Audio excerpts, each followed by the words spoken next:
Ah, hello, hello. How's everyone doing today? It's Saturday. Yay, it's Saturday. We usually don't get a stream on Saturday, but I fell asleep yesterday. Rawr. Yes, indeed, rawr. Oh yeah, everyone tells you that having persistent back pain doesn't make you absolutely tired after a work shift. Don't know what they're talking about. Oh, that was fun. Well, anyway, we get to have a good day today, even though it's a day late. But yeah, we're going to be playing some Stanley Parable, and I think it's like an expanded version with more content and stuff. It's like the Ultra Deluxe Edition or something. Oh, and thank you for the luck, Bravo. Not the luck, oh my god. Thank you for the luck, Sean. I think, congratulations on getting first. Well, that's what I was saying. Jesus. I took the long road for that one. Oh well. Anyway. Yeah. Oh, I see they added the Christmas hats to the. Which it's November. Why Christmas hats? Why? Oh, speaking of which, does anyone have a Steam Deck? By the way, I was looking at Steam Decks earlier on. I'm like, oh, they are expensive. Oh, hey, Ace. Hey, buddy. Okay, man, how's the house and how's the migraine? Hope you're doing okay. Love the new model, by the way. Looks amazing. What was I saying? Oh yeah, Steam Deck. I was looking to get one maybe for Christmas or whatever. And I'm trying to fight with myself on whether to get the LCD or the OLED or wait for a sale. This is mostly in one piece. Yeah, that's good. Just go out for a walk with you. Could come back. One wall is falling over or something. Can't be too careful when you've got all the northern winds hitting you. Not good. Worst we got down here was a little bit of breeze. When we go deep, sure, fire away, because it's a lot of money for the Steam Deck. So I want like good justification on buying the thing. Also seen that they've got like a not Switch, a Switch, like a Nintendo Switch docking thing, where you can like plug it into your TV, like play the PC games on the TV. I'm like, oh my god, that sounds so good. This is amazing. It makes me think, why do I want to get a Switch again? If I can just get a Steam Deck and plug it into my TV. Use that for years. Nice.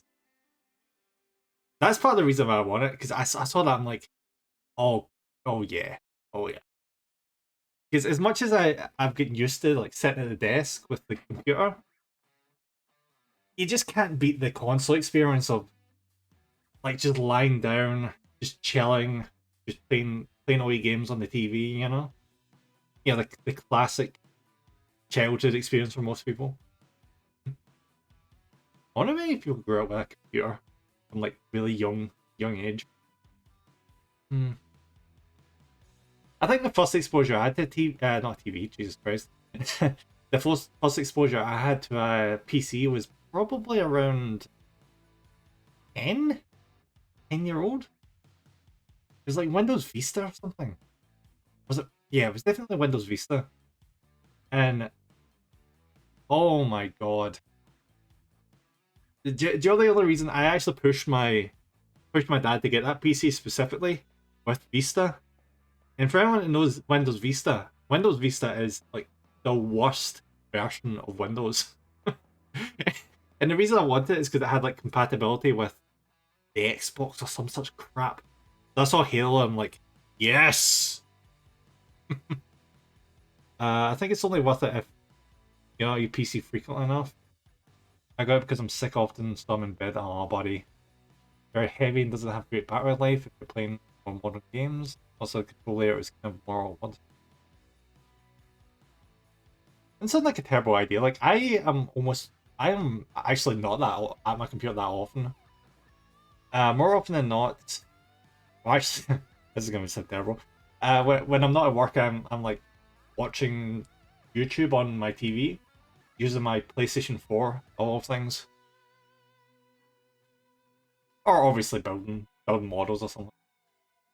Yeah, that it may be a good idea because fortunately I've got like a charging point real nearby that I could just plug in the Steam Deck to if I had to. Or I guess I could put it into like the charging dock, I suppose. Yeah, definitely think about it. There's the only point I'm supposed to have. Did you get the LCD or did you get the OLED? It's like £100 difference between the models. And then you get the upgrade on the OLED, which is like I think it's like 500 gigabyte memory upgrade. The more expensive one. Okay, okay. The OLED one, like was it £475? Yeah, a good chunk of money. I think that's how much I paid for the PlayStation 4 when it came out. Actually, no, tell a lie. That isn't how much I paid for the PlayStation 4. Because I've probably told this story before, but I traded in like going on about 200 games for the Xbox 360 to get the PS4. Because I'm like, they think they're smart. They think they're going to charge me £400 for a console. No. I have been buying pre-owned games this entire time for the 360. Which I had like massive stacks. I'm like, oh my god, I had so many 360 games. So many. So I went through them all, took them all individually. And like, well, not individually, like stacks of like 20 and 40 into the local game store and traded them in for in-store points. You got like extra worth out them if you traded them for in-store points. So I did that and I went up to the shop on release night, like at midnight and that kind of crap, and got the PS4. Annoyingly though, I was so tired that the guy asked me if I wanted insurance for it. First time I was like, nah, screw that shit. Because, you know, pointless. It's not going to break, is it, surely? And then the asshole asked me, like after a couple more sentences, if I wanted insurance again. I was like, sure, why not? Like 40 additional pound. Let's go. Anyway, it was originally meant to be a gift from my ex, but we split up, so mine, I guess, because I'm often enough. That's fair enough, buddy. That's a really cool gift, though. I would love to get something like that. Oh, Barracuda, nice. Ah, yeah. I might end up having to toss it to coin, honestly. It's one of those like frivolous purchases where you're like, I don't need this. I really don't need this, but it's convenient.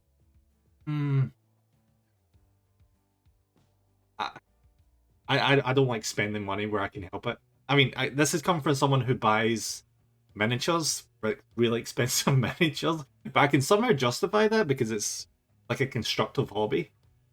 But like, I can't pay full price for games. I can't do it. I can't do that shit.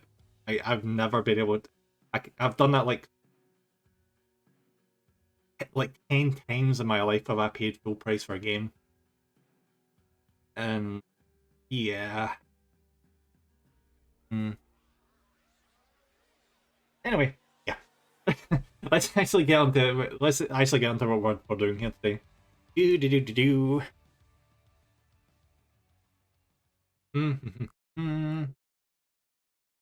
Such and things and such. Alright, does the controller work with this game? Yes, it does. Yay, deals! Yeah, it's always good to have a deal.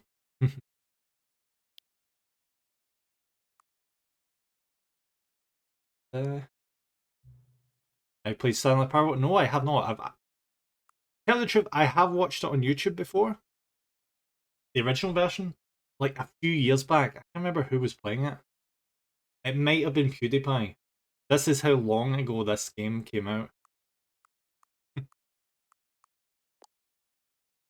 Anya! Welcome, Anya! How's it going? How's my wee Jolteon slime doing today? Please adjust the slider until the computer is barely visible. Thank you for giving Anya a shout out, Bravo.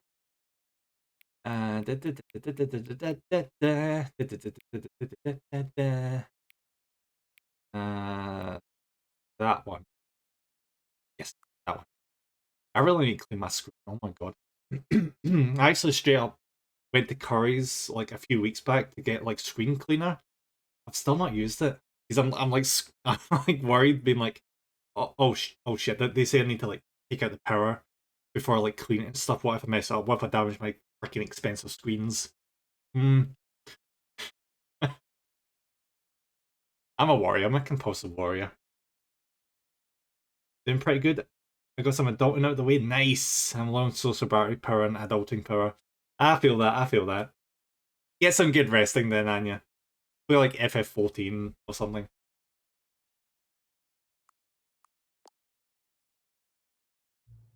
Please enter your current time. Current time is, what is the current time? Is 4:25.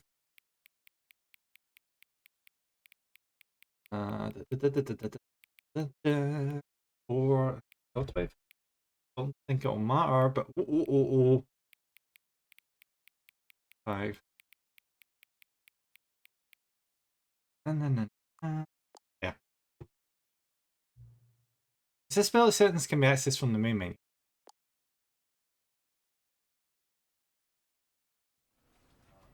I love that. We've got some meta going on. I love a Stanley Parable. I haven't got the Ultra Edition yet. I was actually really happy when I heard about this Ultra Deluxe Edition coming out, because somehow I never ever picked up the Stanley Parable. I watched it. I watched snippets here and there, like, how many years ago? Like 5 years ago. I'm hoping I've forgotten most of the stuff to do with it. I do remember it being really goddamn funny though, so I think we're gonna have fun today.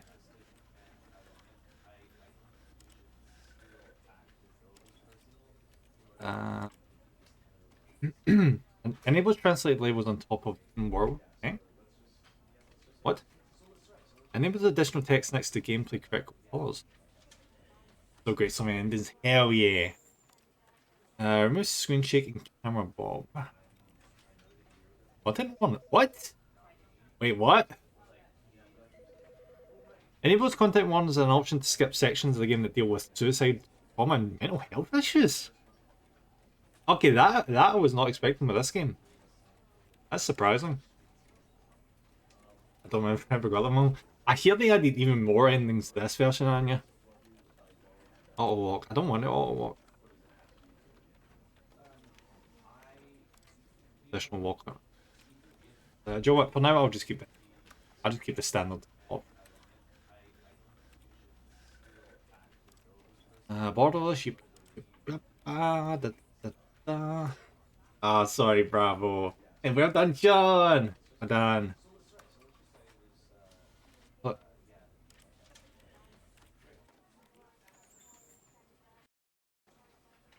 I don't know why my controller does this. See when I have it plugged in, it sometimes just reverts back to the keyboard controls.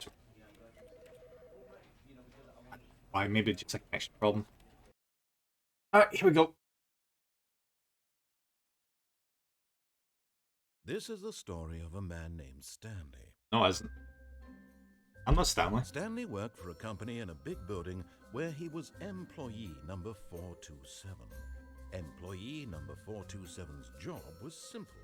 He sat at his desk in room 427 and he pushed buttons. Why does this look like the angry video game Orders nerd? came to him through a monitor on his desk, telling him what buttons to push, how long to push them, and in what order. This is what employee 427 did every day of every month of every year. Oh, that sounds so much fun. Although others might have considered it soul-wrenching, Stanley name reference, Stanley. every moment that the orders came in, as though he had been made. I'm just crushed between two Stanleys. And Stanley was happy. And then one day, something very peculiar happened. Something that would forever change Stanley. something he would never quite forget. He had been at his desk for nearly an hour when he realized that not one single order had arrived on the monitor for him to follow. No one had showed up to give him instructions, call a meeting, or even say hi. Never in all his years at the company had this happened. May have been a bank holiday. Complete isolation. Something was very clearly wrong. Shocked, frozen solid, Stanley found himself unable to move for the longest time. But as he came to his wits and regained his senses, he got up from his desk and stepped out of his office. To be fair to Stanley, even though this is like a really boring job, sometimes people just like to feel like they're just being kept busy and just doing their thing and being left alone to do the task they're given, you know? How do I sit back down? How do I sit down and get back onto command prompts?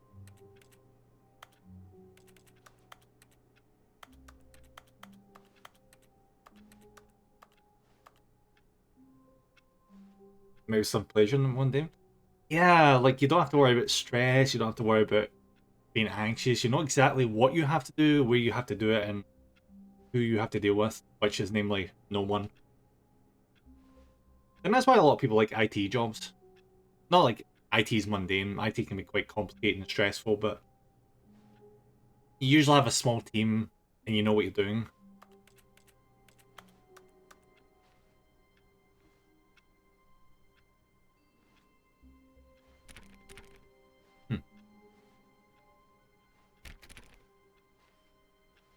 It's a very security conscious office. All the offices are All cut. of his co-workers were gone.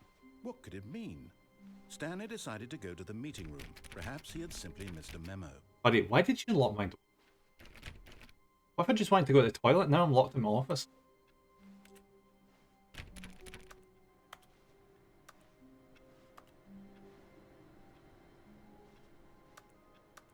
I hate Mondays relatable, buddy. No matter how hard Stanley looked, What he the fuck? couldn't No. find a trace of his co-workers. Oh god. 432's had an exhilarating time, hasn't he? His entire job was just sharpening pencils. Who farted? Probably 435. You know how 435 is. Number one dad. Sharpening bed. Yeah, that's a guy's entire job. It's paid minimum wage just to sit down for 8 hours a day sharpening pencil.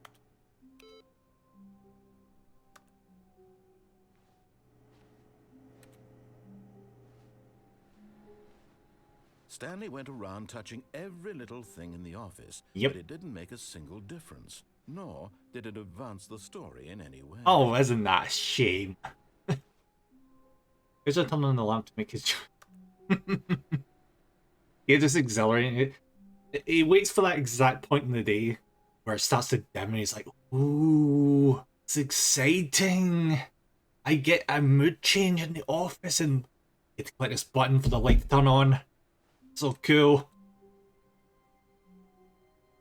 I like work, I just hate my boss. Yeah, a lot of bosses suck ass. What is that cup? Mail? Mail? Oh, see, you guys ever worked in an office before with someone with that false positivity bullshit? Where they get really pissy because everyone else isn't really happy just like they are? So they annoy the hell out of everyone, trying to encourage them to be happy. Hey, those people. Like, my god, why can't you just be happy? Why do you have to bug everyone else? Oh, please. Are you really just doing this for the achievement? There's an achievement? The door 5 times. Is that all that you think an achievement is worth? No. I can't just give these merits away for such little effort. A measly 5 clicks. Now suppose you were to click the door 20 times. I would say that's the kind of effort that warrants recognition.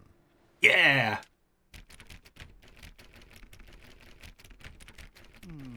I have to must say, I'm still not feeling the satisfaction of witnessing true effort for a noble cause. Aw. Perhaps 50 clicks will do it. Yes, Yeah. almost certainly 50 clicks.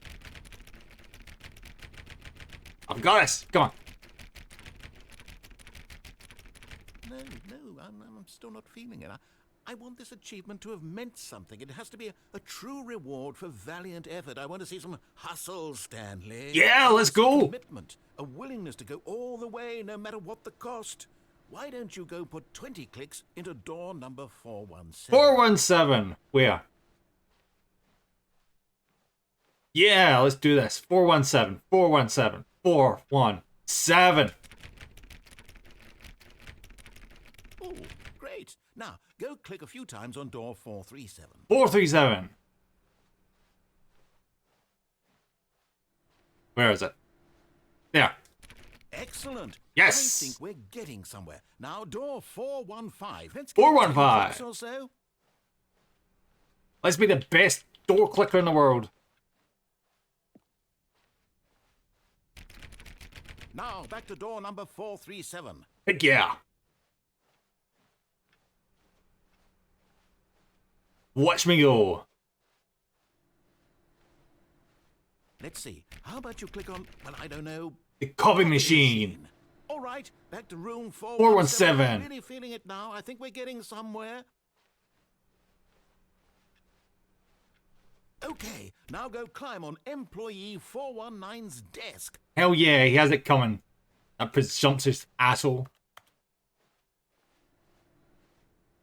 Where is it? 417. 417.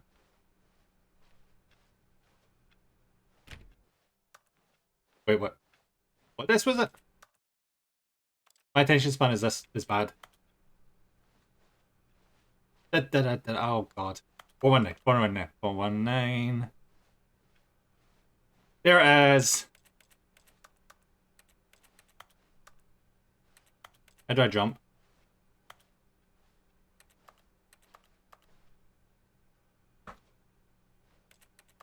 Shit.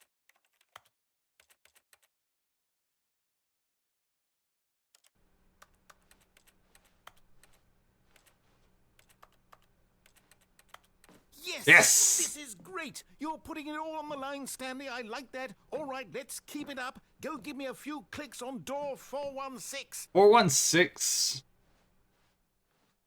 Now this is gameplay. There's gameplay right here.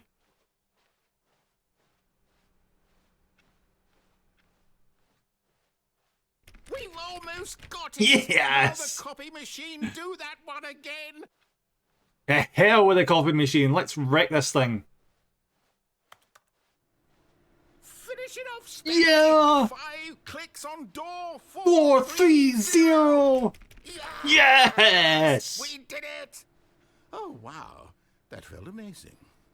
Oh, you really earned it, Stanley. Nothing could hold you back. Damn I'm straight. proud of how far we've come today. Just think, only a few minutes ago, you believed an achievement was worth 5 little clicks. Really now, what were you thinking? Hey, I've played the Simpsons game. Get an achievement for pressing the start button. So, is it like not a jump button, or am I just...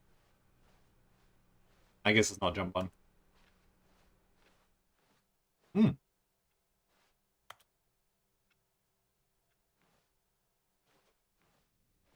I'm surprised I've not seen a single motivational poster yet. No jump button. Ah, oh well. I can't be antsy in midair. It's a shame. Now, sales in this quarter.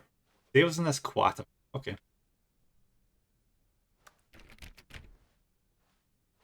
When Stanley came to a set of 2 open doors, he entered the door on his left. Why would I do that? Can I just jump out the window? I want to jump out the window. I'll go back the way. Can I go back the way? I'm going to look at this plant.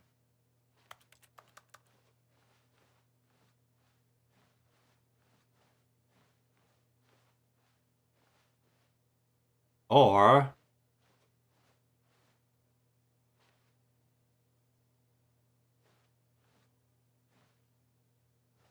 Nah, screw it, I'm going right. This was not the correct way to the meeting room, and Stanley knew it perfectly well.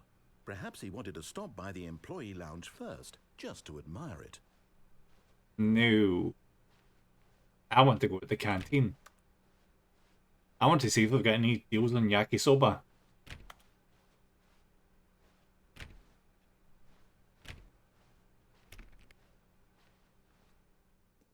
Ah, yes, truly a room worth admiring. It had really been worth the detour after all, just to spend a few moments here in this immaculate, beautifully constructed room. I mean, that's very Stanley blue. simply stood here, drinking it all in. No. But eager to get back to business, Stanley took the first open door on his left. No. It looks really shit in there. Sorry. I don't like HR. No, wait. Let's just put HR in there. They belong in there. That's their kind of room. Not my room. Stanley was so bad at following directions, it's incredible he wasn't fired years ago. Ooh, it's like the engineering department.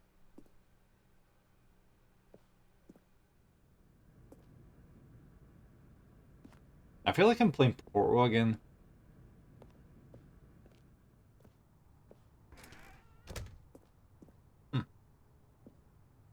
Very big. Alright. That's right now. This is an OSHA violation right here. Look at this shit. Look at this. Look at this. Look. This is ridiculous. But in his eagerness to prove that he is in control of the story and no one gets to tell him what to do, Stanley leapt from the platform and plunged to his death. Damn right. Good job, Stanley. Yeah. Everyone thinks you are very powerful. I have the power over my own life or death. Why are we back here again?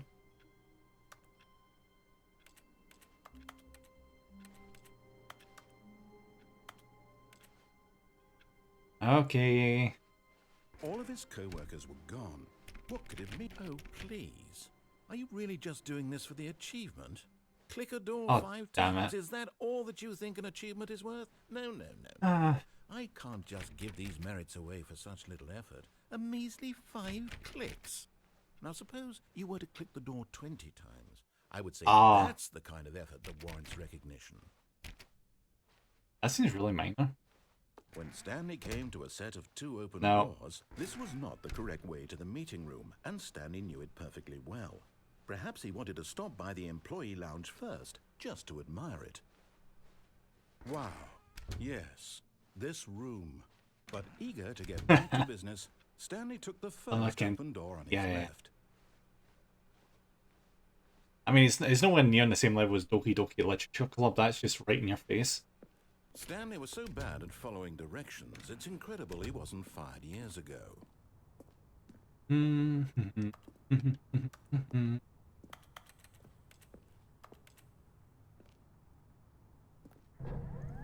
Look, Stanley, I think perhaps we've gotten off on the wrong foot here. I'm not your enemy, really, I'm not. I realize that investing your trust in someone else can be difficult, but the fact is that the story has been about nothing but you all this time. Oh, isn't that a shame? Someone you've been neglecting, Stanley. Someone you've forgotten about. Me! Please, stop trying to make every decision by yourself. Now, I'm not asking for me, I'm asking for her. No. Me. Been so long I don't remember if it becomes more blatant. We will find out. Because I'm gonna push this game. Alright, I'm not gonna jump again because we're just gonna go back to the start, but this is it, Stanley. Your chance to redeem yourself. To put your work aside. To let her back into your life. no. She's been waiting. My ass, she has.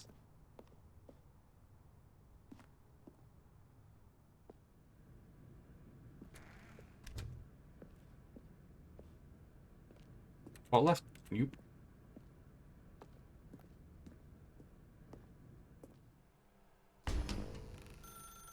That's her, Stanley. Oh no. You need to be the one to do this. To reach out to her. If you can truly place your faith in another, then pick up. Oh, no. Did you just unplug the phone? Yep. Now, that wasn't supposed to be a choice. How did you do that? Oh, it's Actually, magical. choose incorrectly?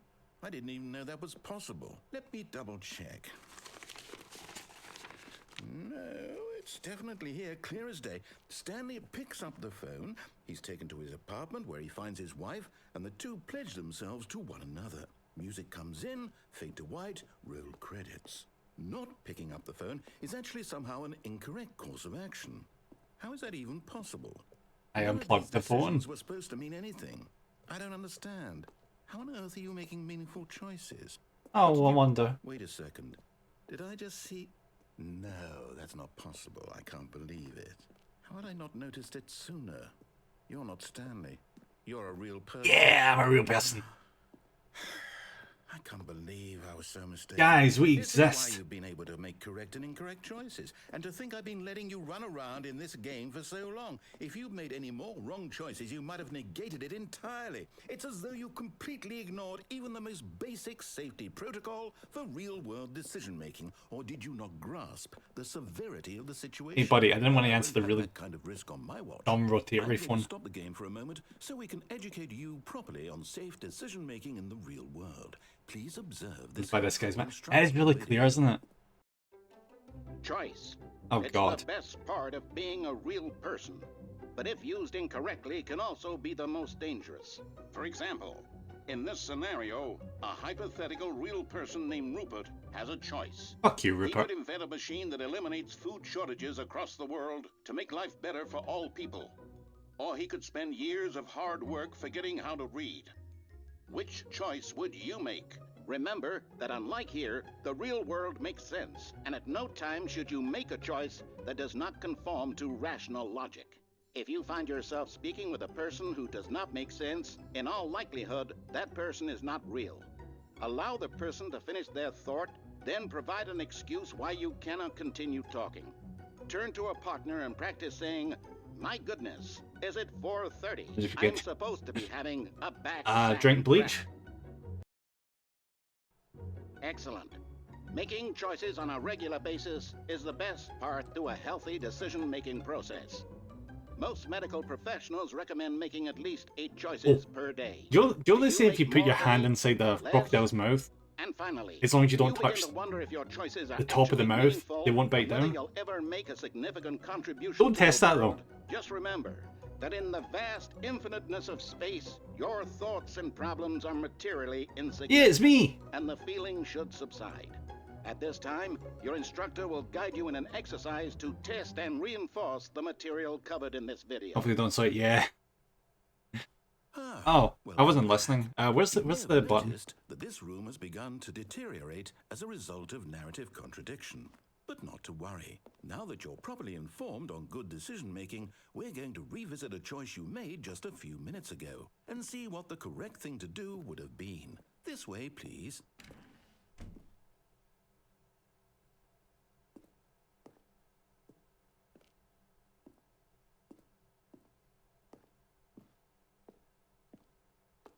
I'm going towards the exit, but I'm not exiting. What kind of level design is this? Why would you make the exit not an exit? I mean, look, it's right there. It's apparently dangerous as well. What kind of facility is this? Someone needs to report this place to OSHA. This instant. And get some more doors installed in here, God's sake.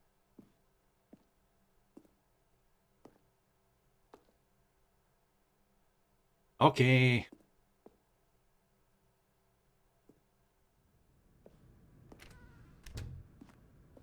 I'm making this clear, I'm doing this under duress.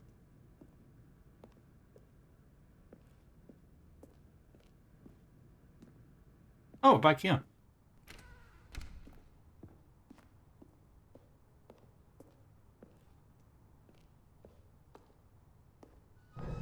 Now that we know your choices are meaningful... Oh, look at this, he's put a gate around this. Dying. Imagine the main character dying senselessly halfway through the story. It happens. That story would make no sense at all. We just need to get you home as soon as possible before the narrative contradiction gets any worse. Unfortunately, it seems this place is not well equipped to deal with reality. And oh, look how big it is. In the UK, they would not get a place this big. Costs too much money. There's not enough poorly paid employees to fit in here.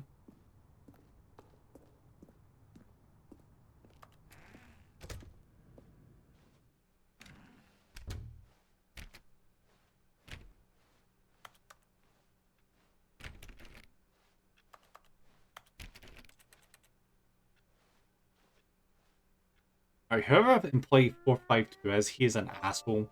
Look at the state of that desk. Guy doesn't even know how to recycle. Almost there. You'll take the door on the left, back to the correct ending, the story will have resolution once again, and you'll be home free in the real world. Oh, wouldn't that be lovely? I'll pick up that, it's nice.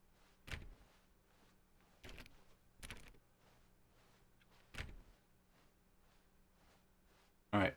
Now remember, all you need to do is behave exactly as Stanley would. That means choosing responsibly and always putting the story first. I'm quite sure you'll be up to the task. Just follow my lead and you'll be fine. I think it'd be a little disappointing there, buddy. When Stanley came to a set of 2 open doors, he entered the door on his left. I think you're a little confused here, buddy. There's no door on my left. The blank wall. Do you not see the blank beige wall there? Like nothing there. There's a locked door. Like what do you want me to do here? There's like nothing here. See? No! Why did you do that? Quickly, hurry back in the other direction. Perhaps we're not too late. Oh, this looks... Ooh. I see land you were a real person on the street. Should be put in there. I can't. You want? Screw it. Give me a second.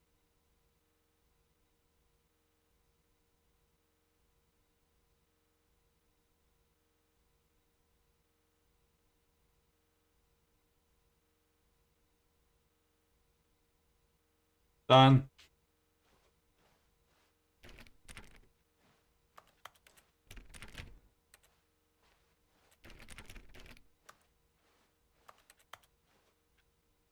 Alright, now this is a nice looking office.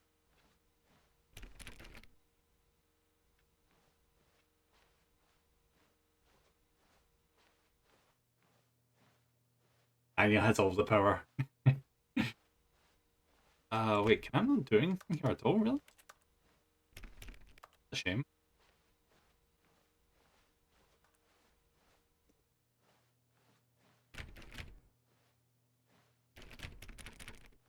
Actually, this begs the question, why is there a window here? Couldn't this lead into an office room? Okay. Alright, buddy. I'm gonna go in the left door now. You happy? Yeah, be.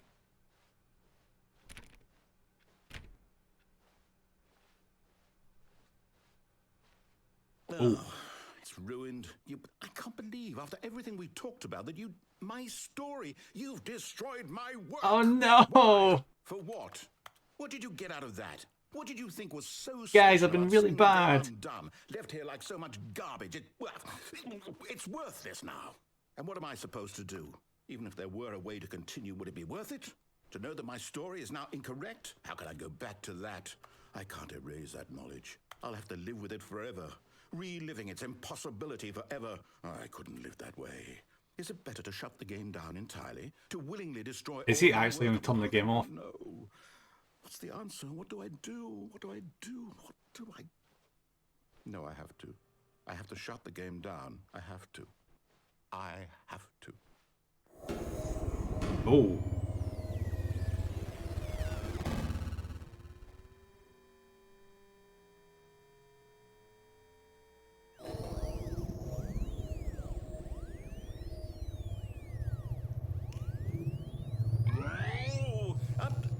I'm here. I'm still here. Here in this pile of rubbish. Hello. With you. You.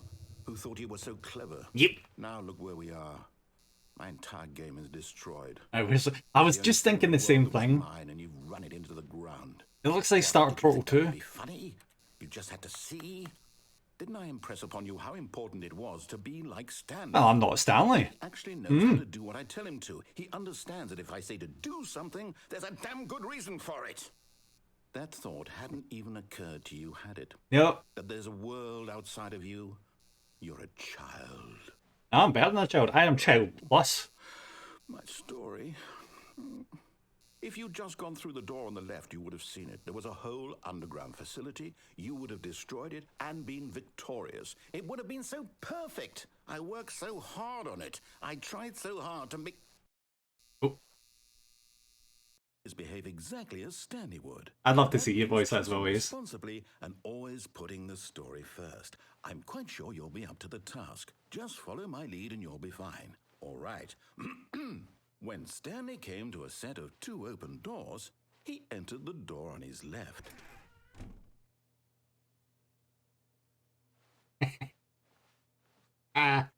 No. No! Why did you do that? Quickly, hurry back. Oh. Behave exactly as Stanley would. That means choosing responsibly and always putting the story first. I'm quite sure you'll be up to the task. Just follow my lead and you'll be fine. All right. When Stanley came to a set of 2 open doors, he entered the door on his left. I'm such a nice person, aren't I? He didn't even comment this time.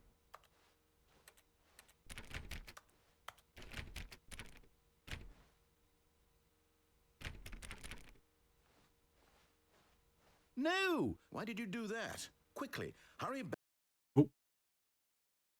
I think I broke his sequence. That means choosing responsibly and always putting the story first. I'm quite sure you'll be up to the task. Just follow my lead and you'll be fine. All right. When Stanley came to a set of 2 open doors, he entered the door on his left.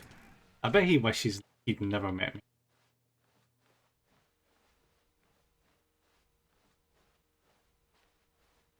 I was gonna teabag my way to victory.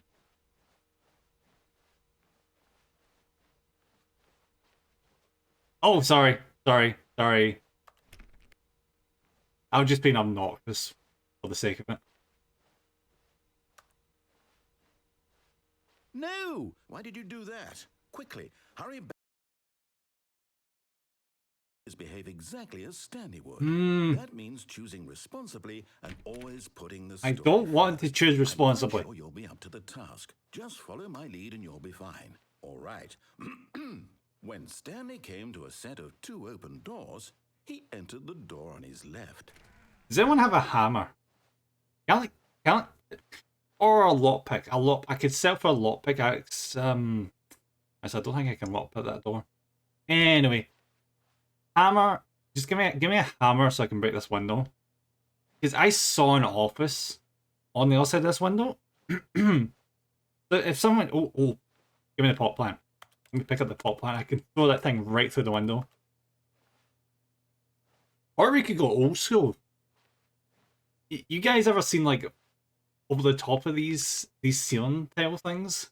There's like a whole ventilation system up there. We could go up there and go like, we could do the whole Splinter Cell thing and like sneak our way out of the building and stuff. You know, be really special and stuff. Or we could go right. Really nice, this place, isn't it? Look at that chair. That's a really nice chair. Got the fabric and stuff. If you had a jump button. A disgrace that we'd have a jump button. No! Why did you do that? Quickly, hurry back. Alright, I'm gonna go left.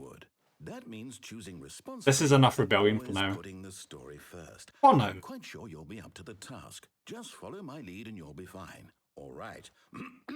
When Stanley came to a set of 2 open doors, he entered the door on his left. Fuck you.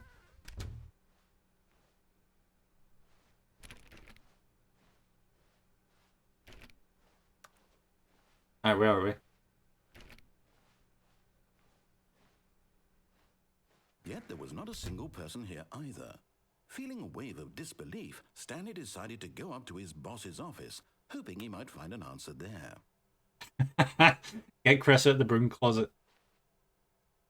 What has Chris been doing with those brooms? That's really sus. Papers are too synergized. Wow. By the paper gang. That's not the paper synergy gang. Chris, yeah, Chris needs to get his ass out the broom closet. He's getting way too close to those brooms. It's expensive to replace those brooms after what Chris has been doing with them. Complete today's unfinished agenda items right next to today's agenda. Reflect. Employee 417. Alright, so we're part of this.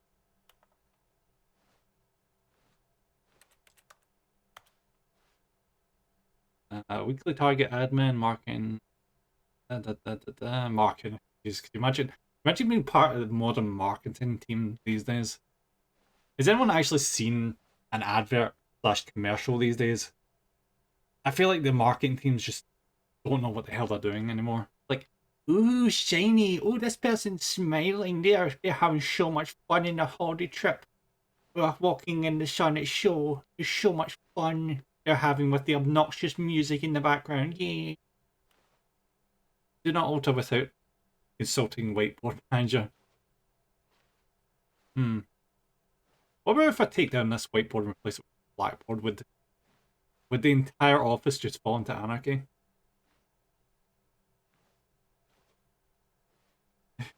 Like using my phone where I don't have okay, that's fair. I am too lazy to even install an ad blocker.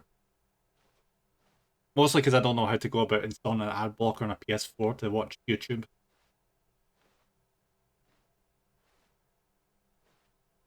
By quarterly post review. We need to... What's this? Monopolies? Mopless? Reviews? Wonder if we get rid of the death sport portion in the primary review. Nice.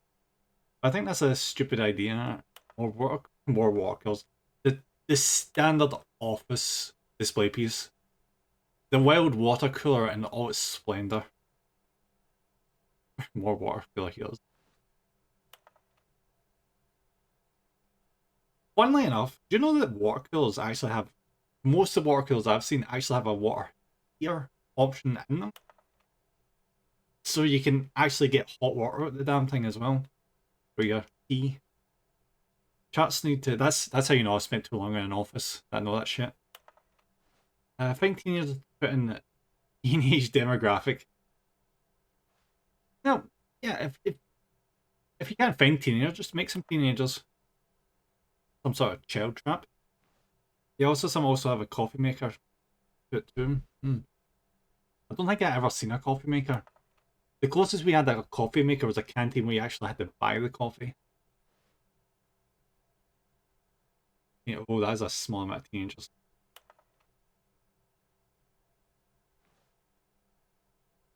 No more bin, trash cans. Rename the idea bin. Fixing of me? Fucking becking of me? Ideas bin. Well. Rate which charts should the same slide depict it. Alright, I'm done with this. Can I knock this over? No. Monetize free to play, you bastard. How dare you?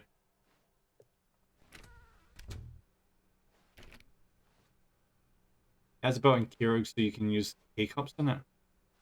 Nice.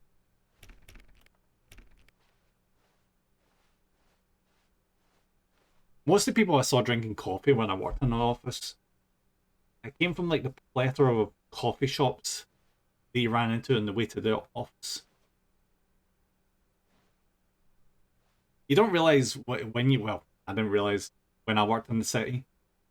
I was spending £6 a day on a coffee. Single coffee. To his boss's office. To the point where I actually had a complimentary cup from the coffee place I went to. Every time I went into the coffee place, I got the very expensive coffee in their branded coffee cup. me never trying coffee, tea is just net profit. You're not wrong, buddy. You're not wrong. I just really like the coffee though. Really nice with cream. Ooh, red. Fancy. Also looks like someone's been killed in here, I'm just saying. It's got that someone's gonna get shanked during the night kind of vibes. Ugh. I see the green from here. No. The beige pages. Nothing better.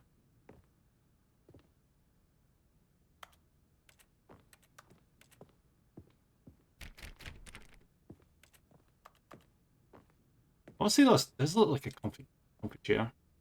Except it's leather. Leather chairs aren't the best. They get way too sticky in the summer and get way too cold in the winter. Alright, what's in here? Stepping inside his manager's office, Stanley was once again stunned to discover not an indication of any human life. Shocked, unraveled, Stanley wondered in disbelief who orchestrated this, until he saw the door with a voice receiver next to it. Surely behind this door lay all the answers to his questions. And beyond all probability, he knew the passcode. He had seen it on his boss's computer just last week. Nightshark 115. Was this the code to open the door? Would it still work? There was only one way to find out. Stanley had been trained never to speak up, but now he would draw from within himself the courage to face the unknown. He drew a sharp breath and then spoke the code. See, the thing I don't understand about this is, surely Stanley really realised that his boss isn't human anyway. It lacks Stanley emotion. Spoke the code. Nightshark 115. Or empathy. He spoke it into the receiver, right there on the wall. No. I'm gonna try death, buddy. Just a little bit. I'm sorry, is there a problem? Yes. You didn't mishear me, did you? Please speak the code into the receiver. Otherwise, we can't get on with the story. This is a crucial step. Oh no, isn't that such a shame? I'm just gonna admire this nice little panda over here. Okay, fine. You're not gonna do it. But you know what? It's pretty humiliating to bring you this far, only for you to suddenly decide you have better things to do. I asked you for this one single thing, for your respect. The kind of respect Stanley shows for his choices. He knows what it means to take a story seriously. If you didn't want to see what I had to show you, then why did you come here? You had a choice, you know. You could have gone through the door on the right. You could have done whatever the hell you wanted over there. Why did you come this way? Speak. Say something to me. Explain yourself, you coward. You made me? When Stanley came to a set of two open doors, he entered the door on his left. Stanley? Hello? Are you... Is this an out-of-body experience? Stanley, please. I need you to make a choice. I need you to walk through the door. Are you listening to me? Can you hear me? Is everything all right? Stanley, this is important. The story needs you. It needs You're kind of bad for him there. It cannot exist without you. Do you understand? I wasn't this bad. Whatever choice you make is just fine. They're both correct. You cannot be wrong here. We can work together. I'll accept whatever you do. I simply need you to take that step forward, please. Choose. Do something. Anything. This is more important than you can ever know. I need this. The story needs it. So, you hear me? Are you there? Are you listening to this? Stanley, are you there? Stanley, can you hear me? It's okay, I can wait. You need time to decide. Time to make sure your choice is correct. That is the best choice. That's all right. I'll wait for you to decide what's the right thing to do. Take as much time as you need.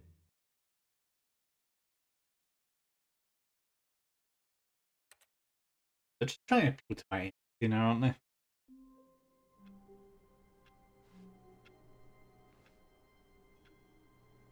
But little do they know, I don't care.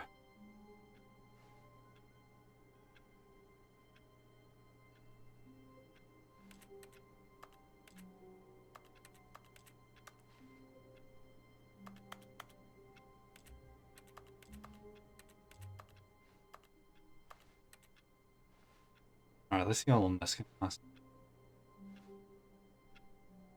We're gonna make no progress at all. We'll see how this is the game.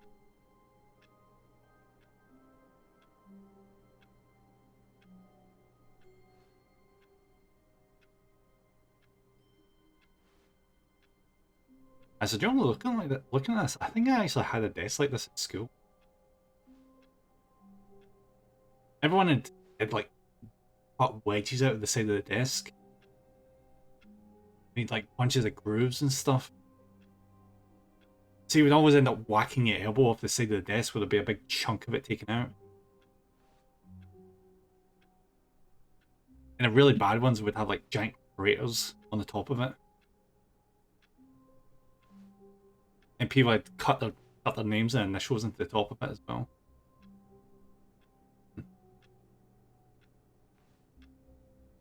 Is he not actually bald if I don't leave him off? That's not like him at all. I'm gonna hold for a minute. See if he reacts. Because I got a feeling he's gonna break before I do. I feel it in my bone.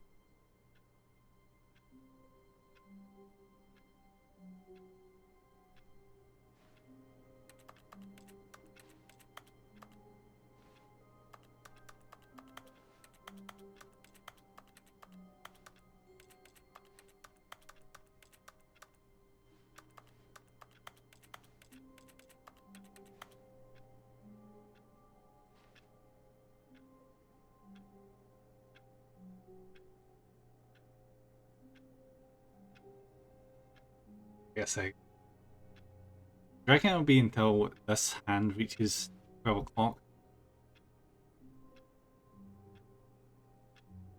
Give it sound. Oh.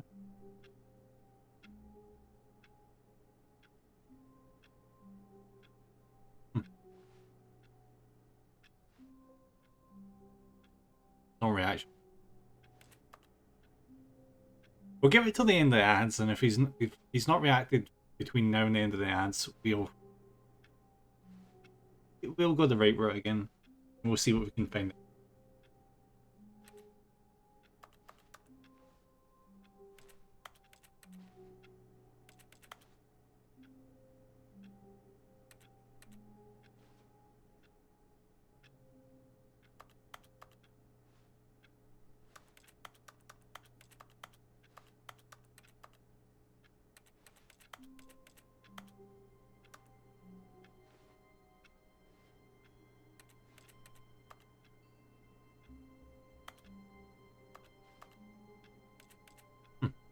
That's fine.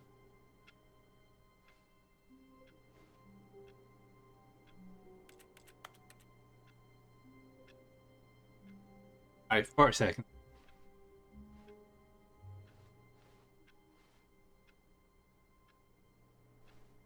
You think he's get sick of me after me screwing him over, that he's just like, nah, I'm not going to talk to him anymore.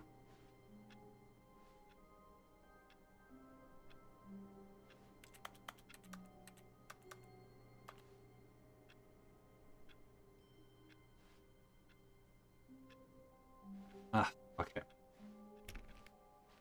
All of his co-workers were gone. What could it mean? Stanley decided to go to the meeting room. Perhaps he had simply missed a memo.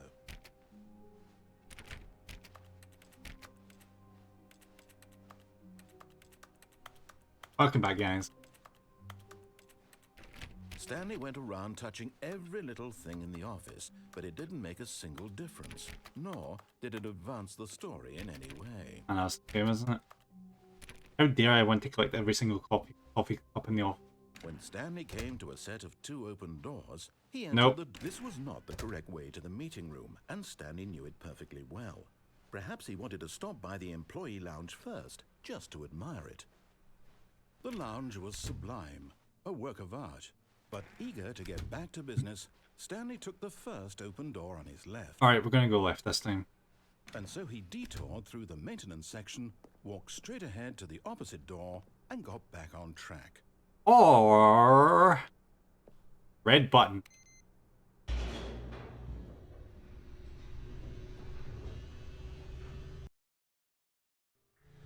And now we're in a horror game. Go back to the office. He wanted to wander about and get even further off track.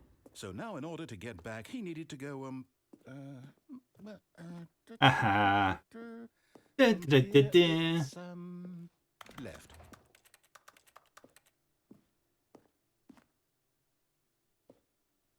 Oh, apparently I can't jump, okay. I just got an achievement there saying that I can't jump because it disabled it.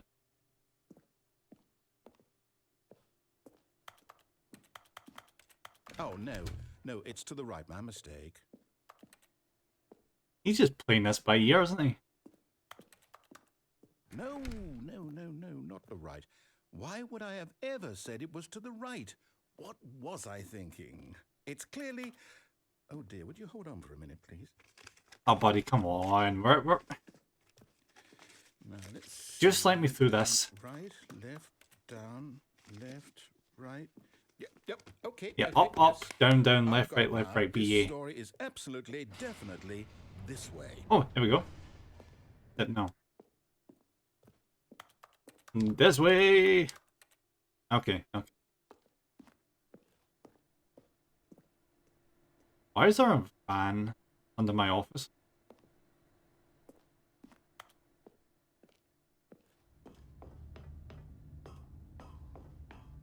Ooh, that guy's totally fired.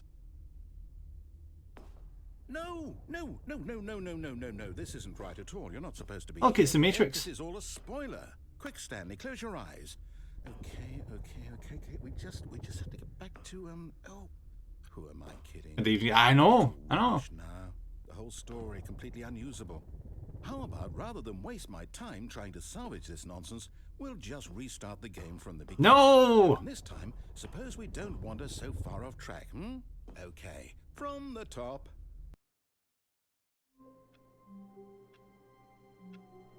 The nerve.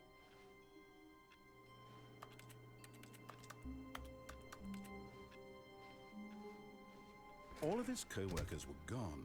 What could it mean? Stanley decided to go to the meeting room. Perhaps he had simply missed a memo.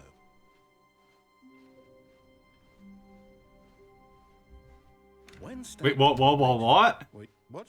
What? No, I restarted. I swear, I definitely restarted the game over, completely fresh. Everything should be... Oh, did something change? Something's definitely Stanley, changed. Did you change anything when we were back in that room with all the monitors? No. Did you move the story somewhere, or... Hold on. Why am I asking you? I'm the one who wrote the story. It was right here just a minute ago. I know for sure that it's here somewhere. Okay, then. It's an adventure. Yay! Come, Stanley. Let's find the story. Can I go this way? Can I go through this way with the chairs blocking? Oh wait, no, I can't because you disabled my jump button. I'm gonna go through this door.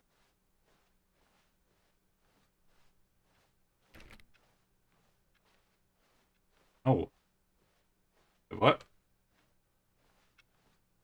This is quite a lot of options. I'll say it. This is the worst adventure I've ever been on. I can promise you there definitely was a story here before. Do we need to restart the game again? This is just the back rooms, I find it buddy. unlikely that we'll ever progress by starting over and over again, but it's got to be better than this. Okay, let's give it a shot. Why not? Oh.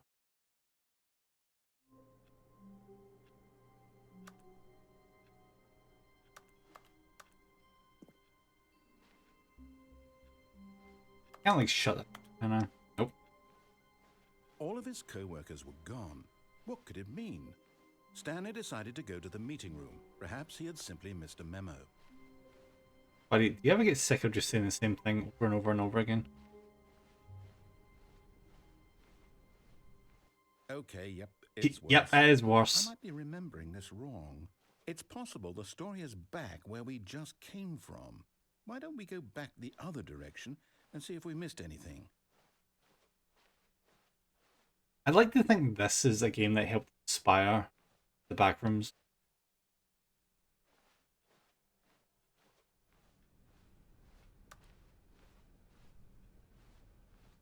And back this way.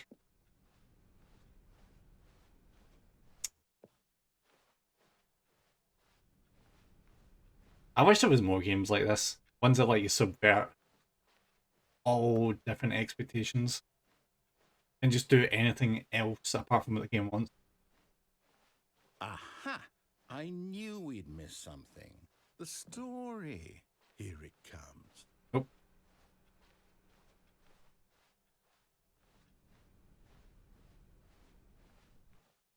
I guess I can't subvert it that much.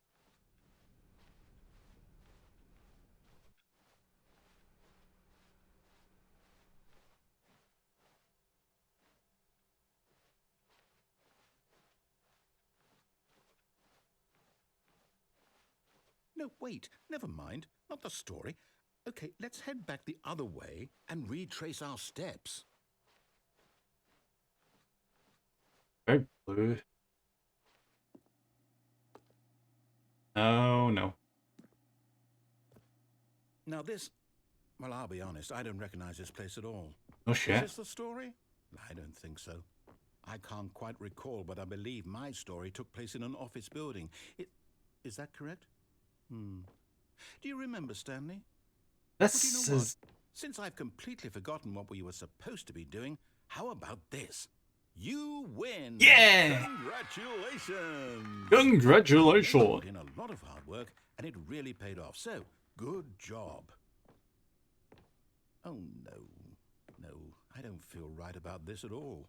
We both know you didn't put in any actual work for that win. Yeah, I did. Some people win fair and square, and this was not one of those situations. You left me in a rundown. Okay, Oh, I'm getting weirded out by whatever this place is. I don't care what might happen this time. I have to restart. All right, I've got a solution. This time, to make sure we don't get lost, I've employed the help of the Stanley Parable Adventure Line. Just follow the line. How simple is that? I don't think you trust me, guys. I really don't. I don't think I'm his best friend anymore. I mean, I see a line here. He didn't say to follow the line, did he? I mean, this isn't IKEA. Nope.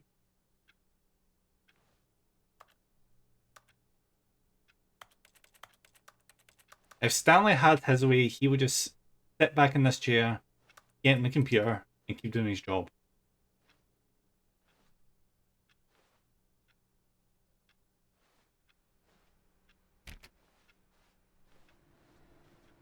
Oh. That was different. That was Mr. Pencil Sharpener. Still not there, I see.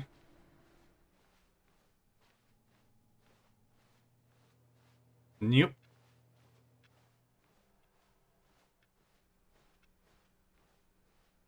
No, I'm down. We're leaving it up to the line from now on.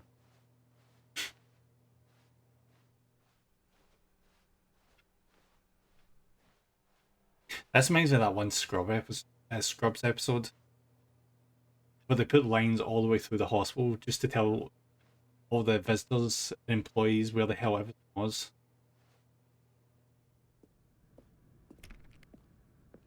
I think the yellow line led to the smoking area, if I'm correct. But it has been a long time since I watched that program.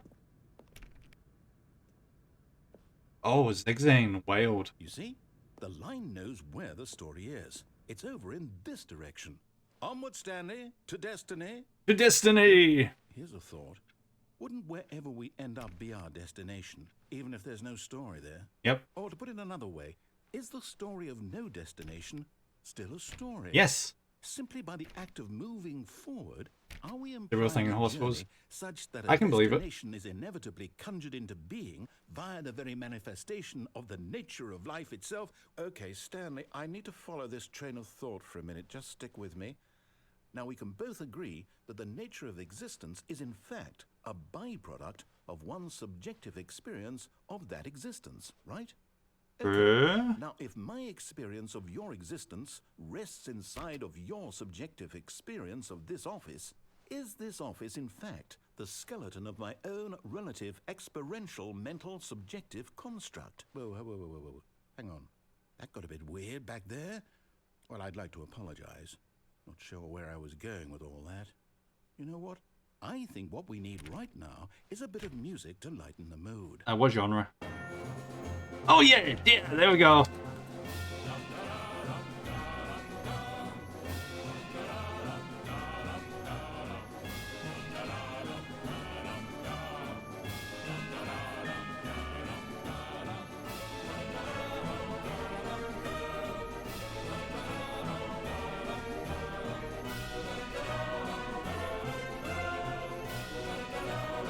Oh yeah, motion sickness. Damn it.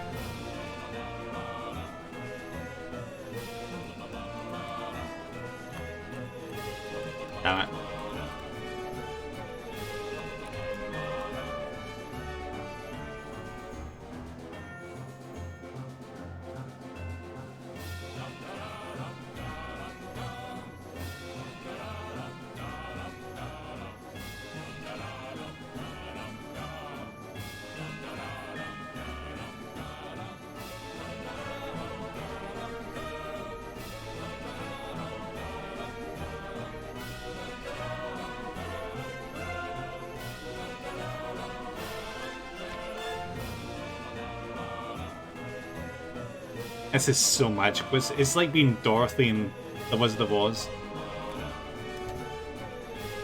But a lot more fancy.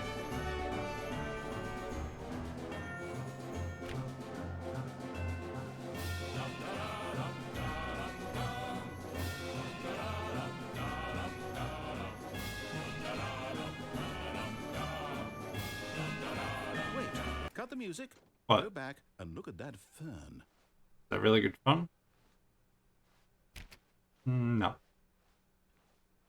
You can be a plant fetishist all you want, buddy. I'm not doing it. Wait, what? We're back at the office? No. Line, you do know we're looking for the Stanley Parable, right? The story? Is any of this ringing a bell? I'm not sure. Can we get back to our office? Oh, we're back here. Still missing the doors. Yep. Did we make a mistake following the line? Perhaps we could have found the story on our own. You need to believe in yourself, buddy. Believe! Damn it.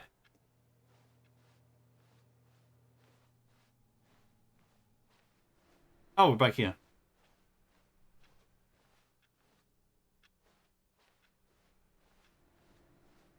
Maybe it's because the line is yellow. Maybe we need to make it red. Red makes everything better.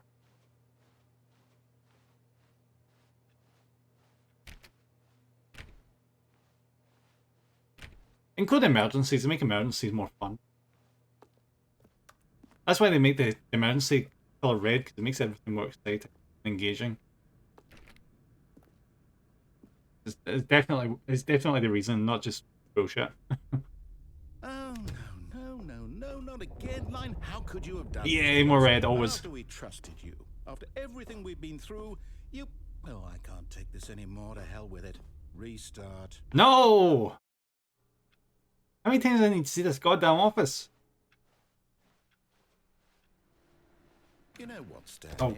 I say forget the adventure. Yeah, line. screw the line. For us, we're intelligent people, right? Damn right. Why can't we make up our own story? Something exciting, daring, Pencil sharpener. mysterious. Pencil Oh, sharpener. This all sounds Pencil perfectly sharpener. doable. Why don't we simply start wandering in, well, I don't know, How about this direction? No, this direction, pencil sharpener. We can make the pencil sharpener the most fascinating thing in this office.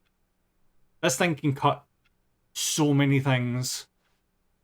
Mostly pencils, but it can cut so many things, including pencils.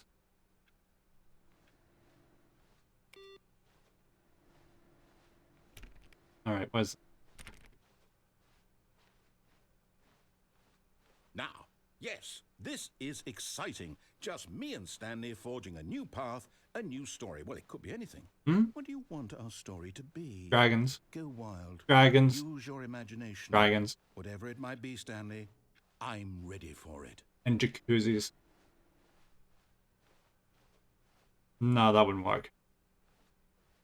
I'd rather not be in that category in Twitch, thank you. No, thank you. It's a weird place. It's a weird, inhospitable environment.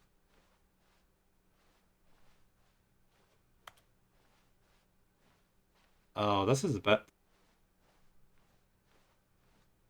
Sammy? What even is this? Oh, no, not you again. Stanley, I'd also like to veto the line from Yeah, having fuck any role in our fuck you, awesome Lane. new story. No lines or monitor rooms. Just don't acknowledge it, and we should be fine. Guys, we hate the line, don't we? The line has no sway over us. It has no place in our lives.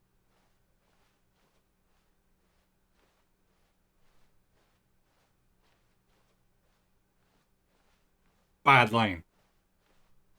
You shouldn't be here. Yeah, boo! Boo the line! Down with the line. Down with... Ooh. Yeah. That's more like it. Get your ass up there. Along in the fence. Like the imposter you are. Ah, a choice. We get to make a decision. Yeah. Here, the story is in our control. How important we mustn't squander the opportunity. In fact, I believe I need a minute to think here. Okay. Let's walk in circles for a minute. Okay, so I know that each door has to lead somewhere, which means that somewhere, the place where we're trying to go, there must be a reverse door that leads here. And that in turn means that our destination corresponds with the counter-inverted reverse door's origin. So starting from the right, let us ask, will taking the right door lead us to where we're going? And since the answer is clearly yes, then by all accounts, the door on the right is the correct one. Another victory for logic. Come, Stanley, our destiny awaits. Wait. Is this reverse psychology? Is he trying to give me what I want, which is going through the right door? So he's trying to make me pick the left door to go against him? So the right option is the right door. Alright, right, only one choice. Unless... Nope, only one choice. Only one. You've been playing for 19 minutes. Okay. Deviate from the maintenance room. What if that's what he's expecting? Yeah, what if? Oh wait, that door goes into the same room. Sly. Very, very sly. Alright, I'm not going in that room. Gonna look at this from here. Deviate from the maintenance room, end up in the monitor room. Narrative restarts the game, first restart, discover the two door. Now has many additional doors. There's line 8. 8th restart, Jesus. Oh wait, we're not that far along. Find the confusion engine schedule, narrator restarts the game. Game restarts at 1, 6 restart. I found an identical replica of the office that began to deteriorate. Attempt to guess the story here. Narrator restarts the game. Find a bookstore, get bored and leave. Narrator restarts the game. If restart, the narrator is gone. After a long time, Stanley dies, as he does. Kind of like what Stanley does best.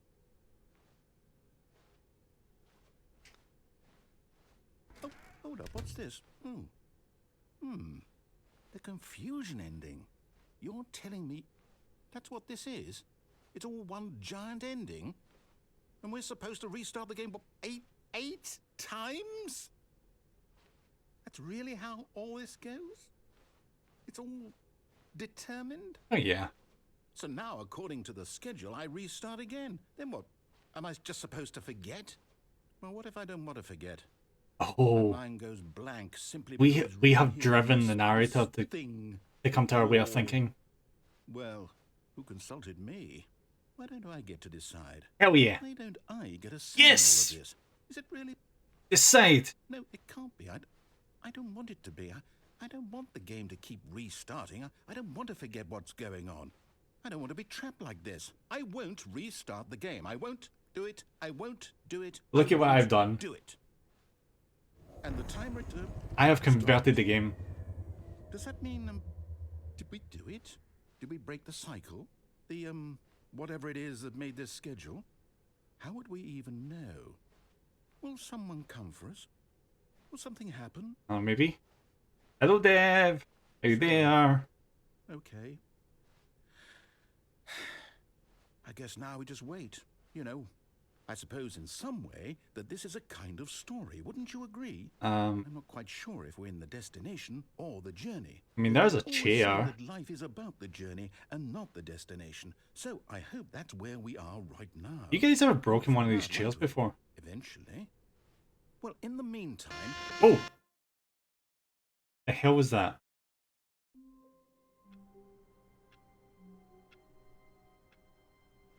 Yeah, you guys ever broken one of these office chairs before where you've leaned back too far? Snap back off? Yeah. You learn really quickly in offices that the office chairs are cheap as sin. That they're terrible things. It doesn't take much effort to break the damn things. Especially when you're all... Because you'll put all your weight in your back. And these wee tiny things are designed for tiny little people. All of his co-workers were gone. What could it mean? Stanley decided to go to the meeting room. Perhaps he had simply missed a memo. I need to go to the meeting room. I don't want to go to the meeting room.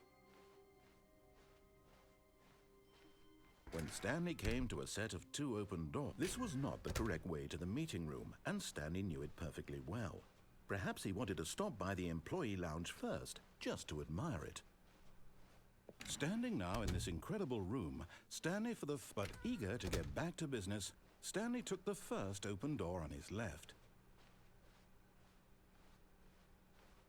Stanley was so bad at following directions, it's incredible he wasn't fired years ago. I'm that good. Can't fire me. I think perhaps we've gotten off on the wrong foot here. I'm not your enemy, really I'm not. I realize that investing your trust in someone else can be difficult, but the fact is that the story has been about nothing but you all this time. This reminds me. You guys ever seen those videos of the warehouses in India? You've forgotten about. Please, stop trying to Where make they've got every stuff decision stacked by up yourself. that high, I'm not asking for me, and the entire asking for her. freaking warehouse collapses. Your chance to redeem yourself, to put your work aside, to let her back into your life. She's been waiting.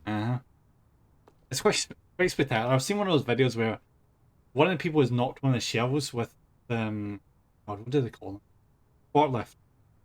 I've seen video. Yeah, the forklift like nudges one of these supports, and that collapses. It causes like a domino effect. Every single one of them falls down, and it's a miracle that no one dies.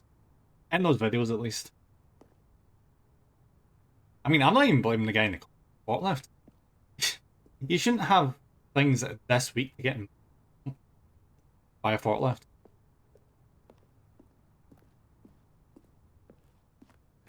Yeah, this thing.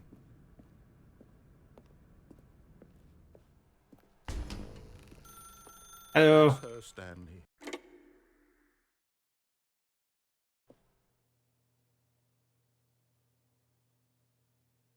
Oh, Stanley, is that you? No. Hold on, sweetie. Sorry to keep you waiting. I'm just pulling the bread out of the oven. All right. Okay, there we go. All right, now, I want you to come in and tell me all about your day. Hi, honey. Gotcha. Oh, come on. Did you actually think you had a loving wife? Oof. Who'd Low want to blow commit body. their life to you? I'm trying to make a point here, Stanley. I'm trying to get you to see something. Come inside. Let me show you what's really going on here. Oh, inside. I thought you said I didn't have a wife. Sorry, but you're in my story now. What an asshole.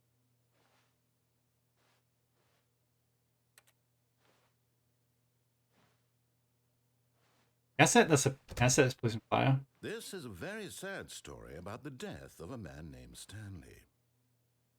I mean, at least it's a double bed. Good morning, employee 427. Press circle on your controller. No.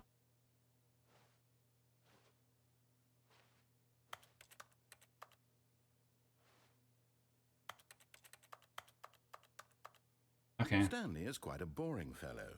He has a job that demands nothing of him, and every button that he pushes is a reminder of the inconsequential nature of his existence.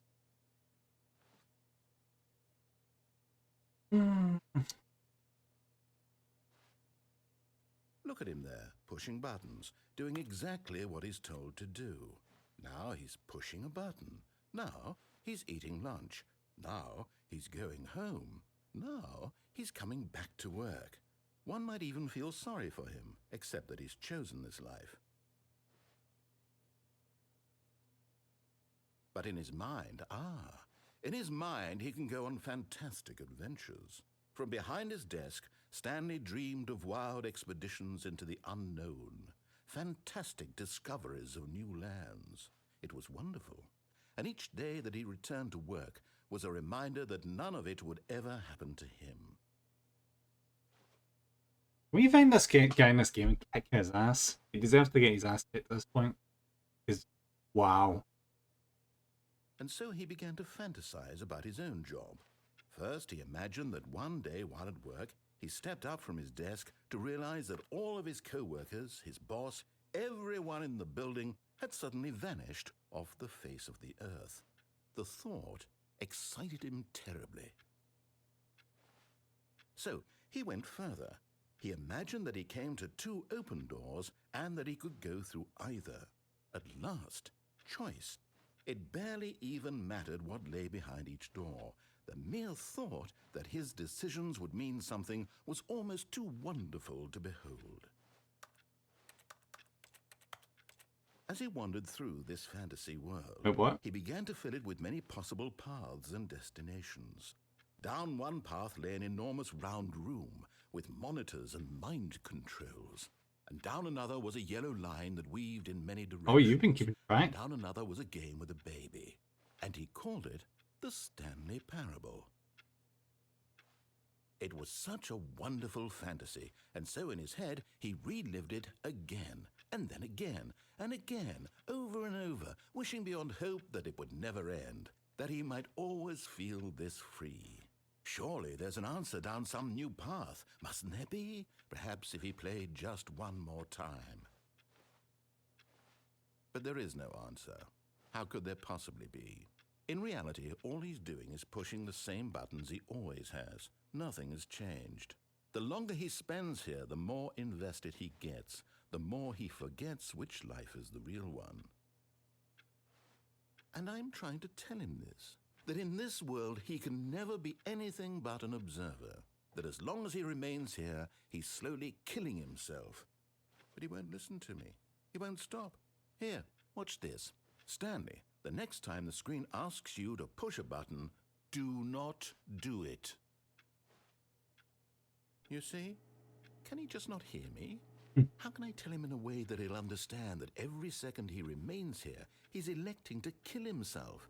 How can I get him to see what I see? How can I make him look at himself?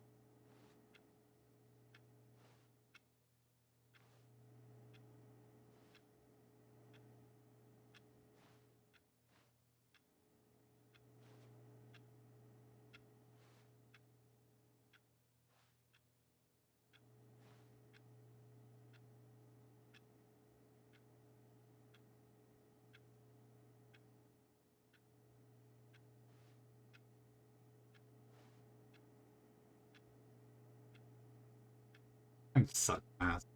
This guy has it coming. Do do do. Do do do do. 2. Okay. I suppose I can't. Not in the way I want him to. But I don't make the rules. I simply play to my intended purpose, the same as Stanley. We're not so different, I suppose. I'll try once more to convey all this to him. I'm compelled to. I must. Perhaps, well, maybe this time he'll see. Maybe this time. And I tried again, and Stanley pushed a button. And I tried again, and Stanley pushed a button. And I tried.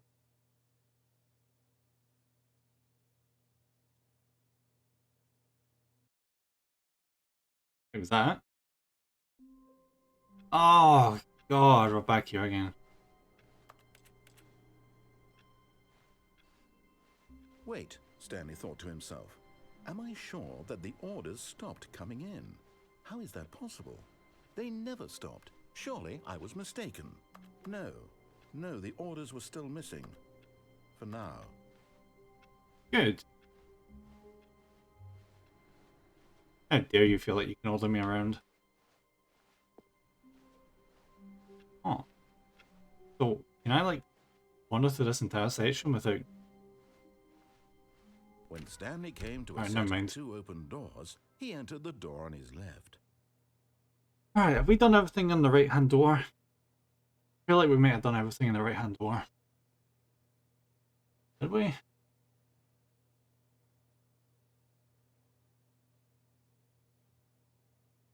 We went to the... whatchamacallit? We went to the phone, we took out the plug, did that one. We answered the phone. We jumped off the edge, we went through the maintenance bit. I'm going to try something else. This was not the correct way to the meeting room, and Stanley knew it perfectly well. Perhaps he wanted to stop by the employee lounge first, just to admire it. Stanley felt lightheaded, butterflies in his stomach, giddy in a way he had never known before. Was it this room? A connection between the two? Could a man love a room? I mean, truly, truly, deeply, madly love. I mean, the couches look comfy. Yes, really, really worth it being here in the room. Yeah. A room so utterly captivating that even though all your co-workers have mysteriously vanished, here you sit looking at these chairs and some paintings. Really worth it. Yeah, it's wonderful. If I was working night shift and I had a break, I would drag this chair over to this chair and lie up and just get comfy and get like a... At this point, Stanley's a drink or obsession something. with this room bordered on creepy Yeah. and reflected poorly on his overall personality. It's possible that this is why everyone left. Yeah. Everyone just couldn't stand Stanley's obsession with this blue room. He wanted it all to himself. Stanley No sat one else down could waiting have for it. more dialogue, but when a long time had passed and there was no more, he decided that the game was trying to send him a message. No. Game wants me to be comfortable. I'm comfortable. I could just sit in a step, just chill, have a little nap, and contemplate not going back to my desk and doing paperwork.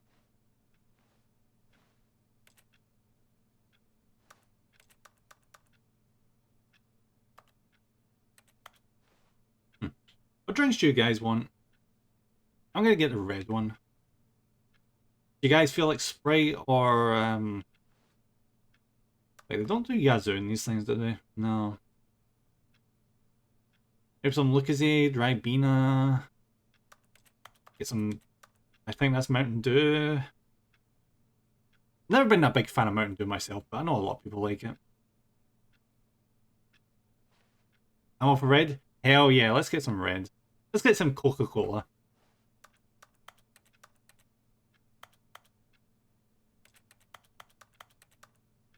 I think it's jammed. 125. Oh, alright, that's disgraceful. Nope. I'm out here. There's enough red in this room for my liking. It's too blue. But at last, he'd had enough of the amazing room Yeah. and took the first open door on his left to get back to business. Right, did I? Oh, I didn't do everything in the side. And so he detoured through the maintenance section, walked straight ahead to the opposite door, and got back on track.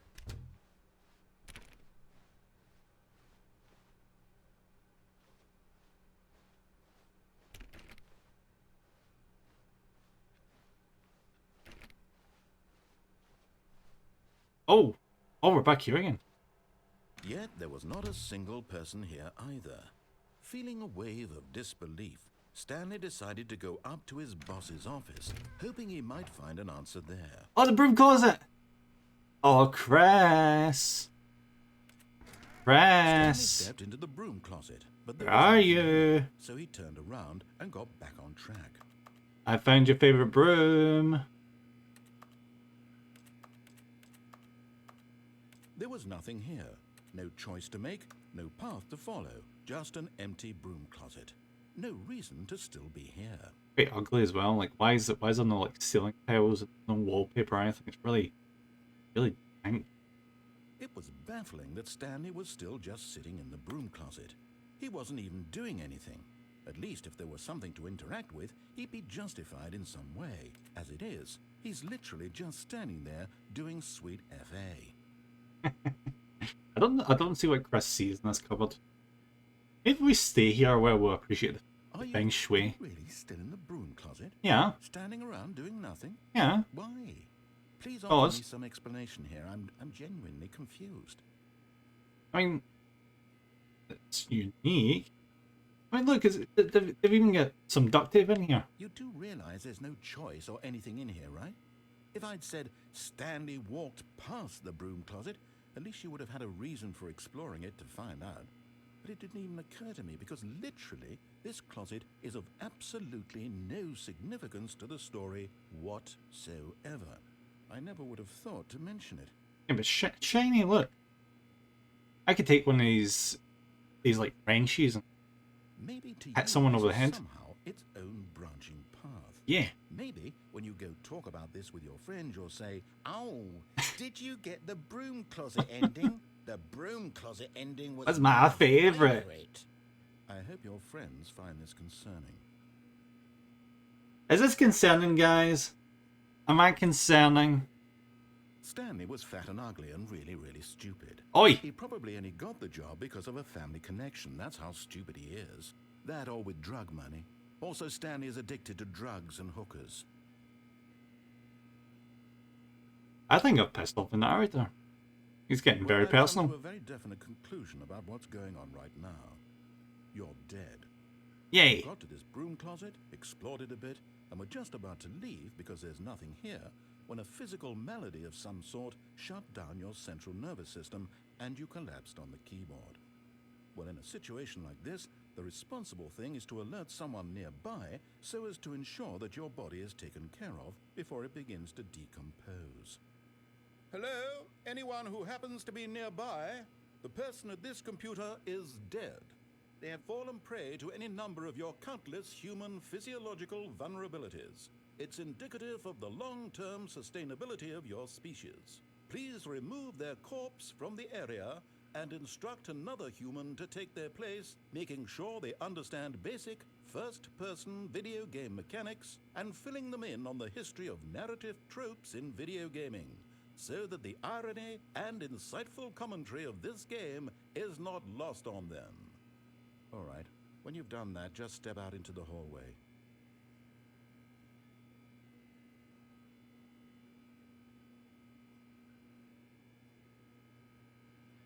And I'm alive again, yay! Right. How do I...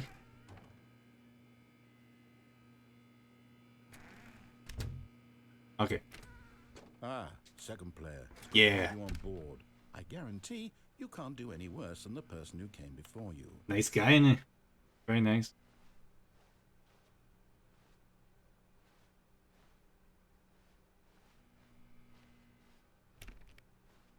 Thankfully, he wasn't aware that we had +1 lives remaining.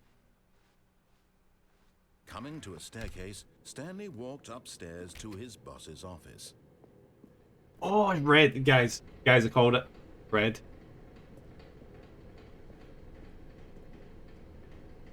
the hell is this? What is this?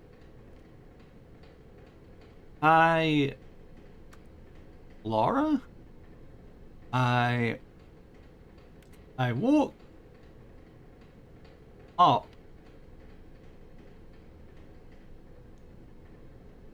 I work.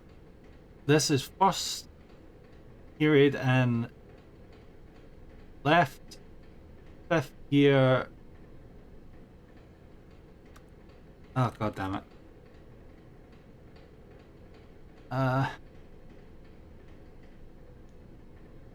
Left your locker open. Way too. It's. Ah, fuck this. But Stanley just couldn't do it. He considered the possibility of facing his boss. Admitting he had left his post during work hours, he might be fired for that. And in such a competitive economy, why had he taken that risk? Is the boss an asshole? He believed everyone had vanished. His boss would think he was crazy. And then something occurred to Stanley. Maybe, he thought to himself, maybe I am crazy. All of my co-workers blinking mysteriously out of existence in a single moment for no reason at all? None of it made any logical sense. And as Stanley pondered this, he began to make other strange observations. For example, why couldn't he see his feet when he looked down? Yeah, that's a good Why point. did doors close automatically behind him wherever he went? And for that matter, these rooms were starting to look pretty familiar. Were they simply repeating? No, Stanley said to himself, this is all too strange. This can't be real. And at last, he came to the conclusion that had been on the tip of his tongue. He just hadn't found the words for it. I'm dreaming, he yelled. This is all a dream. This is a dream. What a relief Stanley felt to have finally found an answer, an explanation. His co-workers weren't actually gone. He wasn't going to lose his job. He wasn't crazy after all. And he thought to himself, I suppose I'll wake up soon. I'll have to go back to my boring real-life job pushing buttons. I may as well enjoy this while I'm still lucid. So, he imagined himself flying and began to gently float above the ground. Oh, okay. Then he imagined himself soaring through space on a magical starfield, and it too appeared. It was so much fun, and Stanley marveled that he had still not woken up. How was he remaining so lucid? And then perhaps the strangest question of them all entered Stanley's head. One he was amazed he hadn't asked himself sooner. Why is there a voice in my head dictating everything that I'm doing and thinking? Yeah, what's the deal? Now the voice was describing itself being considered by Stanley, who found it particularly strange. I'm dreaming about a voice describing me, thinking about how it's describing my thoughts, he thought. And while he thought it all very odd and wondered if this voice spoke to all people in their dreams, the truth was that, of course, this was not a dream. How could it be? Was Stanley simply deceiving himself, believing that if he's asleep, he doesn't have to take responsibility for himself? Stanley is as awake right now as he's ever been in his life. Now, hearing the voice speak these words was quite a shock to Stanley. After all, he knew for certain, beyond a doubt, Oh, the that exit. this was in fact a dream. Did the voice not see him float and make the magical stars just a moment ago? Yeah, how do you else explain would that? The voice explain all that. Yeah. This voice was a part of himself too, surely. Oh, surely, if he could no. just... He would prove it. Yes. He would prove that he was in control, that this was a dream. So he closed his eyes gently, and he invited himself to wake up. He felt the cool weight of the blanket on his skin, the press of the mattress on his back, the fresh air of a world outside this one. Let me wake up, he thought to himself. I'm through with this dream. I wish it to be over. Let me go back to my job. Let me continue pushing the buttons. Please, it's all I want. I want my apartment and my wife and my job. All I want is my life exactly the way it's always been. My life is normal. I am normal. Everything will be fine. I am okay. I am okay.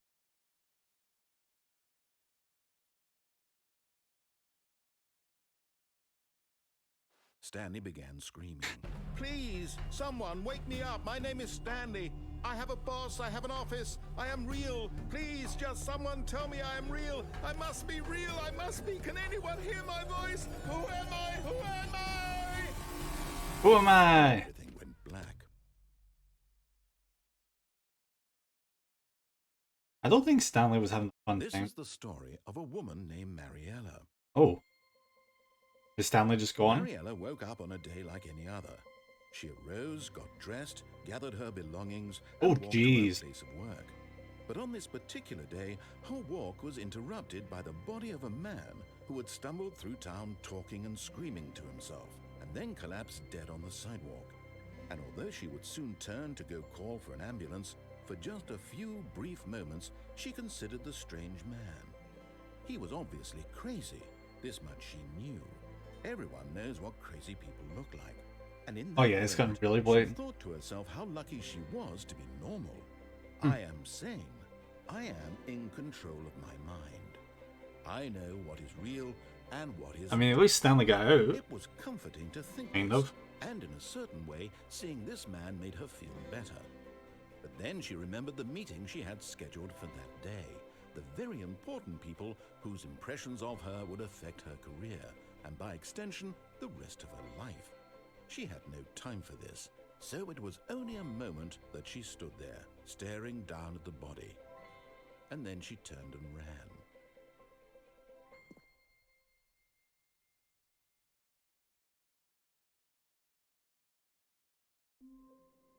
And Stanley is back again. He's just a perpetual nightmare at this point. All of his co-workers were gone.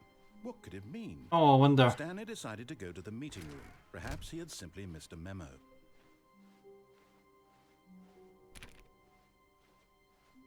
When Stanley came to a set of 2 open doors, he entered the door on his left.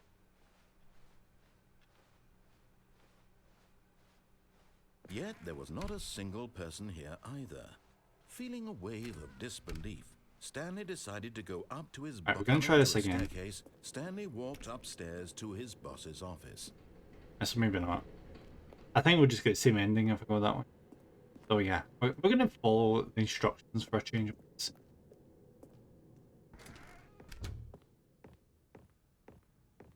Stepping into his manager's office, Stanley was once again stunned to discover not an indication of any human life. Oh, Shocked, unraveled, Stanley wondered in disbelief This is who had different. orchestrated this. What dark secret was being held from him?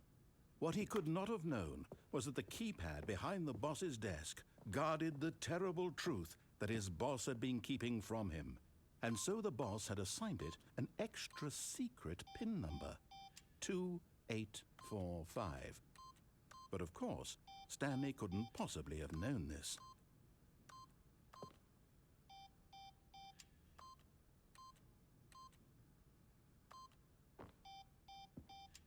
yeah, you're right. How could Stanley possibly know that? Stanley just sat around twiddling his thumbs. Trying to input anything on the device was useless, since he could never possibly know that the combination was 2845. Oh, more like 1, 2, 3, 4. Actually. Or 9, 2845. 8, 1, 2, 7.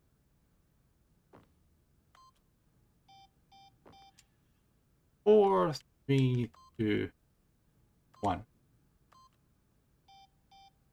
Oh, buddy, I don't think it's Turns working. out that the panel's emergency override kicked in. Oh. And the door just opened all by itself. And Oh, that was Stanley got convenient. the hell along with the story. Well, whoop-de-doo.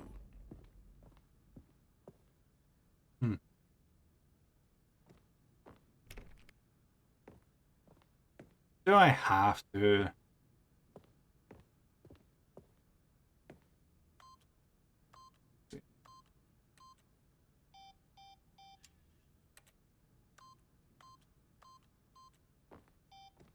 Oh, I wonder if I was to input the right code here, now it would just shut it again. Problem is, I've already forgotten it, so.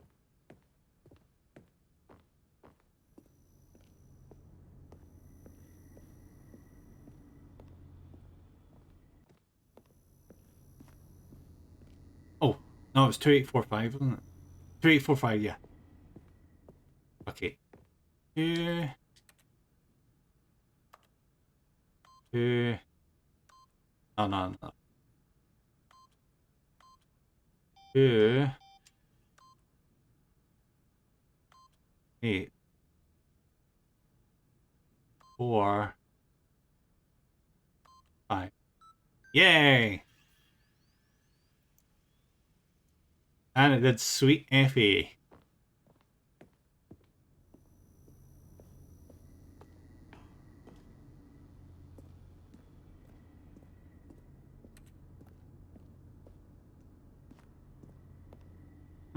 Very red.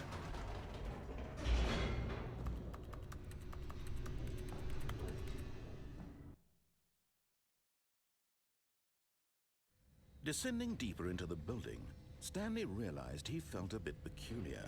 It was a stirring of emotion in his chest, as though he felt more free to think for himself, to question the nature of his job. Why did he feel this now, when for years it had never occurred to him? Probably because it looks so This different. question would not go unanswered for long. Ah! Whoops. Nope. Never mind. Stanley actually got back into the elevator and went back up. Yep. Silly me.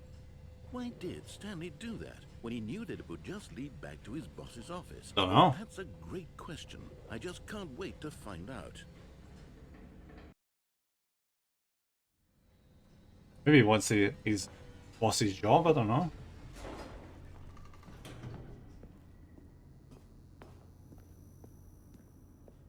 Here we are, Stanley. It's your boss's office. Yep. Exactly the way it was before you got onto the elevator. It's still just exactly what it is. What a decision you've made to come up here and look at the office again. This has fleshed out the plot of the story in new and fascinating ways I could have never anticipated. Oh, it's amazing. It's that keen eye for storytelling that you have. An incisive rapid fire of critical plot points, one after the other, weaving a rich tapestry of uncompromising narrative. Wow. I'm bolted to the edge of my seat. I'm glad you're happy. Now let me out.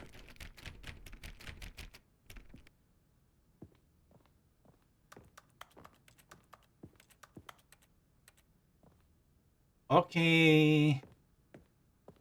I'll go down your wretched elevator. Incredible. Now he's getting back into the elevator and going down again. Ladies and gentlemen, how does he keep coming up with all of this? I'm just that special. And up. Did you think we were going to go forward down the spooky corridor? No. It's time once again to go back up in the elevator. I can't even begin to grapple with what might be up there. Is it the boss's office again? Or what if it's the boss's office? I know, right? The suspense is killing me. I can't wait to see. We might get the rarest version of the boss's office ever. There might even be flowers. Come on, super rare boss's office. It's the boss's office. It's the boss's office. This absolutely changes everything for me. Give me a timeout here for a minute while I process. Yeah, they may be wrong. It's definitely the boss's office.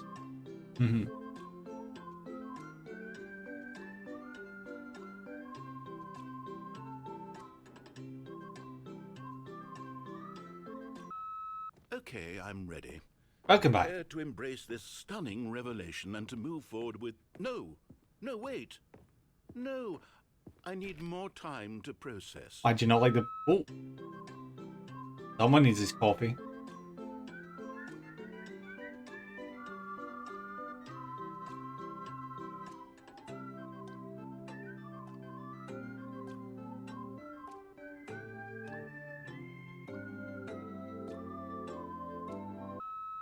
All right, I have fully come to terms with it. I have made space in my worldview for this astonishing new reality. As before, I turn to your expert eye for gripping narrative, Master Stanley. Can I go back now? Nope.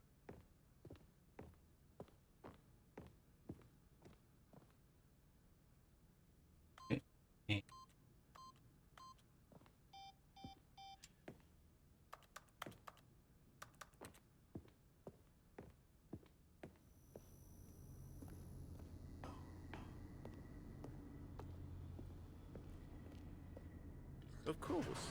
Going back down in the elevator. Yep. How did I not anticipate it? I don't know. Sure, now it's obvious, but you have to understand that 30 seconds ago, this kind of thing... Oh, we need to try that. I had no frame of reference to even anticipate it.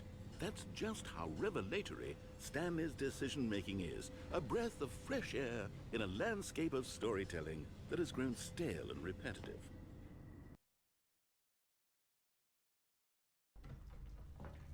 And back up we go. Where we wind up, we shall never know.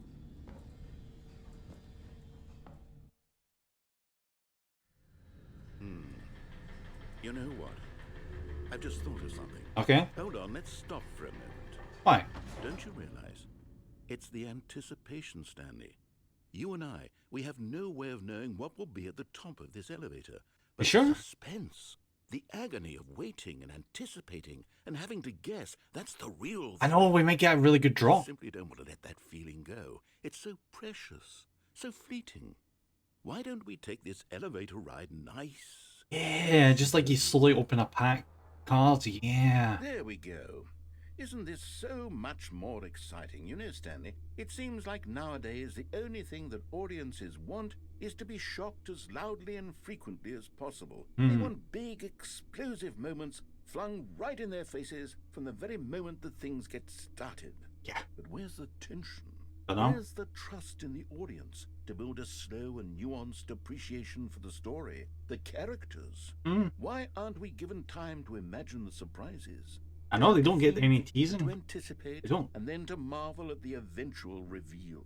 Yeah. This is story. Yeah, nice and gradual. Get suspense What you and I going. are doing right now. This is the most exciting narrative to be developed in years, and it's really all because of you. You're the one who took this bold step of revisiting the exact same locations over and over. Truly, I mean it. This is unique and different. It's not like anything else out there. You see, I want stories that surprise me, Stanley. I want to have to think. I want to be engaged and not pandered to. We're being fed such unimaginative drivel all the time, and we all know it, which is why we're so starved for content that makes us feel sharp and vital and alive. That's why people like you so much, Stanley. Yeah. Because you're not afraid to spit in the face of tradition. Damn right. Role model, you know? People look up to you. Yeah. Which is why... Oh, I actually, didn't most know people when look up to spring me. this on you, but, well, I've gathered a little press conference for you so that you can talk about your work and your storytelling and your life. That was nice of Yes, you. I know you're not much for the public eye, but I thought it would especially mean a lot to the people who have been following you from the beginning. They really look up to you, Stanley. I don't know if you realize the impact you have on them. This is the kind of gesture that might leave a tremendous impact on them for the better. Oh good, we're here. Ooh. Fancy. What if I went back down the elevator? I can't go back down the elevator. I think a quick drink.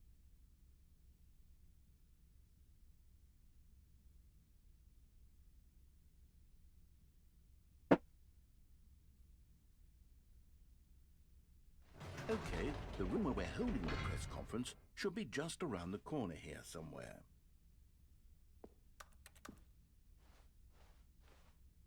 Everything. I'm sure. World's healthiest human being, all track field. Live. Guy who went to Mars.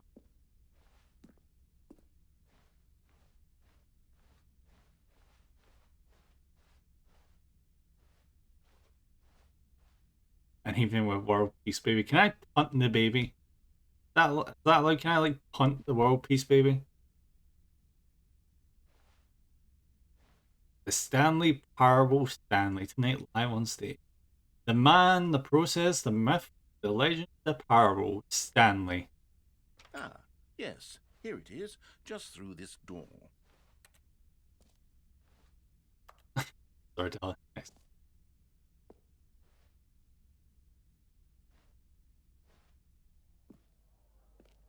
Good stage. Are you ready? I've told them you're going to speak a little bit about the nature of surprise in storytelling and what it means to craft a truly unpredictable narrative. Oh, don't worry. You'll do great. Just be yourself and speak from the heart. I'm really proud of you, Stanley.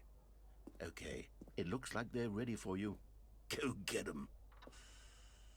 Let's just chill here first. Congratulations, Stanley. Remember where you came from. Your co-workers. Break a leg, champ.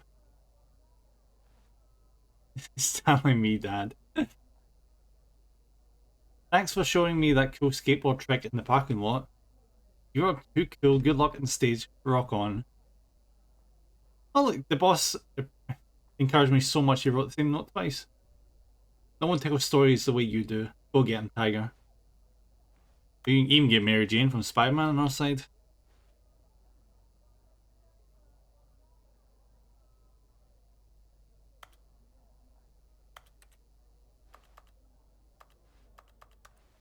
Alright, let's go. Let's get our award for being the best protagonist in the world. Nope. I'm not having this. Hello, New York. How's it going? How's everyone Saturday? Hope you're having a swell time. In that cubed garden place, whatever the hell its name is.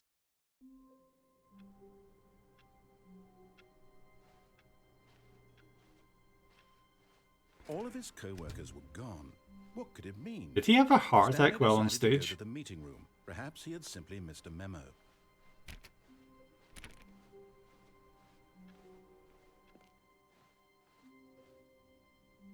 Oh, Anya. I found stuff. This is different. This is very different. Oh, new content? What does that mean? Yeah, new content. Content. This is surprising. I like shut this door and get over there. Ew.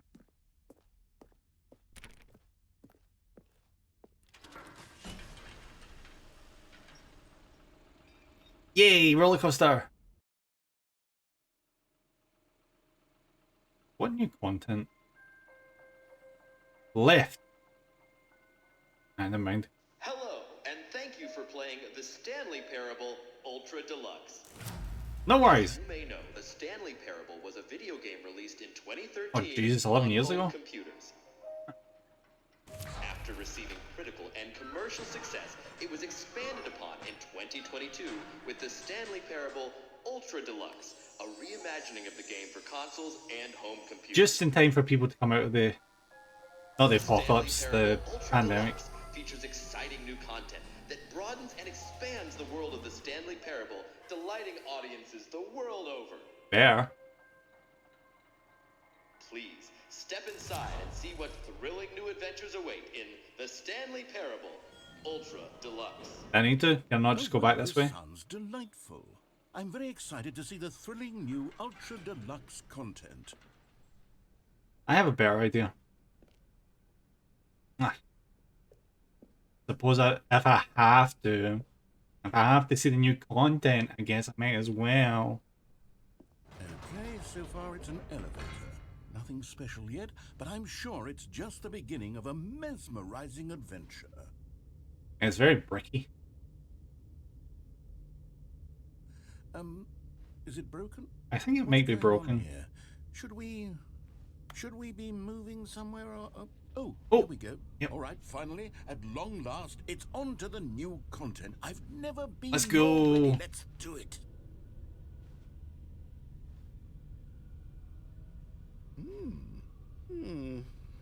I have to say, initial impressions of Stanley Parable Ultra Deluxe, mostly tedious. It's as if Yeah, it's not Oh, very... okay. Let's see the content. Give me the content, Stanley. Wow, that's such amazing content. It's very... bricky. So bricky. Ooh! Can we jump? All right, let's see. It's the jump circle. Guys, we can... Holy shit, we can jump.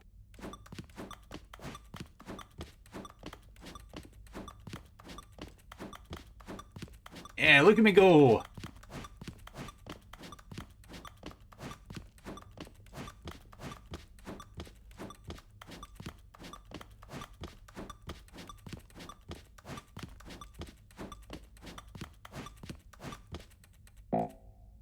Aww.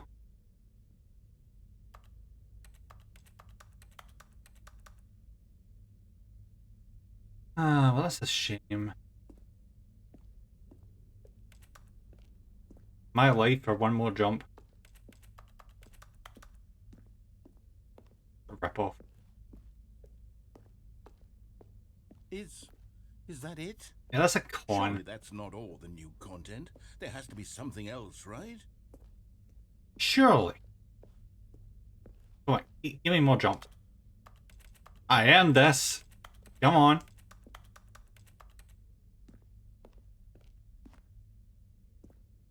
Where's this plugged in?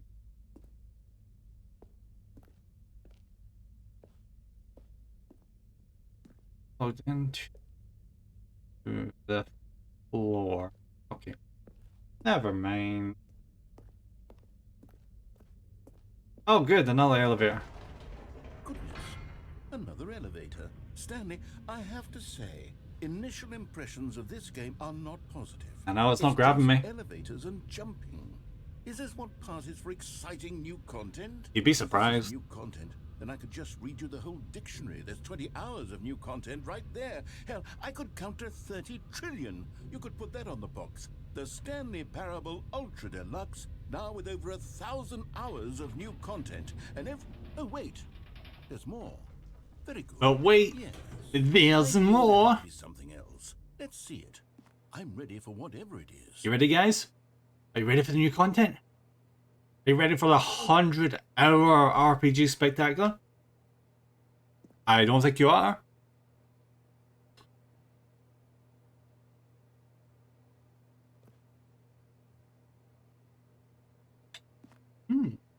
Blue chair.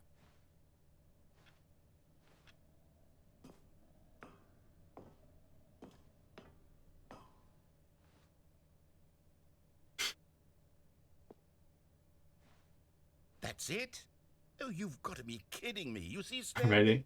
this is what Apparently the game happens wasn't. when greedy video game developers with no respect for their fan base rush a cheap expansion to market for no reason other than to make an easy dollar. And don't get me started on the level of craftsmanship that's gone into it. In fact, know it's a I'm nice looking right saying. now at the game's achievements, and it's hard to believe one of them actually says, "Test achievement, please ignore." What quality assurance department signed off on this? I'm infuriated and I'm offended, and I intend to find these people on Twitter and hold them personally accountable. It's my fault, Stanley. I built up too much anticipation around the new content, I'm afraid. It could never have lived up to such expectations. If you're still with me, why don't we just reset the game and we'll try to get back to what the Stanley Parable is really about. It may be a good No idea. frills, no gimmicks. Just you and me having a great time together like always. Lol. What do you say, friend?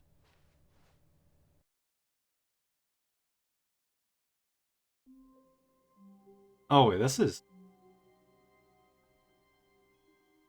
I mean, it's the same room, but... Yeah, 4 to 7. This is not the same offer. Feels very... Half-lifey. Psst. Stanley, come over here. In the vent. I want to show you something. Oh no. No, that is too sus. I am not crawling into a vent with someone that wants to show me something. That never ends anywhere good. Apart from me giving you a lawsuit. Oh, you don't want to see the cool surprise I made for you? Well, fine. You're a dork anyway, so who cares? Oh, f it. Alright, alright. Oh, never mind. You're not a dork. This better have caramel. This candy better be the most delicious caramel-infused, coma-inducing candy ever. It won't give me any cavities.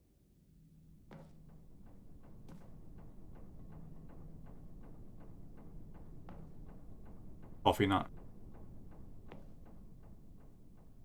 Wow, a broken ankle. That's everything I ever wanted.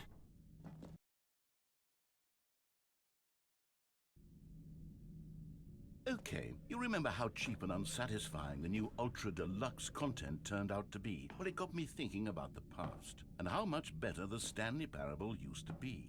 So I made something special and tucked it away here where the game's developers won't find it. Just our little secret. Take a look. And I was joking about an RPG. Jesus. I call it the Memory Zone. It's where I've been storing all my favorite memories so I can relive the peak experiences of my life whenever I want. Experiences like the launch of the Stanley Parable on PC. Oh Jesus, guys, we have Firewatch now.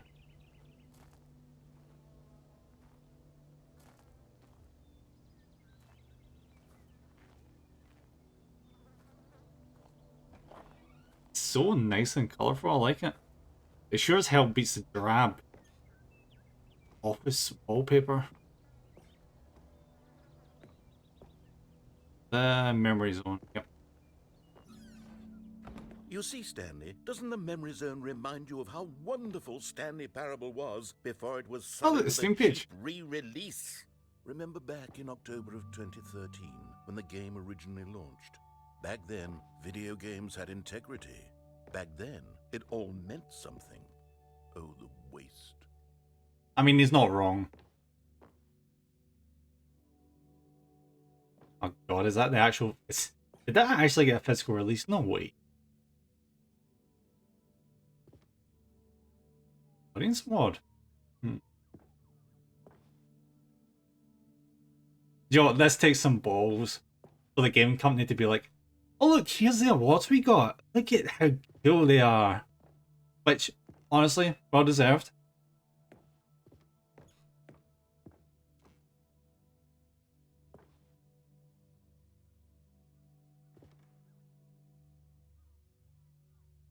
I remember.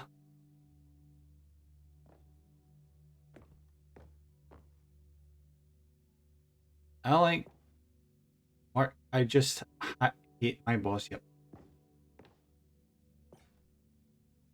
Link was identify 15,000-year-old ultra conserved words. The Washington Post. Wait, is this actually what Firefox? No, thank you. Google Chrome until I die, or they install some stuff called AI. Or they make it pay to use. As soon as that happens, I am so gone. It might help because it happened, yeah. Oh shit, they did actually make a physical release. The fuck? Oh wait, no, that's the... Oh god, what do you call them? Ah, thingy. Record. The record. I'm guessing that's the first dollar they earned from the game.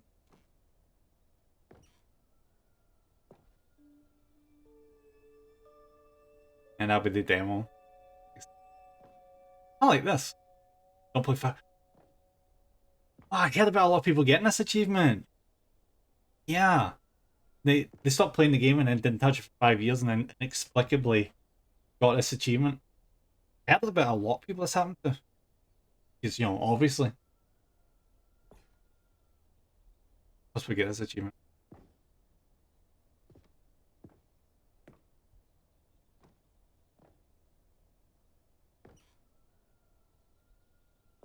Alright guys, you're patting yourself in the back a bit far now.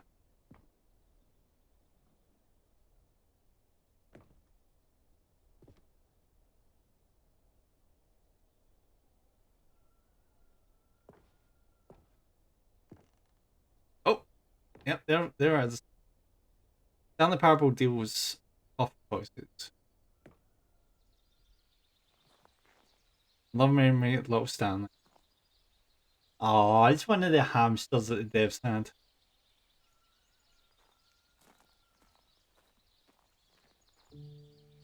I hear hamsters die like really easily. They're really prone to heart attacks and stuff. You get a really weak constitution.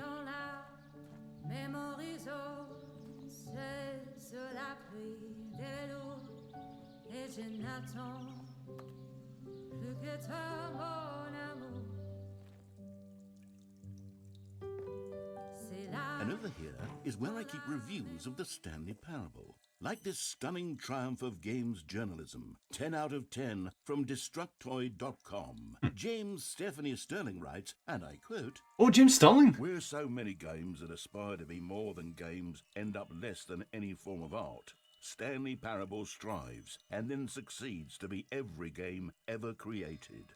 Did you hear that, Stanley? I was not expecting to Every get game see one of his ever reviews in created. here. That's how grand and all-encompassing I guess the he's not him original anymore, Stanley but Parable was. yeah.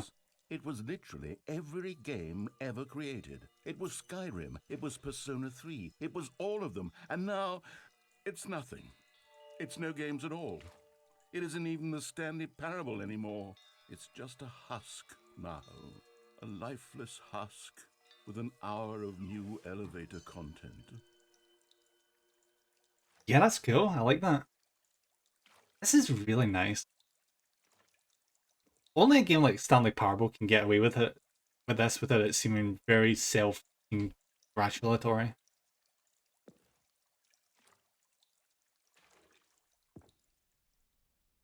If this was a AAA dev doing this, I'd be like, oh, shut the hell up. But since it's an indie, perfectly fine. Yeah. Even the 2 doors, there we go. That's the ooh, there's the program they were using to make it. What would that have been? CAD? Or something to that effect?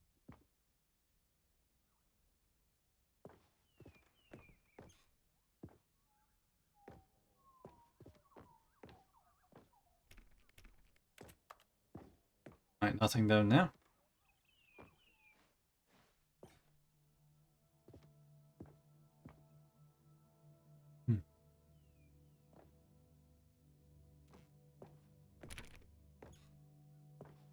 If I was a dev for this game, I'd be so happy with this. I would just keep coming back to this all the time. Just be like, we did this. We did this together as a team. And made something that people loved.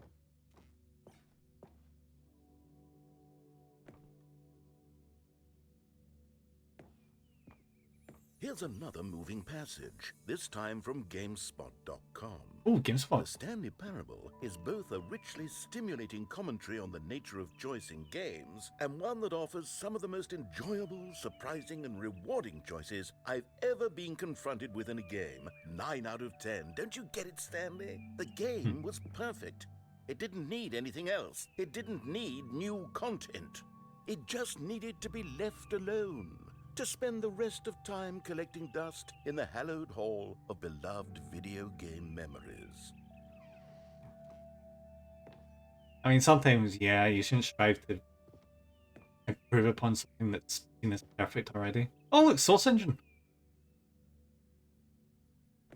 I guess they must have made the game in Source.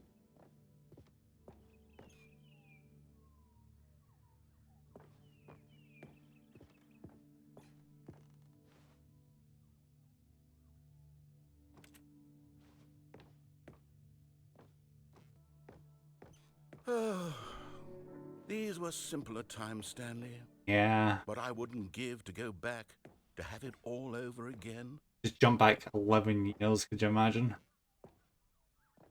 Wait, hang on. I don't recall this part of the memory zone before. It's What's quite dark. What's down here?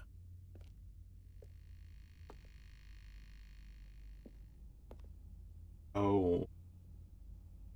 I need some Coca-Cola for this. Or not. Oh my crapping Christ, this is Half-Life 2 specifically. I remember this. This is like what level? This is the level where you're on the coast. Oh no. Oh God, no. Stanley, it's a collection of reviews from Steam, the online video game distributor. I haven't looked at these in years. I can't even imagine what's been collecting down here. Surely these reviews were glowing as well, weren't they? Oh no, is this gonna be the bad reviews?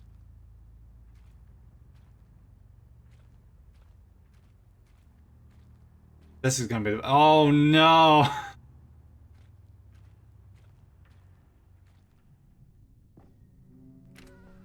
Honestly, I could not be bothered to play this game to full completion. The narrator is obnoxious and unfunny, with his humor and dialogue proving to be more irritating than entertaining. Unfunny! The It's nerve. going to be funny. I'm trying to make a serious work of art. I suppose I could write up a handful of gags to insert into the Stanley Parable, but the game is already such a densely layered web of profound philosophical insights that I can't even imagine where I'd have the room to stick them. Are we gonna get a crowbar in a minute and just fight like bad reviews as head crabs or something?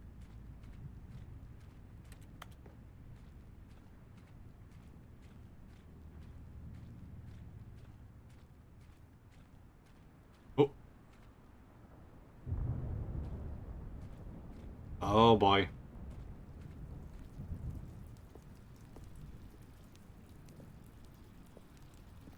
That'd be really interesting. It is source code, so I wouldn't be shocked. Okay, let's see what this one says. While the idea for the game is good, for someone who prefers non-linear games, this preachiness gets annoying fast. Preachy? Stanley? I'm not preachy, am I? Sometimes. You can tell me if I'm preachy. Honestly, you can. Oh, goodness. This is actually quite shocking for me. Well, to be honest, I had always thought of the game's dialogue as being rather terse to begin with. You can't know how much fluff I cut from the game to get it to feel as light and airy as it... Well, I always thought it did, but maybe it wasn't. Oh dear, what an awful memory to have to hold on to. These black marks on my otherwise unimpeachable track record. I feel like a failure, like I let these people down. Perhaps the Stanley Parable isn't quite as sterling as I always remembered. I just love how meta this. Could you imagine the voice actor just reading all this dialogue? What's this one got to say? You constantly have to stop doing anything so the narrator can catch up with his long-winded explanations of what's happening. I wish there was a skip button. A skip button? Well, yes. Yes, I think we can do that. If I'm truly too preachy, then maybe letting you skip ahead for just a moment, surely it couldn't hurt. Not if it means we can strike these negative reviews from the record. Only positive Are you gonna reviews make of me... the Stanley Parable. That's my motto today, and it's always been What my the motto. hell is I'll do this? anything for the customer, Stanley. Yes, a skip button we shall have. But do you want me to like skip to the ending? Are we... am I gonna press this button and it's just gonna immediately hit the credits?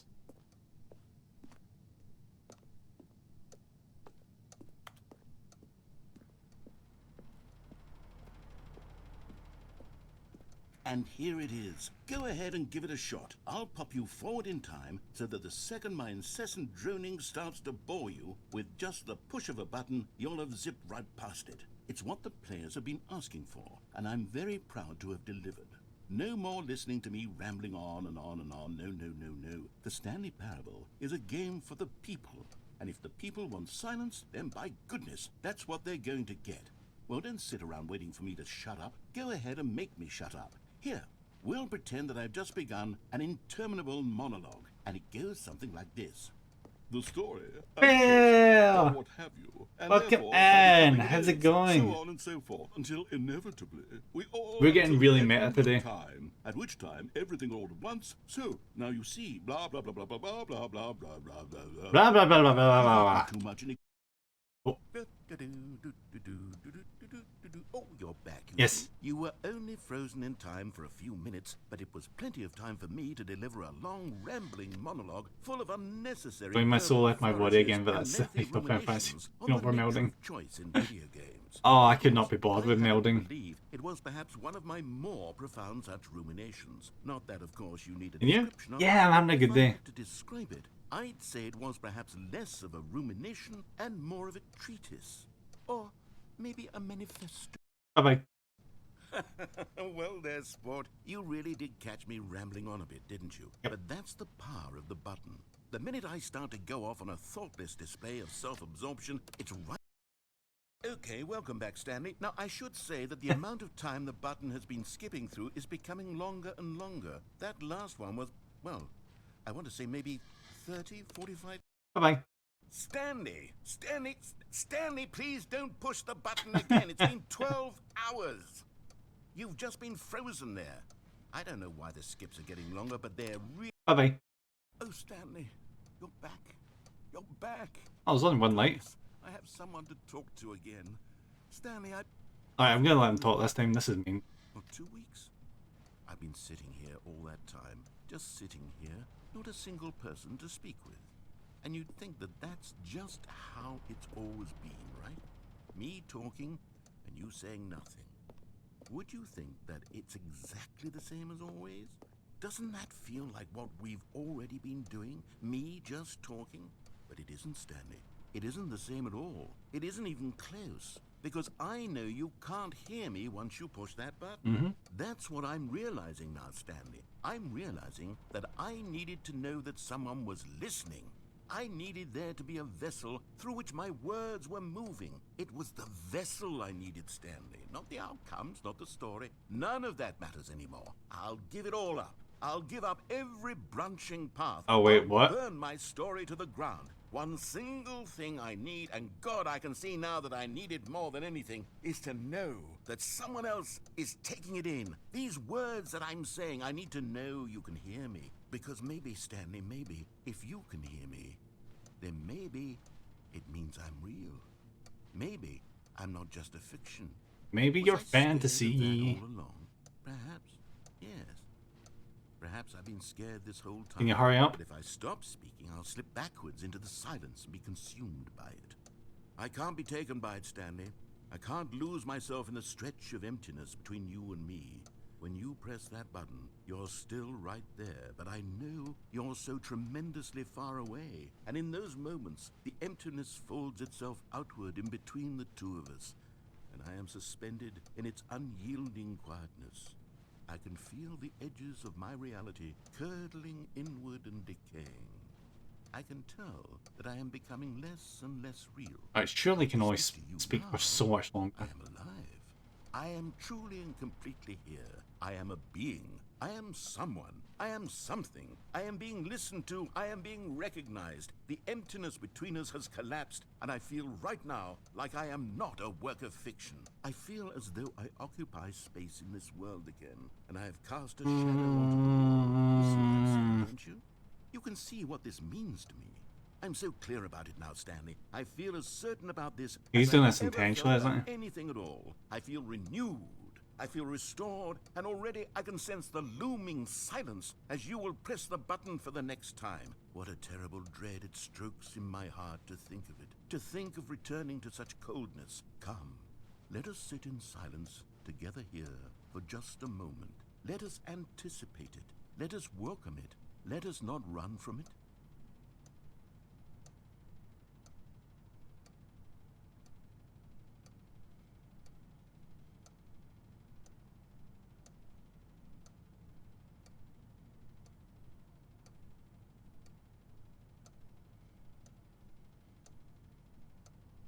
I'm pressing fun.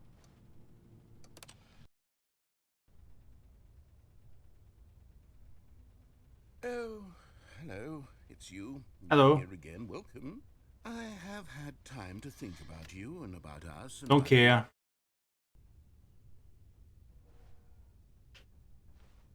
Oh, is he gone? I think he might be gone.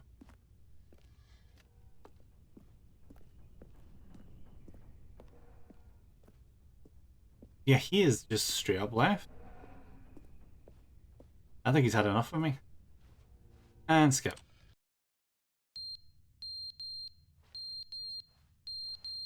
Alright, what is the annoying beeping? Oh, it's fire alarm. Oh well. But they didn't understand the game was never meant to be funny. It was meant to have a point. It was meant to speak to the human condition. But where are the jokes? Where are the jokes? They bemoaned, they screamed, they gnashed their teeth and said, entertain us. It wasn't enough. They had to leave a pathetic little thumbs-down review and make all of their pitiful demands. But then, he's talking too much, they said. First, he didn't entertain us. He's now not. shut up. It's Oh. the inconsistency. It's the lack of accountability. It's the unwillingness to examine with an uncompromising heart the words that they are speaking. I'm just gonna let to him the go off. world. As though there were no consequences for a lack of cohesion in one's assessment of others. But of course, absolutely anyone can leave a review. So here's what we get. We get these demands that seek everything and are accountable to nothing. We get a world where someone will say, oh, there should be a skip button. You should be able to freeze Stanley in place while the narrator sits there forever and ever. We want all of this in the new Stanley Parable. We demand it. And then We demand it it. was said because it was spoken. Now it simply has to happen. The most immediate desires, every single thing demanded by every person at every moment in time. If someone wants it, then it's a crime not to bring it into being. Have we been given to indulging every fleeting whim for no reason other than to do so? Yes!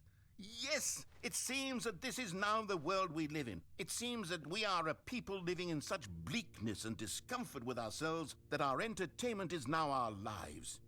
It has come to represent us. It absolutely must speak to who we are as people, because otherwise, without our entertainment, we have nothing. Without entertainment, we would have to face inward toward the cruel bleakness inside ourselves. We would turn to look at our deeper nature and find a resounding emptiness gazing back with unyielding aggression. And so because of this, we require that our amusements and our playthings and our flights of fancy be so impossibly captivating that they consume all of our attention.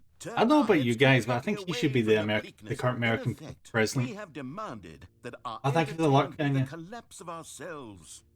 What a pitiful reflection of humanity these entertainments are. What a shameful mirror to the human spirit they project. I'm not mad. I'm not mad about any of this. I'm at peace with it. Yeah, you sound I it. am a calm center of gravity around which these perversions hurl themselves. I am a waypoint for reasonable and collected discourse. They're the ones who are mad. Yeah, They're they're the ones who freaking couldn't stand insane. here of me How dare they? using my game to try to say something. Maybe they were just jealous of me. Yes, of course.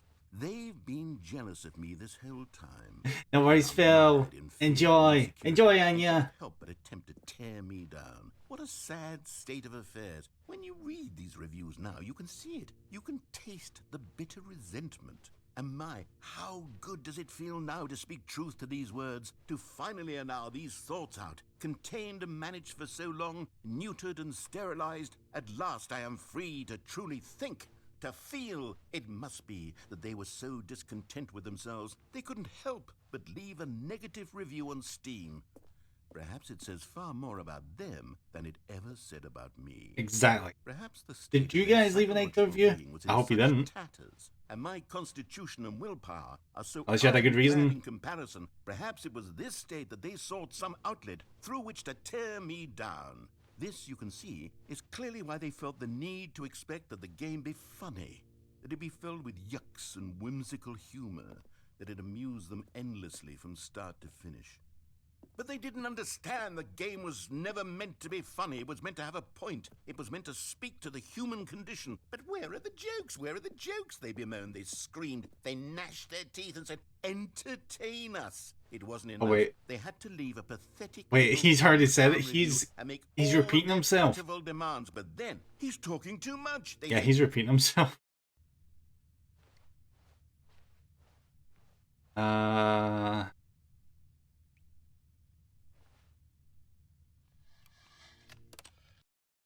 The end is never the end, is never the end, is never the end, is never the end, is never the end, is never the end, is never the end, is never the end, is never the end, is never the end, is never the end, is never the end.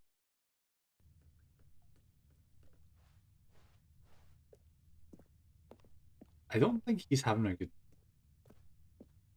He's having a very not...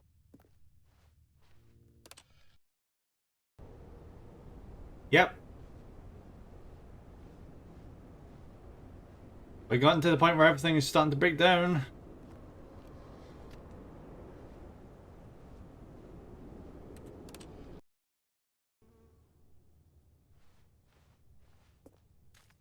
look, we've almost got way out. Good thing Stanley's this durable.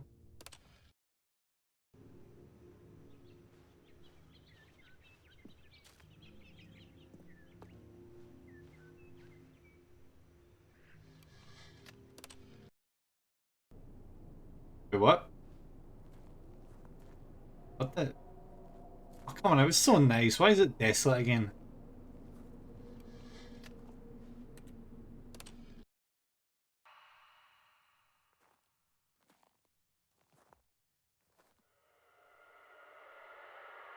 Alright, I don't like it. I don't like this. Went from pleasant and nature filled to just horror. Just all horror everywhere.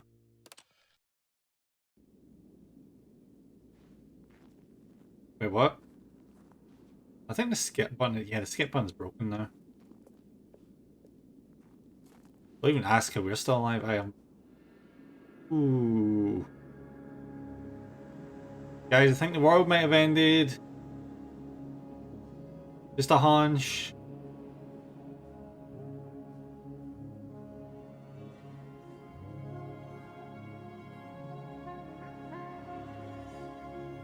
I feel like we're now playing Journey.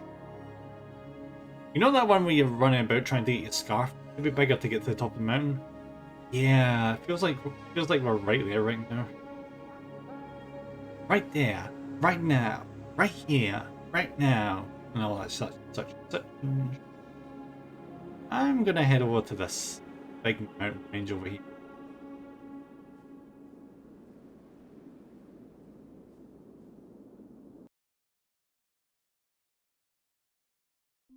Oh!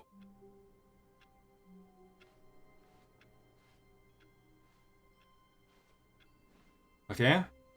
All of his co-workers were gone. What could it mean? Stanley decided to go to the meeting room. Perhaps he had simply missed a memo.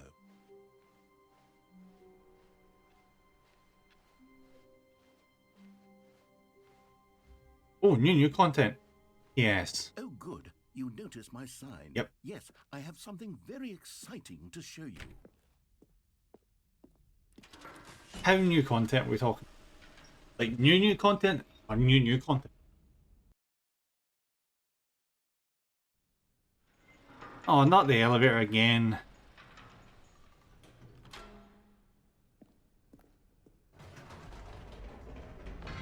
You see, Stanley, I've been reflecting on the Stanley Parable and about how roundly disappointing this ultra deluxe version has turned out to be. I know it turned into a The desert. original Stanley The skip Parable button. was a landmark, and any new content for it should live up to that legacy. So forget this ultra deluxe nonsense. I say we take it one step even further. Is it going to become an FPS? Which is why I'm very proud to announce for the first time ever the Stanley Parable 2. Yay! Guys, check it out. We're on the sequel. Yes, you see, isn't this far superior to a measly re-release with a few minor additions? Think of all the new territory we'll cover with a fully fledged sequel. An entirely new experience, built from the ground up. Why, there are so many possibilities. It could go in so many different directions. This is what fans have truly been asking for. Haste the sequel. Oh, there's actually names on the vending machine that time.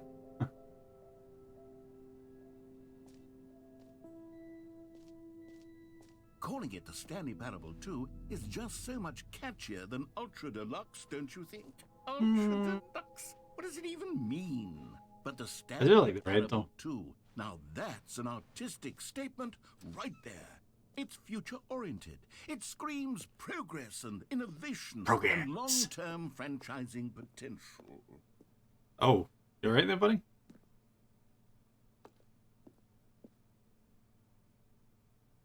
Content part 2 is old and busted. New hotness. Cool red section of the chart. Yeah, cool red section. If it's not red, it is Dead Redemption. Back to doors. Yeah, to door. More TSP, better TSP. Win-win. Sequential mind share. Paradigm shift. Dungeon. Break. Immortal approach. Color red. Yeah. And water cooler, because it wouldn't be the same without a water cooler. Actually, I kind of love that couch. It looks so comfy. Very, very comfy. Da-da-da-da. Yes. Stanley Parable logo idea. Oh, that's yeah, what do they call that program? Not Windows presentation, it's something, whatever, doesn't matter, doesn't matter. Oh guys, we got a second player. Now, to be clear, I haven't quite nailed down what exactly the Stanley Parable 2 is going to be. Rabbits. Let's take a look at some of the features I've been developing for it. I figure that if I can loosely organize a handful of interesting concepts, that surely the game will sort of naturally spring up around them. It'll all work itself out. Game development is much more of a fuzzy magic than anything scientific or logical, really. Who is the sequel to the Stanley Parable as the prequel to the Stanley Parable as the sequel to the Stanley Parable? So it's a sequel and a prequel. Let's wait to the show 4.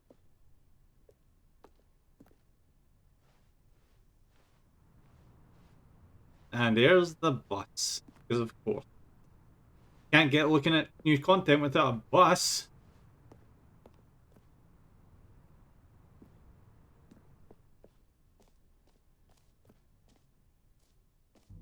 Here we are. Go on, try out some of the new features. Can I jump? Exclusive.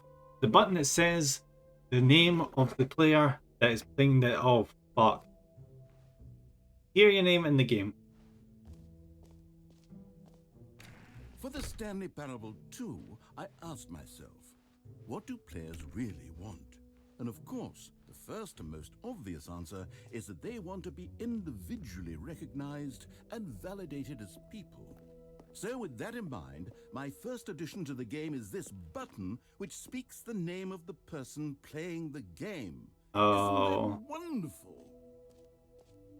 Okay.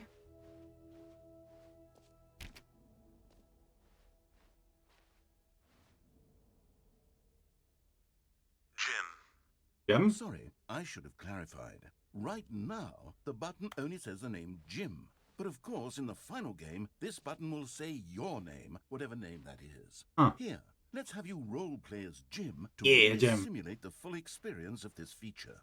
Just play Or it. reverse I Minch. promise you'll love it.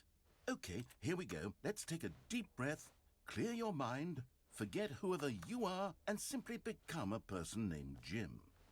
Really, I do I want you have to? imagine yourself living as Jim, sleeping and waking as Jim, falling in love and being heartbroken. That just sounds like a as nightmare, Jim, seizing honestly. all the world's possibilities as Jim, and as Jim, watching your dreams crumble into dust. Do you feel it deeply? Jim. Whoa, hold on. I wasn't finished setting up the backstory. If you don't properly roleplay as Jim, then you'll never understand the impact of this button. Otherwise, it's just a stupid button that says somebody else's name. Okay, we're doing it again, and this time let me finish first. Now, allow yourself to become Jim. Imagine yourself...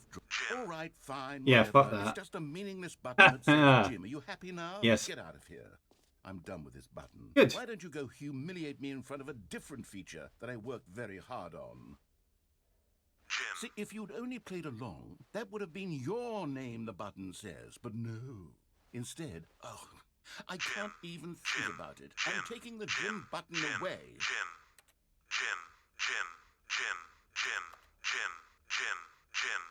Aww. Now I can't press X to Jim anymore. Where's the fun in that?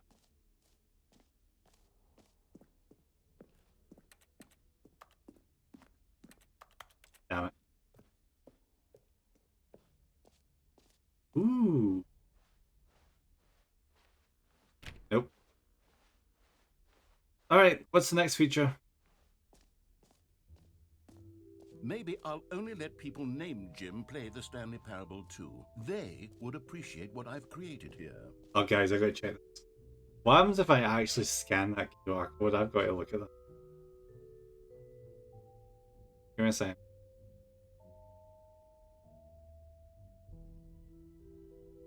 It actually worked, guys. It brings you to a webpage. It's welcome to the official website of the Stanley Parable. A sequel, huh? Watch our helpful and informative video to learn more about the Stanley Parable and what the journey of becoming its sequel is all about. Unfortunately, I can't link my phone screen to the stream, but that's new. If you're more of a prequel sort of person, check out the Stanley Parable. Thanks for stopping by. Enjoy the rest of the exhibit. Join the Crows Discord or follow us on Twitter. I wonder if you can actually get any of those t-shirts.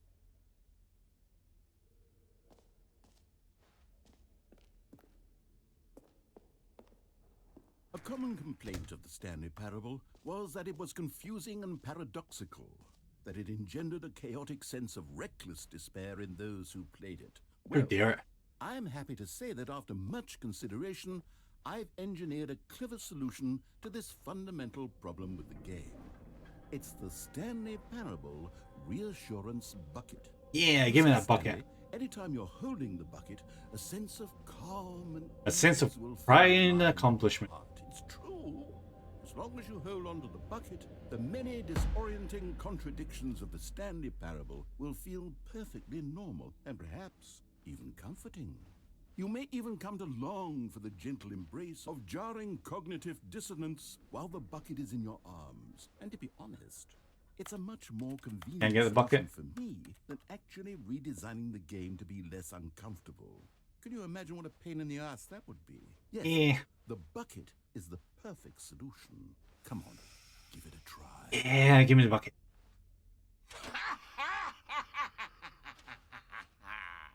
Can you feel it? The glow of comfort, even in the face of crushing despair, must already be sweeping through your body. And in fact, can I say that I do believe the bucket lends you an air of charisma as well? Oh, I look I very think that just buckety right now. holding it has made you the slightest bit more attractive as a person. The benefits of the bucket seem to go on and on, don't they? Give me can wear as a hat. All this and more await you in the Stanley Parable 2. If I could wear it as a hat, I'd have infinite power of not being able to see people rob my shops. Does anyone give out awards for most enjoyable bucket in a video game? Maybe. That really should be an award if it isn't already. Free new each achievement. What is this store? Okay, I'll be honest, I haven't yet decided on this one. I think that Equate, in the introduction, Pokemon. the office could use a bit of decoration, like balloons. I have a But I'm bucket. undecided on Get Well Someday and Happy 12th Birthday. Which would you I was getting Stanley lost going. We have found the sequel. Kind of. We have found the sequel exhibit. And I've made the narrator really, really sad. Get well someday. Sounds like passive aggressive. Happy 12 birthday.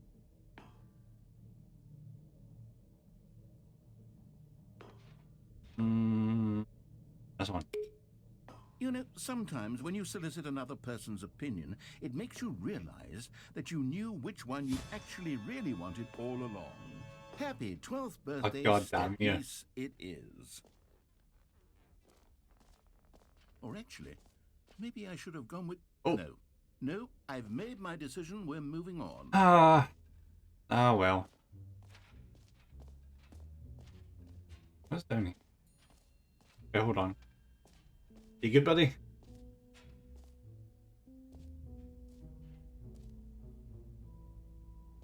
Only 4K to change this stream title? Probably. Yeah, only 4K.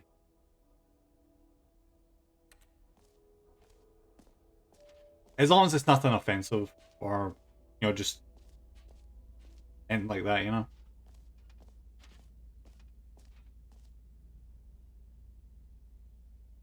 Do I go down? I'll come down here in a second. Time's go ahead, buddy. Free, new, and easy. Alright, let's go this way. Yeah, let's get that trophy.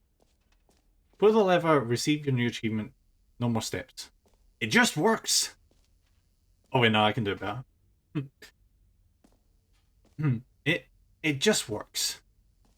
I'm not kidding. Here's something special. You remember that broken test achievement that got left in the game on accident? Yep. I'm developing a technology to simply give you the achievement.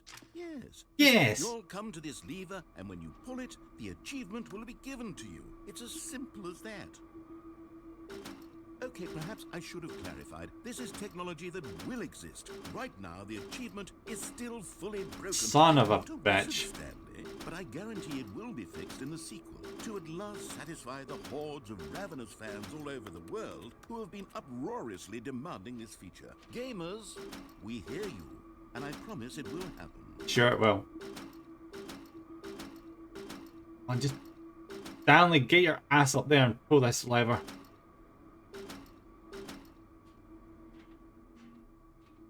Stanley doesn't know what he's doing. All he needs to do is jump up there and sit in that lever and that door would swing right open. But I guess that's not going to be today. Because Stanley has no imagination.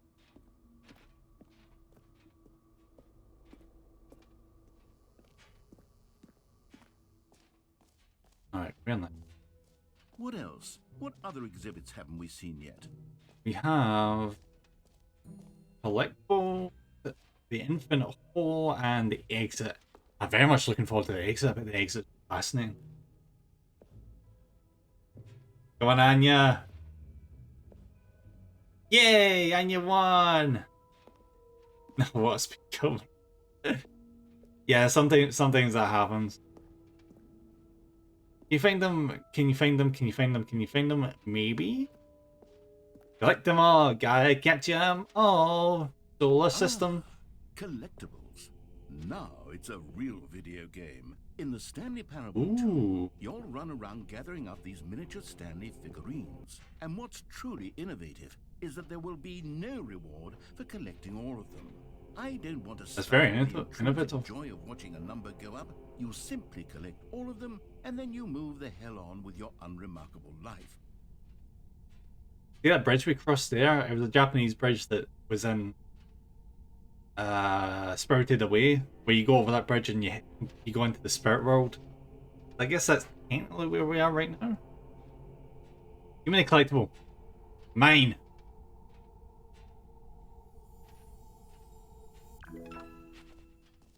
Yeah, there's no 100%. Yeah, because there's one achievement the game will not give you, no matter what. God, it really is the worst when you collect everything in a video game and then they give you a big fancy reward for it. Absolutely tragic. And ooh, did we get the jump button available again? You know what?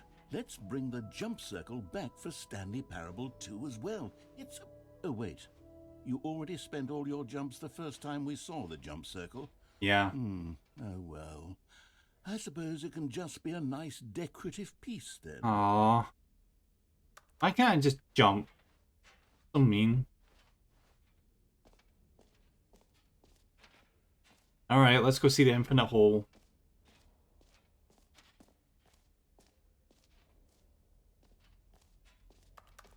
The narrator's already been nice enough to be an infinite asshole, so we might as well go see if he's down here. Stanley, here's an idea that I'm truly fond of. It's never been done before in a video game. This is, in fact, a hole that you can fall down forever. Wow. Infinite falling. You can Fascinating. fall until the end of time, if you like. A stunning leap forward for video games as a medium. I know, it's revolutionary.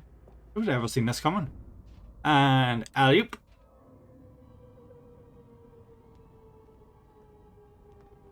You see, isn't it wonderful? One of my more ingenious Pardon me. concoctions, if I do say so. Now then, Since you've gotten to see the infinite hole, you can press the teleport button to pop back up to the top, and we can continue onward. It's very Alice in Wonderland, isn't it? Now, I don't mean to be a bummer, but I do recommend you use the teleport button to go back to the top. Maybe do it on the sooner rather than later spectrum of things. Why are you worried I'm going to hit the bottom and prove that this isn't an infinite hole? Okay, Stanley, I don't know quite how to say this tactfully, but it's possible that I slightly I was saying the installation right there in bounds players. Is it a very, very... Who knows? Probably not well. It is. It's an extremely deep hole. I don't want anyone to say that it isn't an astonishingly deep hole. It is. Is it infinite? Well, that sort of depends on your definition of infinity. From one perspective, the infinite is merely philosophical in nature. It's more of a... Oh. Okay, well, good for you. You found the bottom of the hole. You found me out, Stanley. A lot of cigarettes down here. Cheat, and you're so clever. Look, I think the issue here is just that you're unusually fascinated by falling. What normal person actually wants to fall infinitely? I figured the hole was as deep as anyone would actually need. Don't you put this on me. Maybe you're the problem. Look, things got a little heated there. Yeah, I think we both anyway. said some Thank you things for the we alert, didn't buddy. mean. Why don't we just put all this behind us and agree to just call the hole mostly infinite? Got the whole thing If that off. works for you, Perhaps. go ahead and press the teleport button to warp up to the top of the hole and we can move on. I'll just be up here when you're ready. No. How about I don't do that? How about I just relax for a little bit? Just enjoy the bottom of my newfound hole, shall we? Do do do do do. Do do do do do do. Do do do. Do do do do do.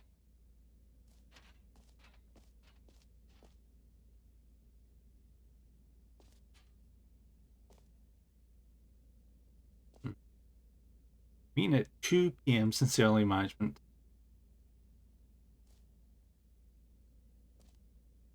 Every pause button is a Roman numeral 2. Just the two of us, we can make it if we try. Just the two of us. Just the two of us building castles in the sky. Just the two of us, you and I. And Great. teleport. Now, I'm very excited to show you even more of my ideas for the sequel. Alright, let's help the exit. I bet we'll be seeing thrilling things in the exit. Like absolutely thrilling stuff.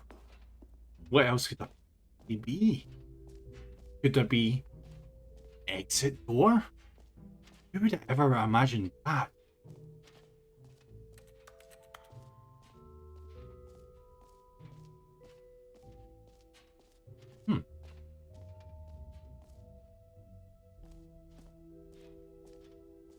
Jump circle, collectibles, done that.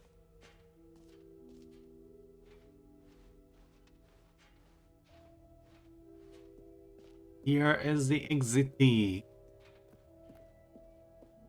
All right.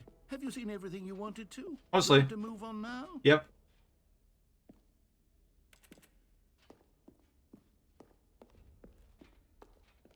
There's a boy stand up in there.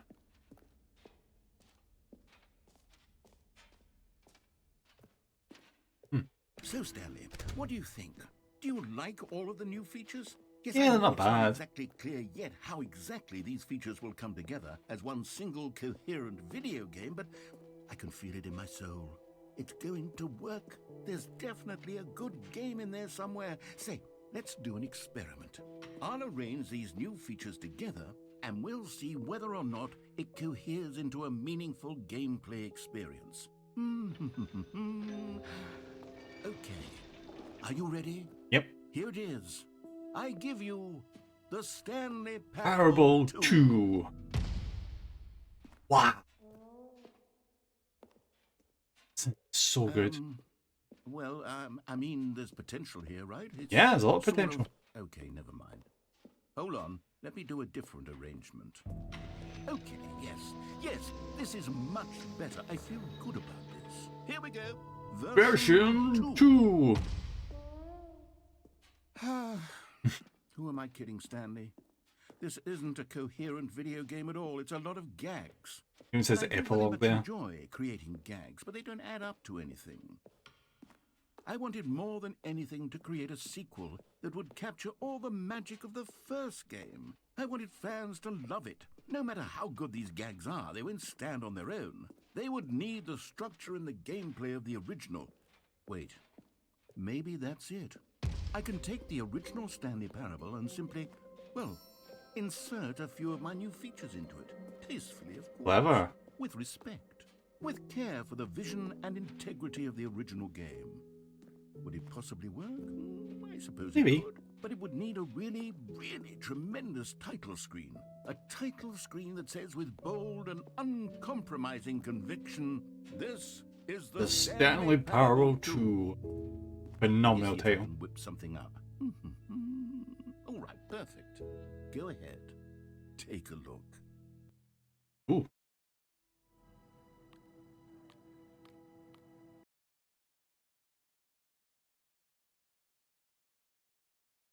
This is the story of a man. Oh, there's a skip button this time. Stanley worked for a company in a big building where he was employee number 427. Employee number 427.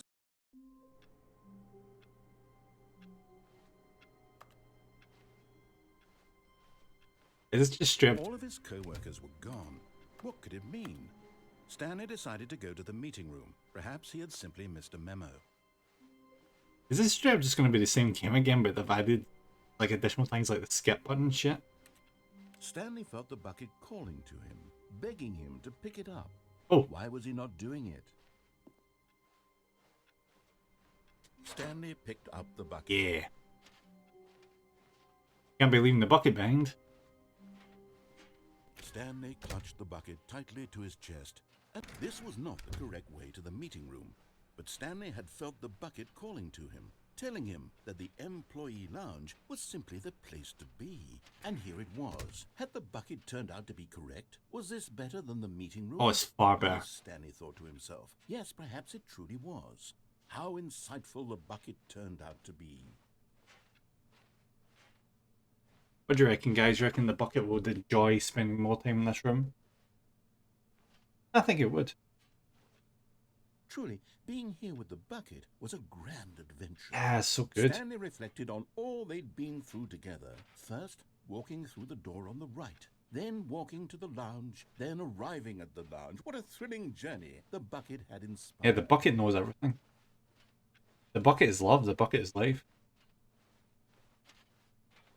Perhaps this was where the bucket felt most truly at home. Here in the employee lounge.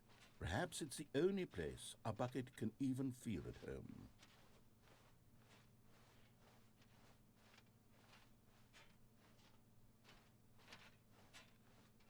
Stanley decided to just give the bucket absolutely as much time as it needed to be in the lounge. Clearly, the bucket and the employee lounge shared a special connection. Oh, I wonder if we can shove the bucket into the broom closet. Cupboard, whatever.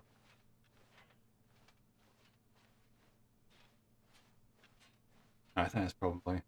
But finally, the bucket was done being in the lounge, and they took the first open door on their left to get back to business. Taking care of business. Right. And so the two of them detoured through the maintenance section and walked straight ahead to the opposite door.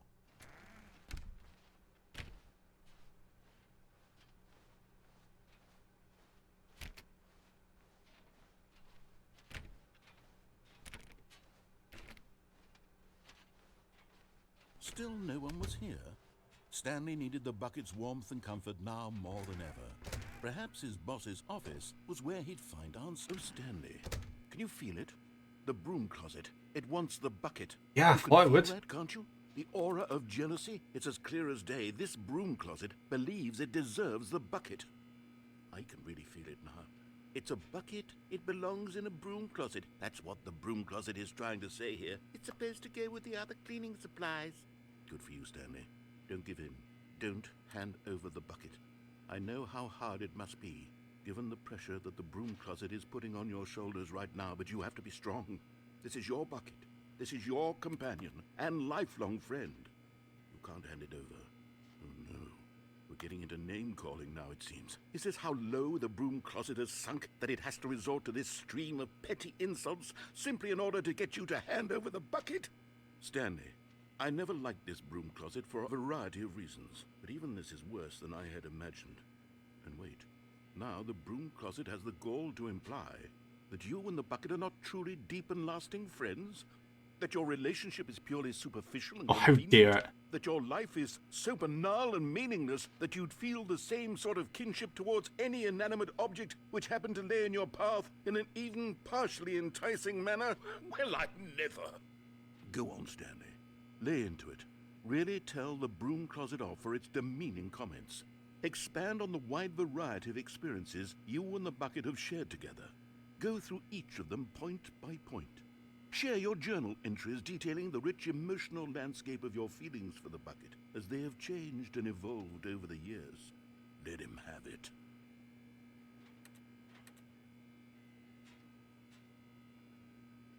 Can I actually leave the bucket here, or is it just... Okay, I've got you something which I think will help settle this debate once and for all. Here we go. Oh, yes! There. Now it's settled. Nice. No more debate, no more discussion. Take a hike, broom closet. Yeah, screw you, broom closet. Meandering philosophical diatribes about the nature of cleaning supplies and their relationship to broom closets in the natural order of things.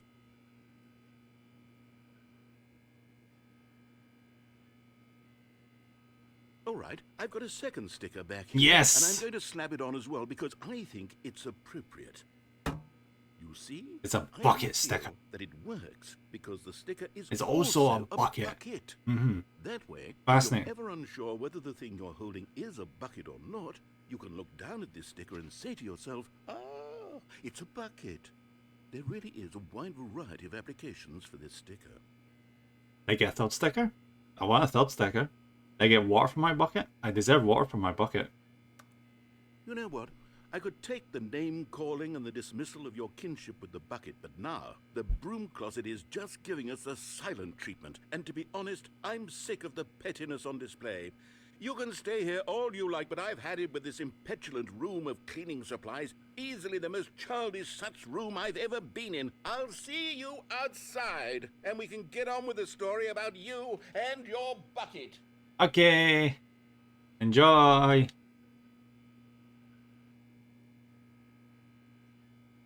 Alright, I'm going.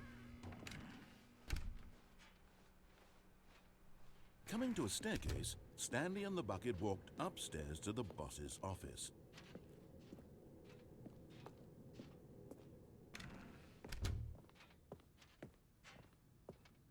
Stepping into his manager's office, Stanley was once again stunned to discover not an indication of any human life.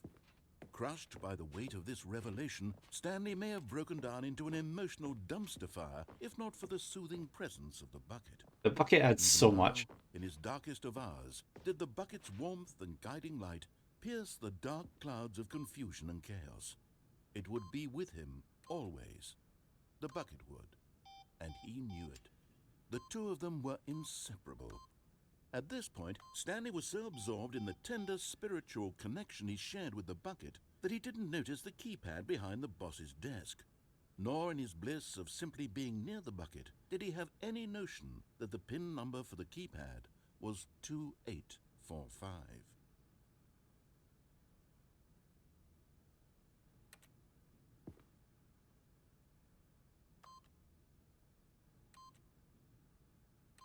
Stanley just sat around twiddling his thumbs.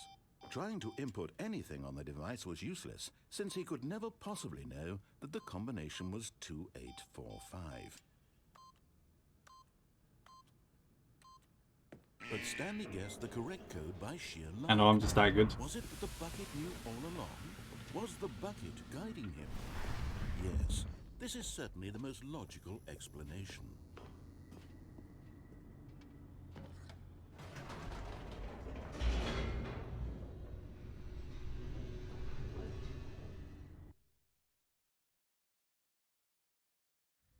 the elevator raced downward, plummeting towards an unknown fate. I'll be fine as long as we have the It would bucket. be all Stanley could do to keep himself together, if not for the bucket. Yeah, the bucket. Soothing him, comforting him, reassuring that in this darkest moment of uncertainty, he would be all right. The bucket is here for you, Stanley. Everything will be fine. Yeah, the bucket will see us through. Stanley and the bucket walked straight ahead through the large door that read, Mind Control Facility. Okay.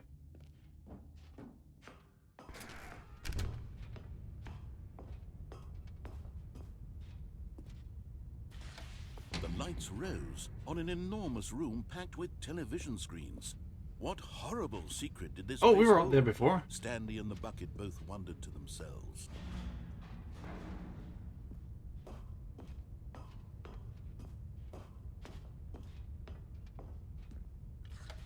The monitors jumped to life, and Stanley nearly dropped the bucket in shock. Everyone in the office was being videotaped, monitored like guinea pigs. I mean, as an office. Bucket had never seen anything like this, and it very nearly burst into Aw. tears as Stanley Not my cradled it, bucket. reassuring it that everything would be fine. Oh, poor bucket.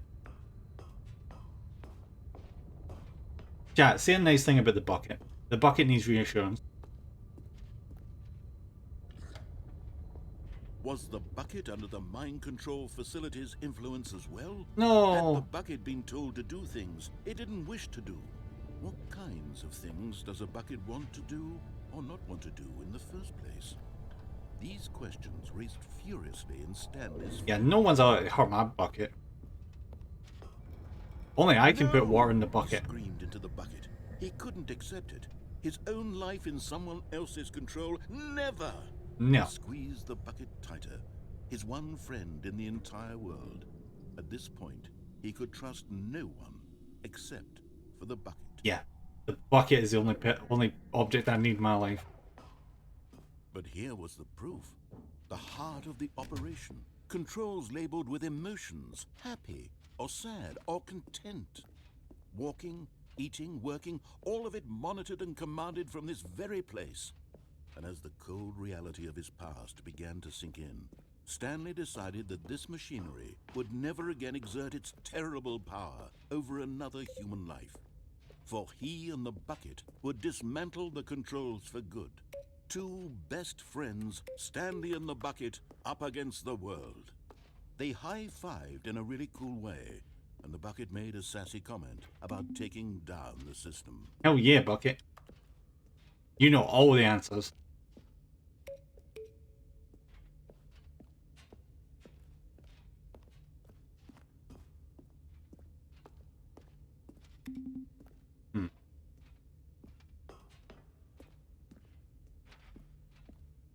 What if... Must be... Bible.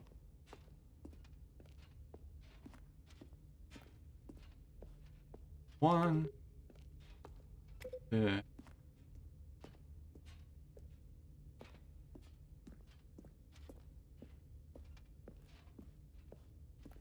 Three...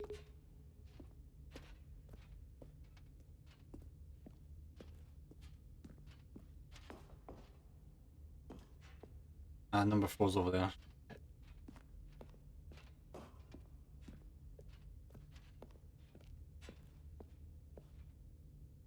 Damn it.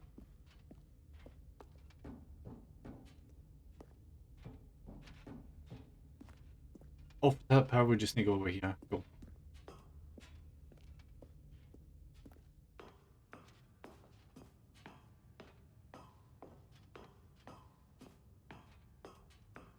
When at last they came to the source of the On. But at the last second, the bucket jumped in and pressed the button to turn on the controls. Stanley gasped in horror. Had this been the bucket's plan all along? To take over the machine and claim the power for itself? Oh no, bucket. How could the bucket have betrayed him like this? I know it's devious. Stanley was prepared to throw the bucket away in disgust when suddenly an image appeared upon the enormous screen. Birds. Silly birds. Of course it was a The seagull. control buttons became active again. Kill the birds.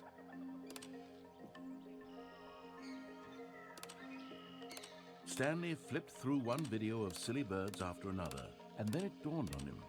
This wasn't a mind control facility at all.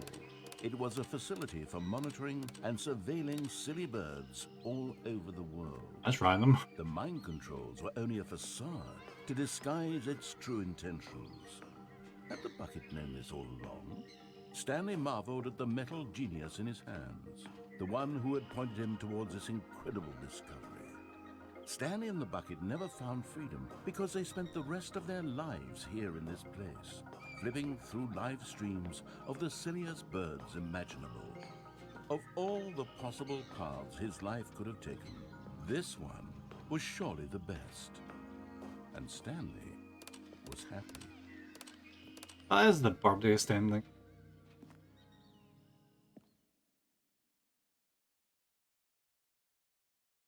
Yep, I figured. All of his co-workers were gone. What could it mean?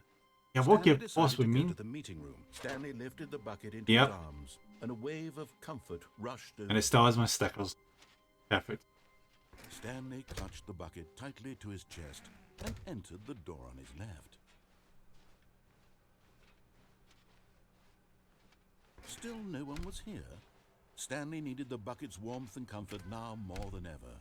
Perhaps his boss's office was coming to a staircase. Stanley and the bucket walked upstairs to the boss's office.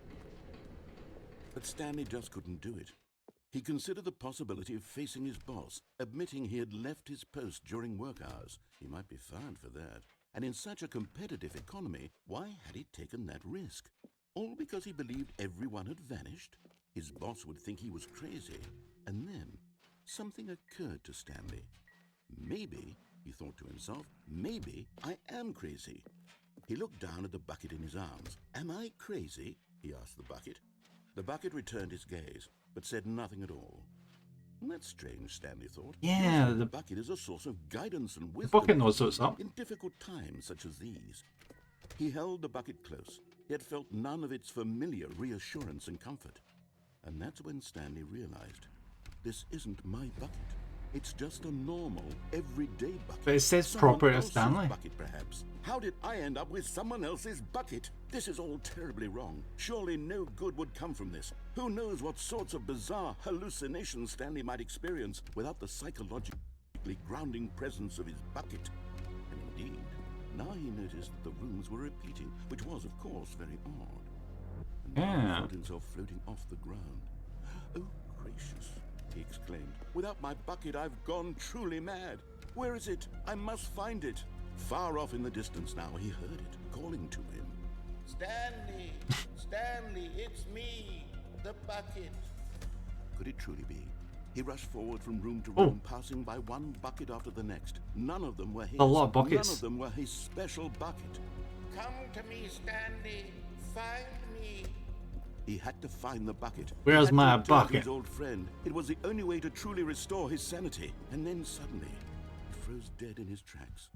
He knew where the voice of the bucket had been coming from. And he said, The real bucket was inside of him. course it was. It was incredibly painful. Stanley Now, doubled could you imagine having a the bucket inside you? and blacked out.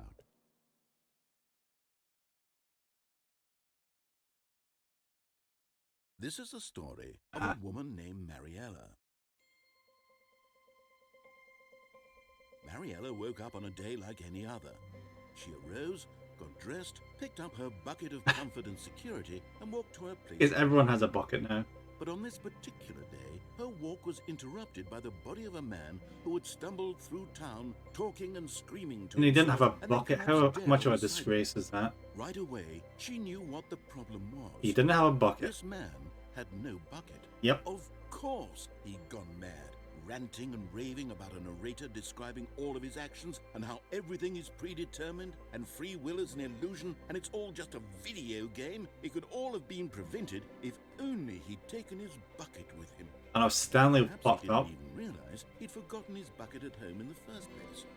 How cruel the world can be, Mariella thought, and she hugged her own bucket even tighter. But of course, she had no time for this. There were a myriad of confusing problems she would soon have to confront at work. for which her bucket would provide absolute guidance and total Yeah, the clarity. bucket is the key to life. Heck yes, If you never have your so bucket, my you will not wife get anywhere in kicks life. ass, and she backflipped all the way to work. Nice one, Mariana. That's the way to do it.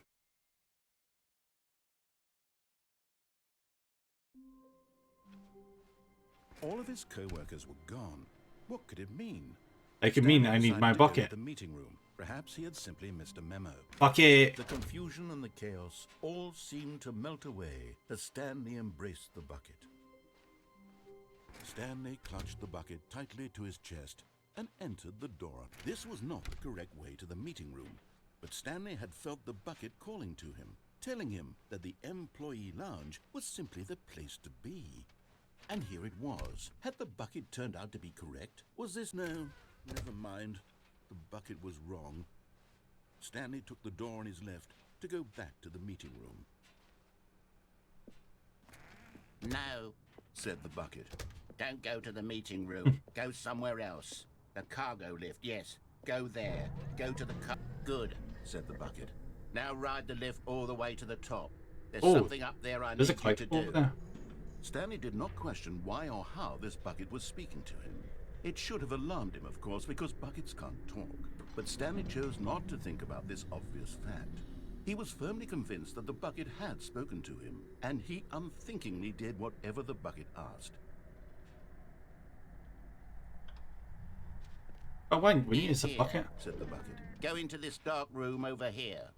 Stanley once again obeyed blindly.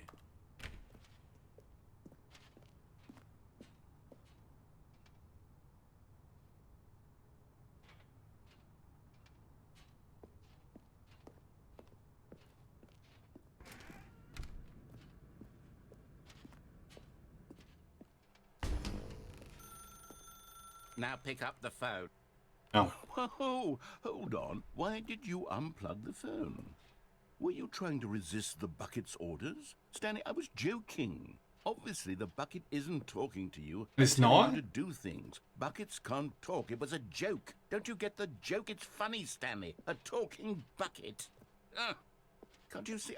Oh, goodness. I must have really bungled up the delivery if you actually took me seriously. Where did I mess up the joke? Should I have paused for longer or spoken quicker? Oh, comedic timing is so difficult. I wish I were better at it, but there isn't exactly an instructional video on comedy that one can watch to fully... Oh, wait, yes, there is. It's sitting right here. Let's take a look. What is Oh. comedic timing? What is comedic timing?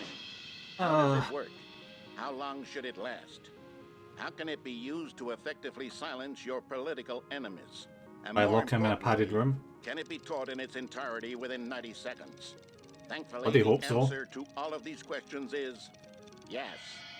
Let's dive deeper. Yeah, let's. If you've ever told a joke or made someone laugh, in all likelihood, you did it while standing 50 to 80 centimeters from them in Or a room 1,000 of no miles. more than 76 degrees Fahrenheit, with one of your arms raised straight upward at a 15-degree angle from your body. These are the optimal conditions for good comedic timing. To begin the joke, start by stating and spelling your name. Next, Name, provide a N-E-M. brief synopsis of the joke, including the specific times at which the recipient of the joke will laugh, and then spell out your name a second time. Did I ever tell you about With the these steps duck that complete, crossed the road? It's time to begin the humor. Speak the entire N-E-M. joke in no more than 18 seconds. Did I ever tell you about the duck that no crossed the less road? than 13 He had and a half, nobody to go pausing with, only or an for egg. bathroom breaks when necessary. When the joke has concluded, it is customary to inform your listener that the joke is over by The joke is declaring over in now. your loudest possible voice, "I'm Dunny. I'm Donny with the funny. Let's practice screaming, I'm Donny with the funny. now. Good. This saying is a perfect example of expectations Wonderful. management, which is the cornerstone of good comedy. Finally, it's time to hand out surveys. No. Collecting hard data from your audience Data? on how rapt they were throughout the joke is the only way to grow or learn as a comedian. An effective survey should be no less than 10 pages long Shit. and should include the same question reprinted several times. just to ensure the survey taker is actually paying attention and not simply filling in answers at random. And that's all there is. With these strategies at your disposal, you'll have audiences doubled over in laughter and even tripled over in laughter in no time at all. Just remember to let them stop laughing at some point, you gut-busting little scamp. After all, we're each of us needed on the front lines of the war to fight the 12-legged invaders who threaten our very existence, and who very likely die in a hailstorm of bullets and mandibles. All of us must be prepared to give our lives to this noble cause, just as our children must do after us, and their children Isn't that after one with the them. human leg? Godspeed, and may Earth reign supreme. Hell yeah, Helldivers unite. Hey, goodness, this video is a little outdated, isn't it? Well, no matter. I think the fundamentals of proper comedic timing are still as relevant today as they were back then. Nah. So with that in mind, I believe the only way forward is for us to return to the two doors and walk through Oh, I lost all my of bucket this again, sticker. so I can try telling my story with more appropriate comedic delivery. Come along, let's head back. Why did you take my bucket sticker?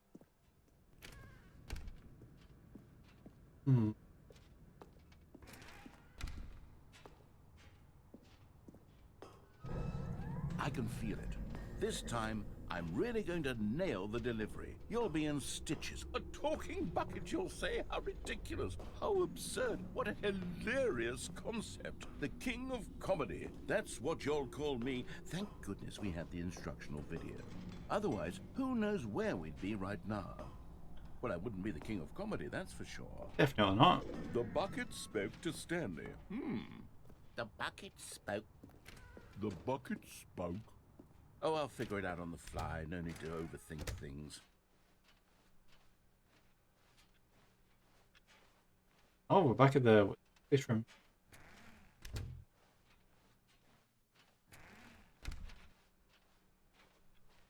Alright, we're gonna actually go to the boss's office.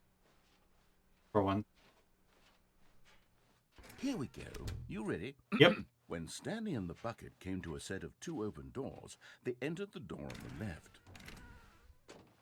No. You were supposed to go through the door on the right, leading back to the phone. Why? Did you not even look at the instructional video? I think this is all covered very clearly. There's no way I can make the comedic timing work now. It's done. The joke is completely done and over. It's all your fault, Stanley. No. I'm going to be ridiculed in the community of other joke writers. I'm going to be shamed at every one of our meetings from now on. All because you couldn't watch a simple video and take a hint. Are you proud of yourself for bringing me down, Stanley? A bit. Here we go. You ready? When Stanley and the bucket came to a set of two open doors, they entered the door on the left. No. You were supposed to go through the door on the right, leading back. Here we go. Okay. When Stanley and the bucket came to a set of two open doors, they entered the door on the left.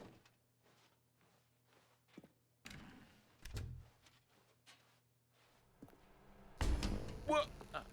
We're back at the phone already? No, what's going on? There was supposed to be several rooms leading up to this.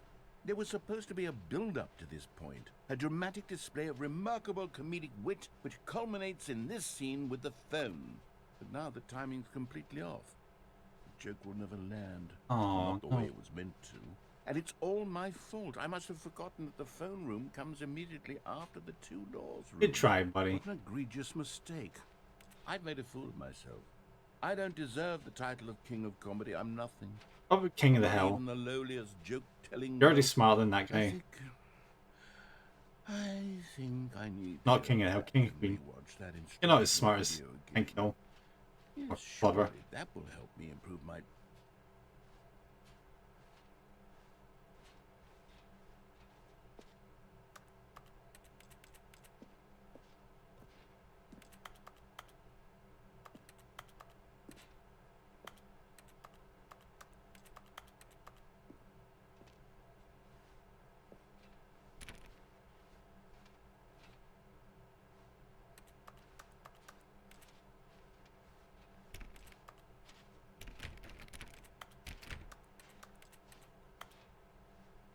Oh no, this is the worst thing to not have been paying attention.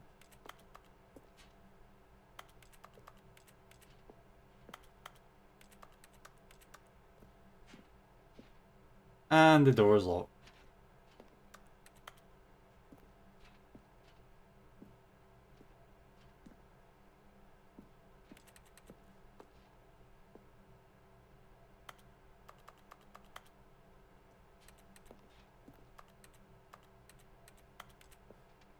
I might have broken the game.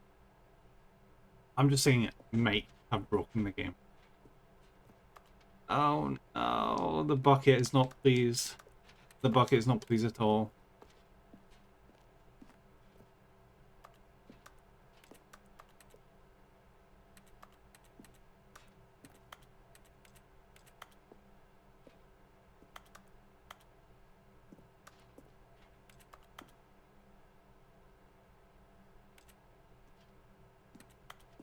Shit, I may actually have to. Damn it. How long was I sitting there? Stanley wondered to himself. Minutes? Days? Centuries? Did something crucial happen while my senses were turned? He made a note to be more careful with time from now on. I'm leaving the bucket behind this time. When Stanley came to a set of 2 open doors, this was not the correct way to the meeting room, and Stanley knew it perfectly well. Perhaps he wanted to stop by the employee lounge first, just to admire it. It was okay. Oh. But eager to get back to business, Stanley took the first open door on his left. And so he detoured through the maintenance section, walked straight ahead to the opposite just door, down here again. and got back on track.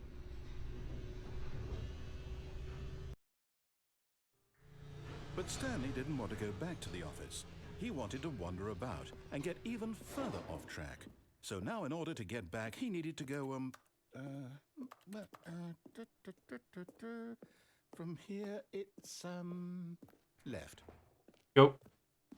Oh, no, it's to the right, my mistake. No, not the right. Why would I have ever said it was to the right? What was I thinking? It's clearly... Oh dear, would you hold on for a minute, please? I think it was over here, wasn't it? Now, let's see. We went down, right, left, down, left, right. Yep, okay, yes. I've got it now. This story is absolutely, definitely this way. Go. No. This isn't right at all. You're not supposed to be here yet. This is all a spoiler. I've already been Stanley, here, don't close worry your about it. eyes. Okay. We just have to get back to, oh, who am I kidding? It's all rubbish now. The whole story completely unusable. How about, rather than waste my time trying to salvage this nonsense, we'll just restart the game from the beginning. And this time, suppose we don't wander so far off track, Okay, from the top. Okay. Is this going to be the confusing ending? What could it mean? Stanley decided to go to the meeting room. Perhaps he had simply missed a memo.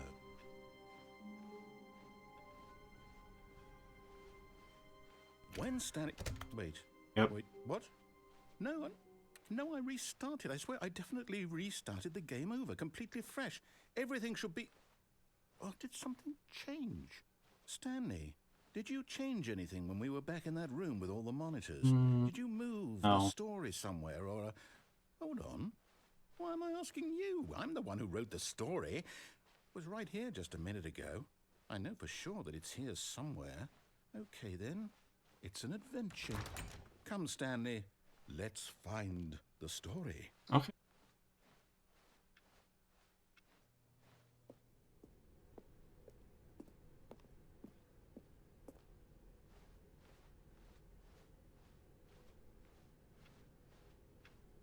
I'm just trying to remember. I remember a bit where I had an option of a route to go and I chose not to do it. I can't for the life of me find out where it was to get to that route.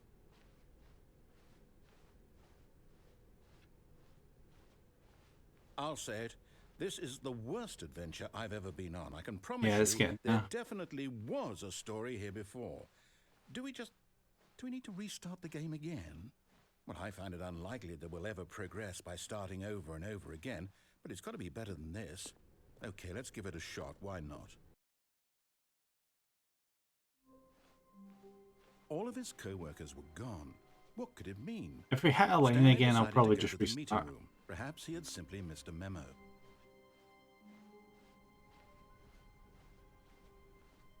Okay, yep, it's worse. Yep. I might be remembering this wrong. It's possible the story is back where we just came from. Why don't we go back the other direction and see if we missed anything? Okay. The yellow line shows up. I'm done. I'd rather not go down a route we've already done, you know? Aha! I knew we'd miss something. The story. Here it comes. No, wait, never mind. Not the story. Okay, let's head back the other way and retrace our steps. No. Oh, yes. Yeah, yeah.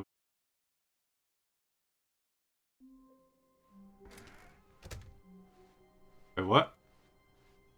Warmth spread through Stanley's arms. With the bucket in his arms, Stanley clutched the bucket tightly to his chest and entered the door on his left.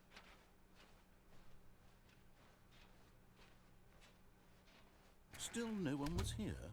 Stanley needed the bucket's warmth and comfort now more than ever. Perhaps his boss's office was where he'd... Coming to a staircase, Stanley and the bucket walked upstairs to the boss's office. Oh. This is new.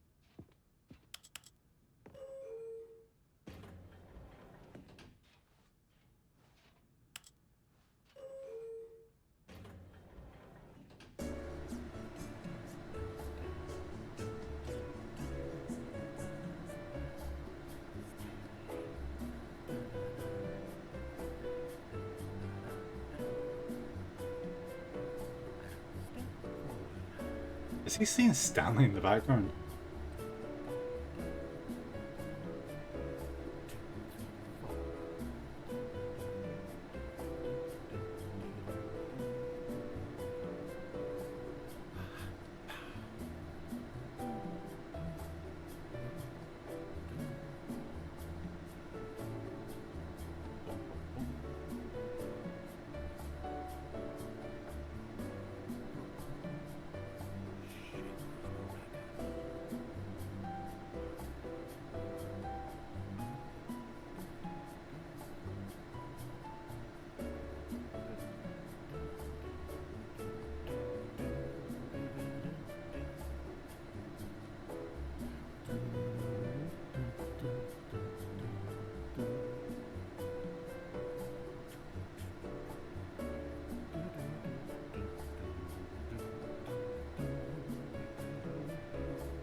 Right, now what?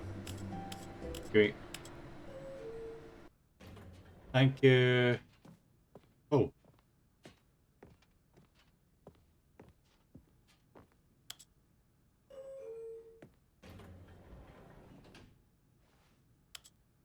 Does this elevator not go anywhere?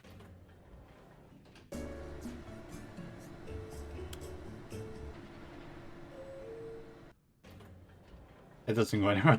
Jesus Christ.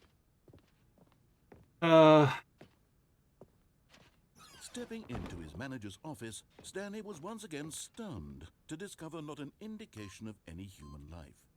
Crushed by the weight of this revelation, Stanley may have broken down into an emotional dumpster fire if not for the soothing presence of the bucket. Even now, in his darkest of hours, did the bucket's warmth and guiding light pierce the dark clouds of confusion and chaos. It would be with him always. The bucket would, and he knew it. The two of them were inseparable. At this point, Stanley was so absorbed in the tender spiritual connection he shared with the bucket that he didn't notice the keypad behind the boss's desk. Nor in his bliss of simply being near the bucket did he have any notion that the PIN number for the keypad was 2845. Yeah. But Stanley guessed the correct code by sheer luck. We're gonna go for Was it one the more bucket ending, I knew think. all along? Was the bucket guiding him? Yes, this is certainly the most logical explanation. Oh, You found one of them. One of the miniature Stanley figurines. Remember, no reward for collecting all of these, only the intrinsic pleasure of a job well done. You can't buy that sort of happiness, Stanley. God knows I've tried. So, I implore you to savor each and every moment you come across one of these beautiful figurines. I know where another one is. I just do not know how the hell to get to it.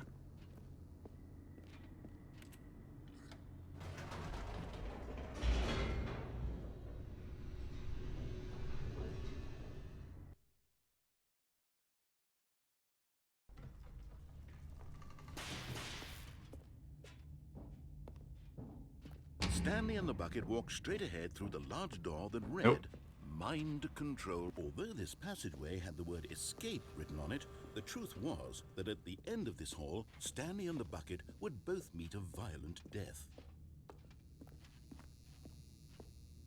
The door behind them was not shut. Stanley and the bucket still had every opportunity to turn around and get back on track. At this point, Stanley and the bucket were knowingly walking forward into a very painful death for each of them. I'll be fine. I have the bucket with. The bucket will keep us safe.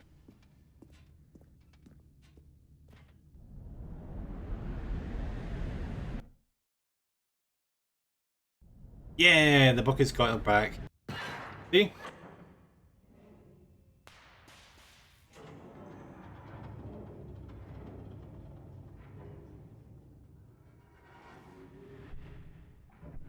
That isn't As very the nice. machine whirred into motion and Stanley and the bucket inched closer to their demise, Stanley reflected on how meaningless the bucket's warmth and comfort had turned out to be.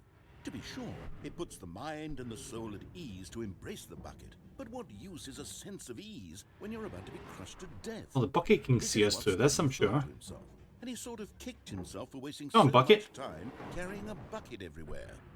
Farewell, Stanley. No, the bucket can protect us from this. See? Farewell, Stanley, cried the narrator, as Stanley and the bucket were led helplessly into the enormous metal jaws. In a single visceral instant, the bucket's life came to an end as it was crushed violently to death.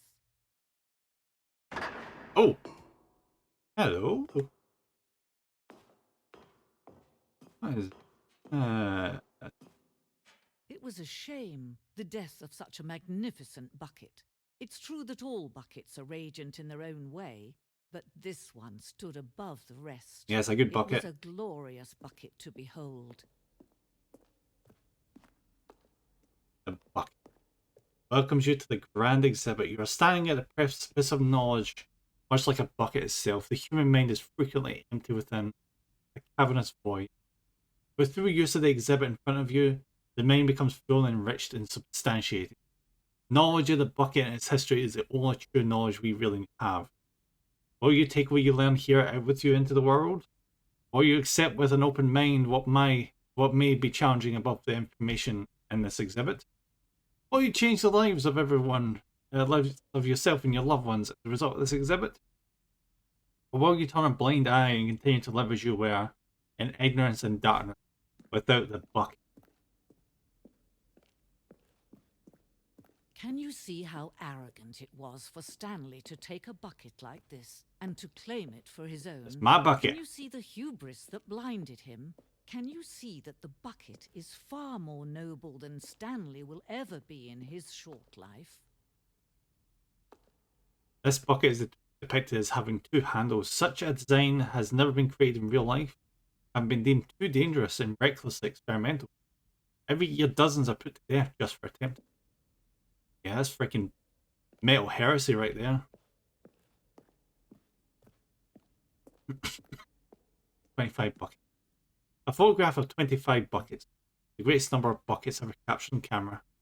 The photographer experienced catatonic shock for several weeks as a result of the euphoria from exposure to this many buckets at once. Ooh, bucket. Power of the bucket is eternal. Infernal Bucket.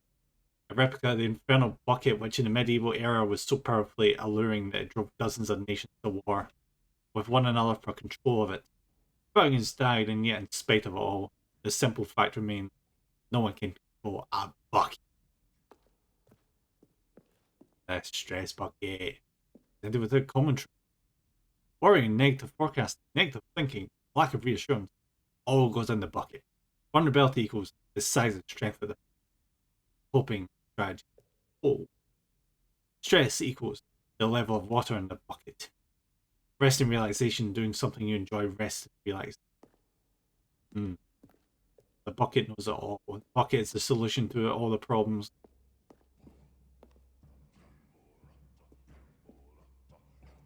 The bucket has been alongside us all this time, looking over us, helping us to forage and grow as people. While we know that the bucket predates the existence of mankind, we do not know by how long. This cave drawing depicts early man's discovery of the practical uses of the bucket, by which time the bucket had already likely been around for several millennia. Notice in these drawings how the bucket has allowed itself to be used, having judged humanity to be worthy of its treasure. No man can own a bucket, and certainly not a bucket as dazzling to behold as this one. It is man who should kneel before the bucket. Tiny bucket. This piece symbolizes a necessary relationship between bucket and humanity. However clear our grasp of the bucket may be, there is yet more that is always out of reach. This distance inevitably is for our... What if I want the bucket?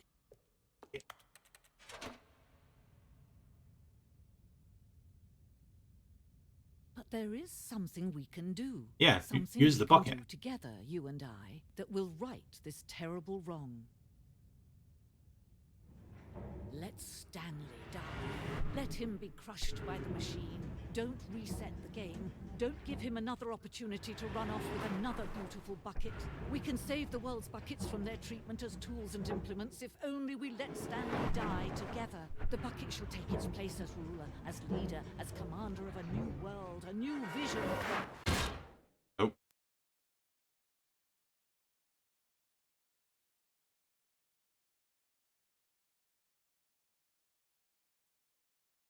I think the bucket was sold in that idea.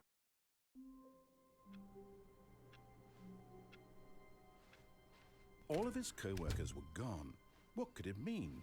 Stanley decided to go to the meeting room. Perhaps he had simply missed a memo.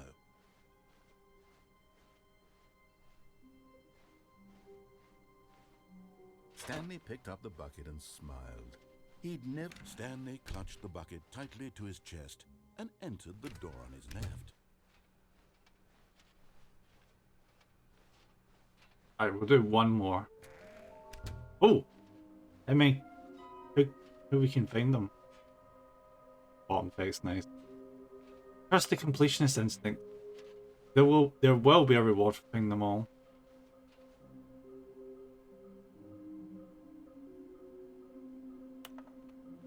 There's one in the toilet. Oh, here we go.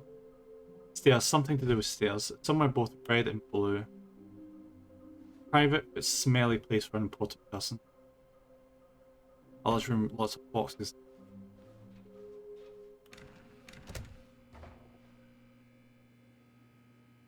Stanley, we must move on from this broom closet, simply because I have no remaining stickers. If I did, Aww. you can guarantee we'd be in here for hours. Coming to a staircase, Stanley and the bucket walked upstairs to the boss's office.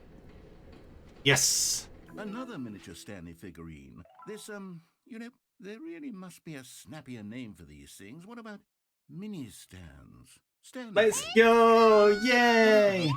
Stanley. Hey, buddy! Yes, I think I like that. Another Stanlerine under your... Stanlerine! Hope you're having a good day, buddy. Welcome in. We are spending all our time with a bucket. And the bucket is just amazing. Thank you for the hit pat. We have just the best bucket in existence. No one can beat our bucket. Okay, I'm going back to the name of these little Stanley figurines, and now I'm torn between Stanlerines and Figley's. Not What do you think, Figley's. Stanley? No. What name better encapsulates the intrinsic sense of happiness that you get from seeing a small number in the corner of your screen go up by 1? Let me sit on it. I'm sure it will come to me. No. The bucket full of ideas, adventures, happiness. The bucket is everything. The bucket can lead us to our destiny. The bucket is love. The bucket is life. Any problem we have, the bucket can solve. I've got the feeling money's for stealing, but of yours, of course. The lovely bucket. Oh. Hey, we've got a bucket sticker for the bucket. The bucket is just going. It's going places. It knows what needs to be done. Stepping into his manager's office, Stanley was once again stunned to discover not an indication of any human life. Crushed by the weight of this revelation, Stanley may have broken down into an emotional dumpster fire if not for the soothing presence of the bucket. The bucket. Even now, in his darkest of hours, did the bucket's warmth and guiding light pierce the dark clouds of confusion and chaos. It would be with him always. Yeah. The bucket would. And he knew it. The two of them were inseparable.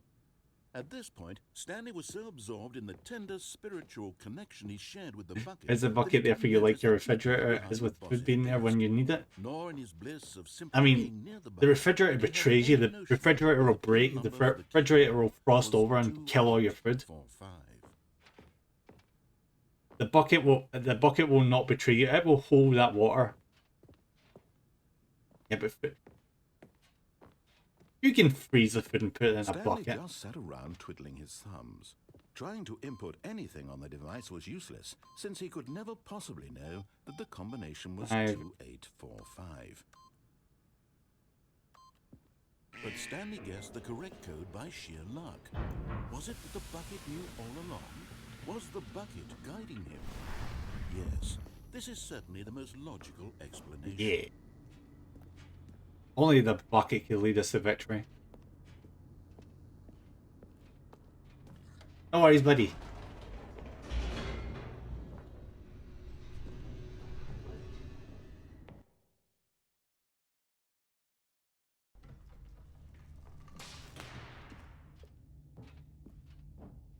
Stanley and the bucket walked straight ahead through the large door that read, Mind Control. Although this passageway had the word escape written on it, the truth was that at the end of this hall, Stanley and the bucket would both meet a violent death.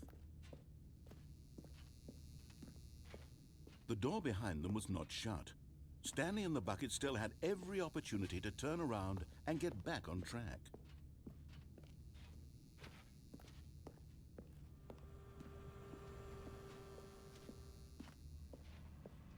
But of course, Stanley and the bucket thought better of it and realized they simply had too much to live for.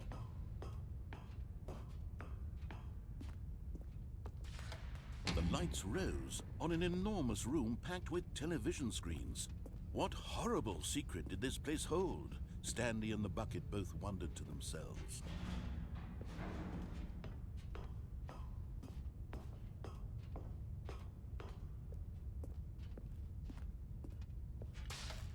The monitors jumped to life, and Stanley nearly dropped the bucket in shock. Everyone in the office was being videotaped, monitored like guinea pigs.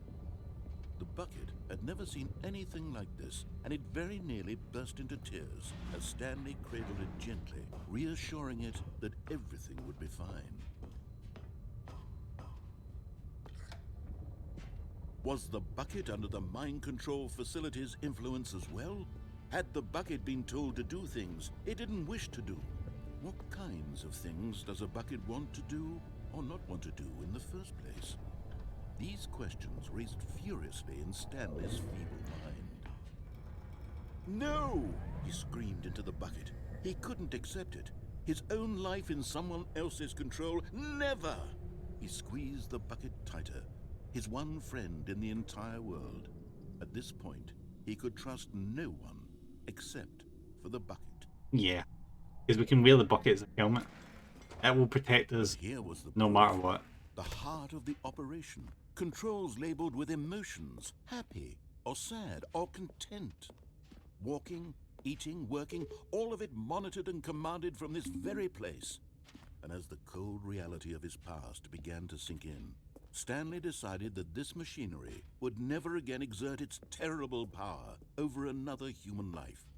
For he and the bucket would dismantle the controls for good. Two best friends, Stanley and the bucket, up against the world. They high-fived in a really cool way, and the bucket made a sassy comment about taking down the system.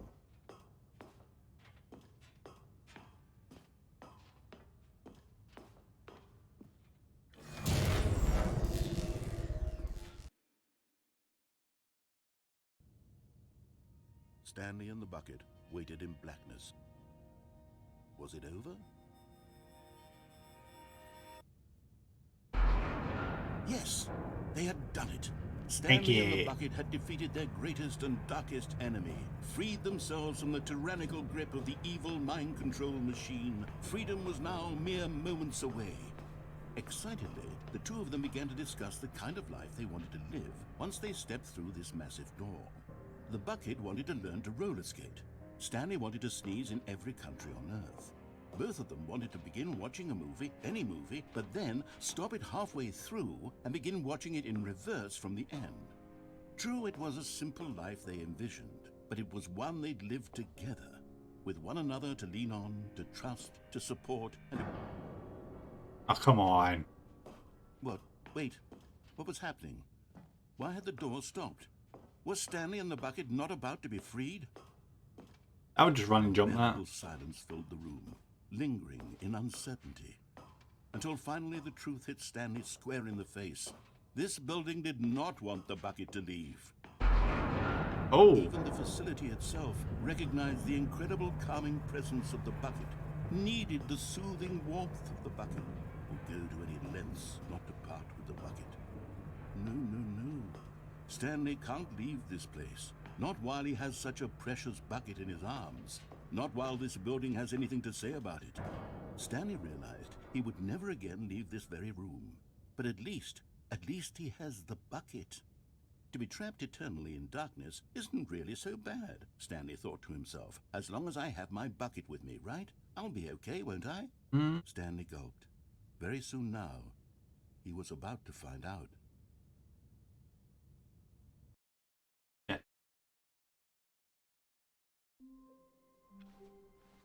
All of his co-workers were gone. What could it mean? Stanley decided to go to the meeting room. Perhaps he had simply missed a memo.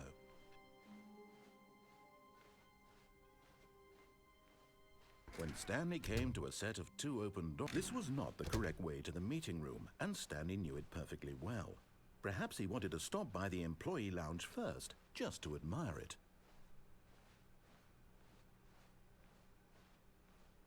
Alright, go back. I'm trying to remember what I did the first time. Get access to that one room that we've not been back to that all this time. It was okay. I did not like it now because he didn't have the bucket.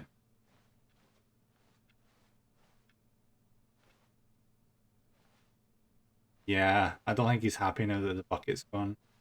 But eager to get back to business, Stanley took the first open door on his left.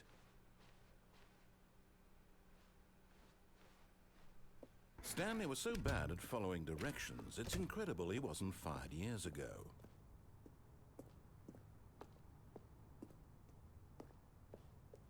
Ooh. You're getting close now, Stanley. Yeah, we just need You've one gotten more. all of the Figler and Marines. Very soon, you'll collect the last one, and then the first number will equal the second number, and that will be it. We'll be different people by then. Different in the sense that we used to have none of them, and now we have them all. You can't go back to when you had no Figler and Marines. None of us can.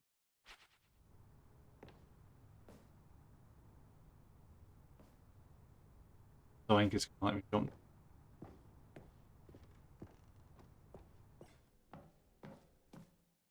Oh, I've never been this way.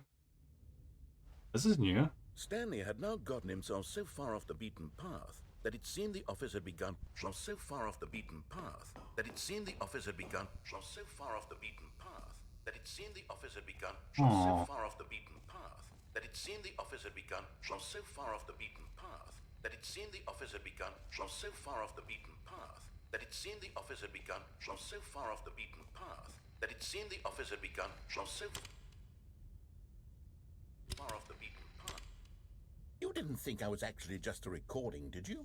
What a silly and trite explanation that would be. All the back and forth between you and me, all the absurd adventures we've been through, and it all turns out I'm just a tape recording. It was all just in Stanley's head. I bet that's the kind of twist you think is revelatory. I bet each and every time you watch a movie where it turns out all to be in the main character's imagination, you must absolutely bolt off the couch in pure shock at the phenomenal and intricate storytelling. I mean, it is interesting So sometimes. simple to be you. Life being an unending waterfall of surprises and delights. How much more exciting you must find the world than the rest of us do. Now I've become sad. Look what you've done to me. This is all your Sorry, fault. buddy. Now what? Oh, thank you for the head back. Thank you. Alright, where do we go now? All of his co-workers were gone. What could it mean? But yeah, the head back's Stanley real. decided to go to the meeting room. We're leaving the Perhaps he'd bucket here for now. simply missed a The memo. bucket needs a break.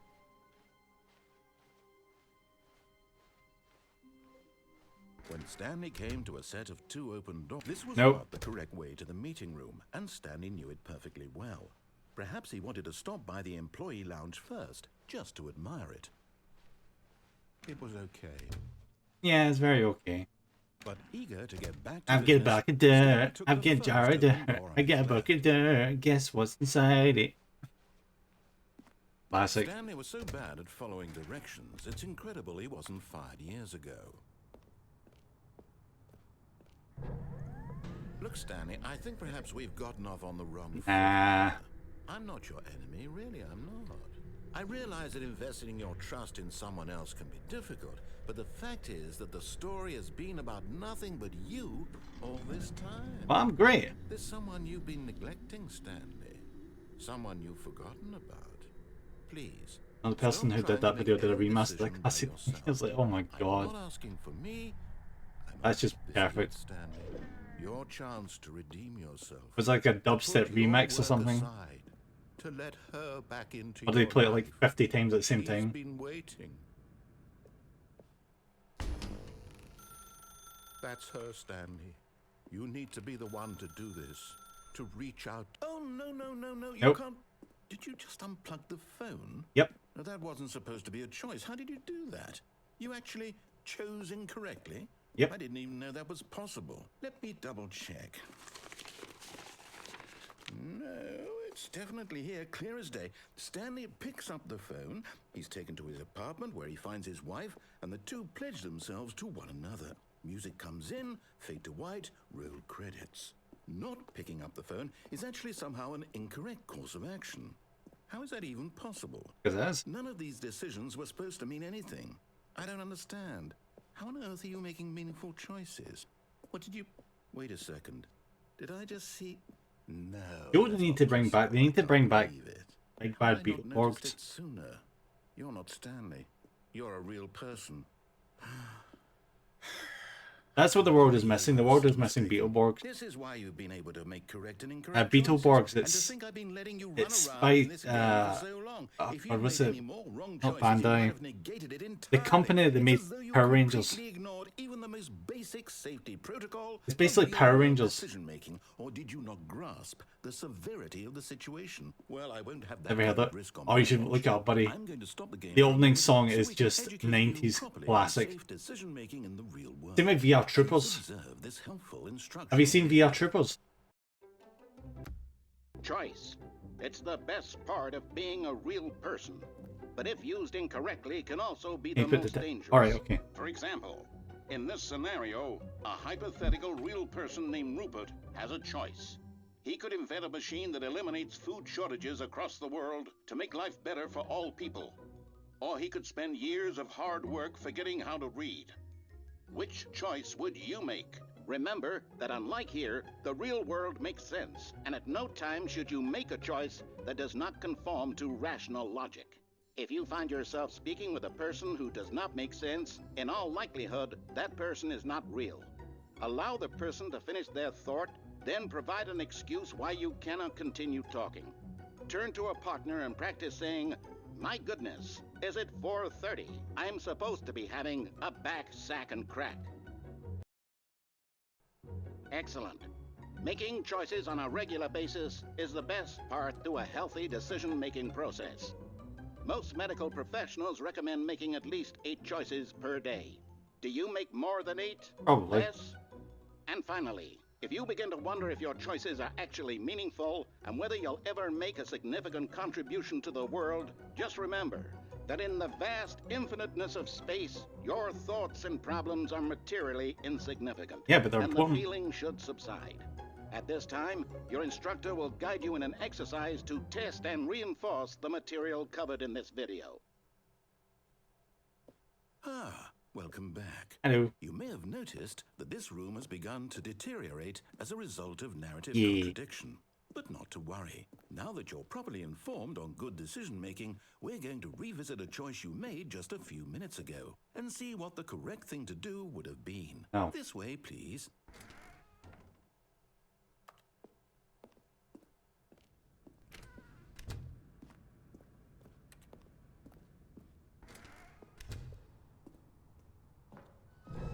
Now that we know your choices are meaningful, we can't have you jumping off the platform and dying. Oh, that would be such a Imagine shame, your main wouldn't it? character dying senselessly halfway through the story. Yeah, it's not That like story it's not like would make Commander no Shepard sense did at that. all. We just need to get you home as soon as possible before the narrative contradiction gets any worse. Unfortunately, it seems this place is not well equipped to deal with reality.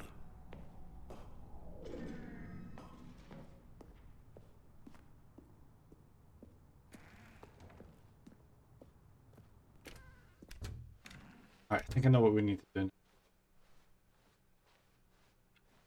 I think. Almost there. You'll take the door on the left, back to the correct ending, the story will have resolution once again, and you'll be home free in the real world. Okay. Now remember, all you need to do is behave exactly as Stanley would. That means choosing responsibly and always putting the story first. I'm quite sure you'll be up to the task. Just follow my lead and you'll be fine. All right. When Stanley came to a set of 2 open doors, he entered the door on his left. There we go.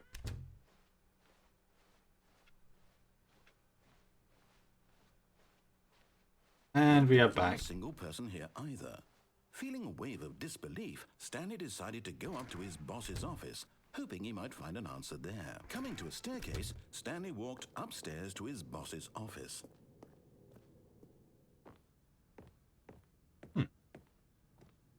There's no toilet exit.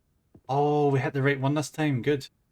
Stepping inside his manager's office, Stanley was once again stunned to discover not an indication of any... That's the place I was looking for. Shocked, unraveled, Stanley wondered in disbelief who orchestrated this, until he saw the door with a voice receiver next to it. Surely behind this door lay all the answers to his questions. And beyond all probability, he knew the passcode.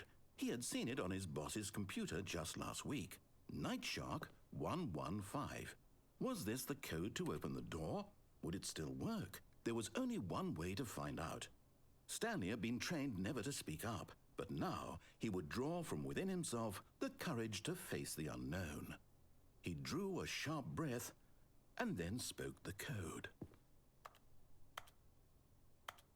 Night Shark 115. That?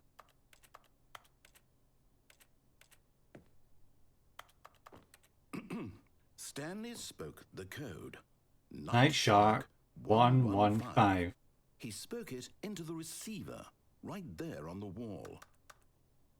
I don't think Stanley can do this. Night Shark 115. Yeah, Stanley can't do Is this there a shit. problem? You didn't mishear me, did you? Please speak the code into the receiver. Otherwise, we can't get on with the story. This is a crucial step. Oh no. Whatever shall I do?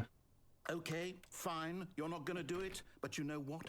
It's pretty humiliating to bring you this far, only for you to suddenly decide you have better things to do. I asked you for this one single thing, for your respect. The kind of respect Stanley shows for his choices. He knows what it means to take a story seriously. If you didn't want to see what I had to show you, then why did you come here? You had a choice, you know. You could have gone through the door on the right. You could have done whatever the hell you wanted over there. Why did you come this way? Speak. Say something to me. Explain yourself, you coward. You behave exactly as Stanley would. That means choosing responsibly and always putting the story first. I'm quite sure you'll be up to the task. Just follow my lead and you'll be fine. All right.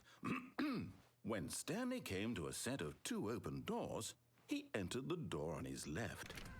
Okay. Is it gonna work this time or what? Yet there was not a single person here either. Feeling a wave of disbelief, Oh. behave exactly as Stanley would. That means choosing responsibly and always putting the story first. I'm quite sure you'll be up to the task. Just follow my lead and you'll be fine. All right.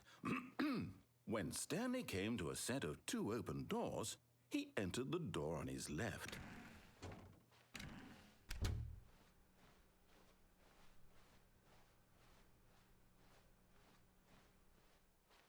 Yet there was not a single person here either. Feeling a wave of disbelief,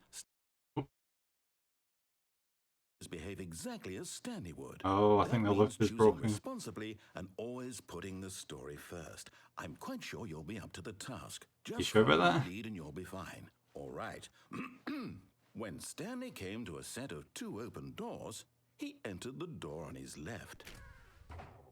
I think I probably should go this way. Why did you do that? Quickly, hurry back in the other direction. Perhaps we're not too late.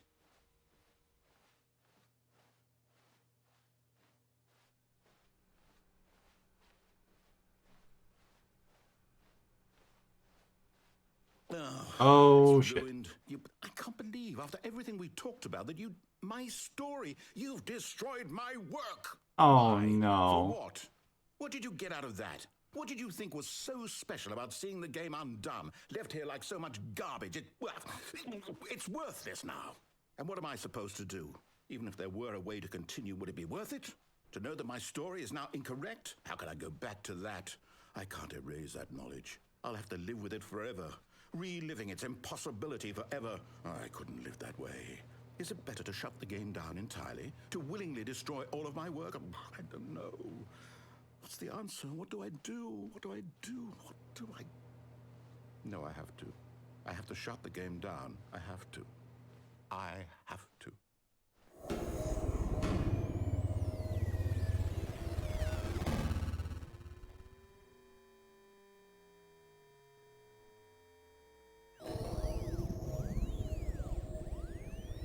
Oh, we're back here again. We're back in not Portal World, but looking very similar to Portal. I'm still here in this pile of rubbish, with you. Yep. You, who thought you were so clever. Now look where we are. My entire game is destroyed. It was the only thing in the world that was mine, and you've run it into the ground. What, did you think that would be funny? You just had to see? Didn't I impress upon you how important it was to be like Stanley? He actually knows how to do what I tell him to. He understands that if I say to do something, there's a damn good reason for it. That thought hadn't even occurred to you, had it? That there's a world outside of you? You're a child. Oh, my story. If you'd just gone through the door on the left, you would have seen it. There was a whole underground facility. You would have destroyed it and been victorious. It would have been so perfect. I worked so hard on it. I tried so hard to make... We tried so hard and got so far. In the end, it really, really didn't matter. Stanley? Mm-hmm. Hello? Are you... Is everything okay? Stanley, please. I need you to make a choice. I need you to walk through the door. Are you listening to me? Can you hear me? Is everything all right? Stanley, this is important. Coming. The story needs you. It needs you to make a decision. It cannot exist without you. Do you understand me? Whatever choice you make is just fine. They're both correct. You cannot be wrong here. We can work together. I'll accept whatever you do. I simply need you to take that step forward, please. Choose. Do something. Anything. This is more important than you can ever know. I need this. The story needs it. So, you hear me? Are you there? Are you listening to this? Stanley, are you there? Narrated by Kevin Brighton. What a good narrator. You need time to decide. Time to make sure your choice is correct. That is the best choice. That's all right. I'll wait for you to decide what's the right thing to do. There's a decent few endings I've not won, but I think that's probably enough for today.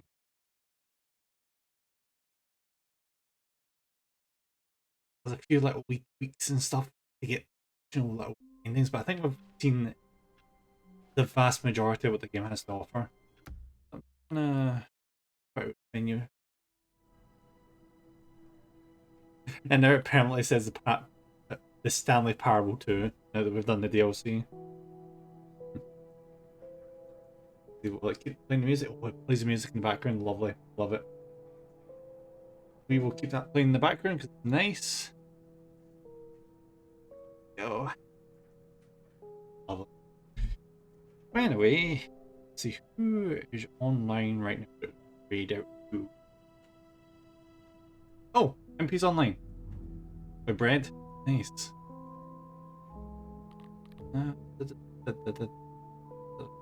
I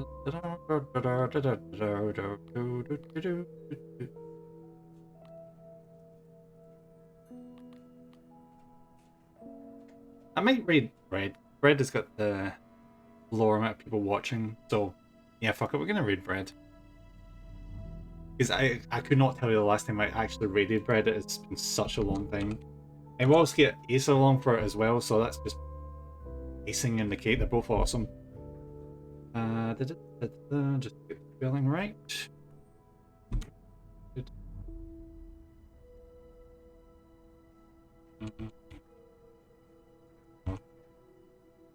Right.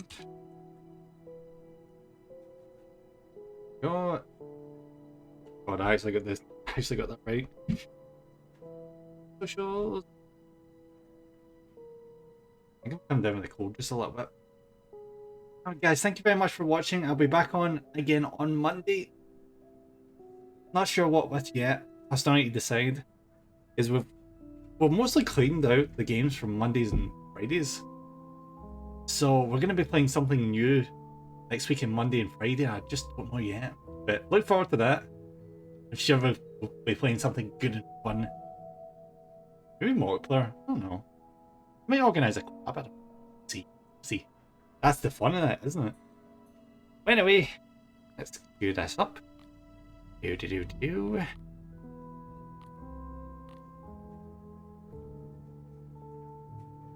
No.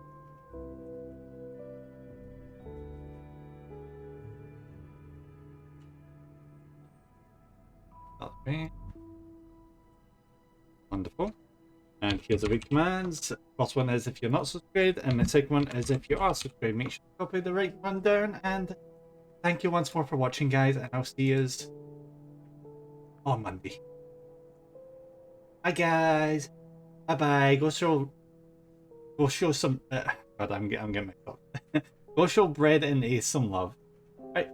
Bye, guys. Bye.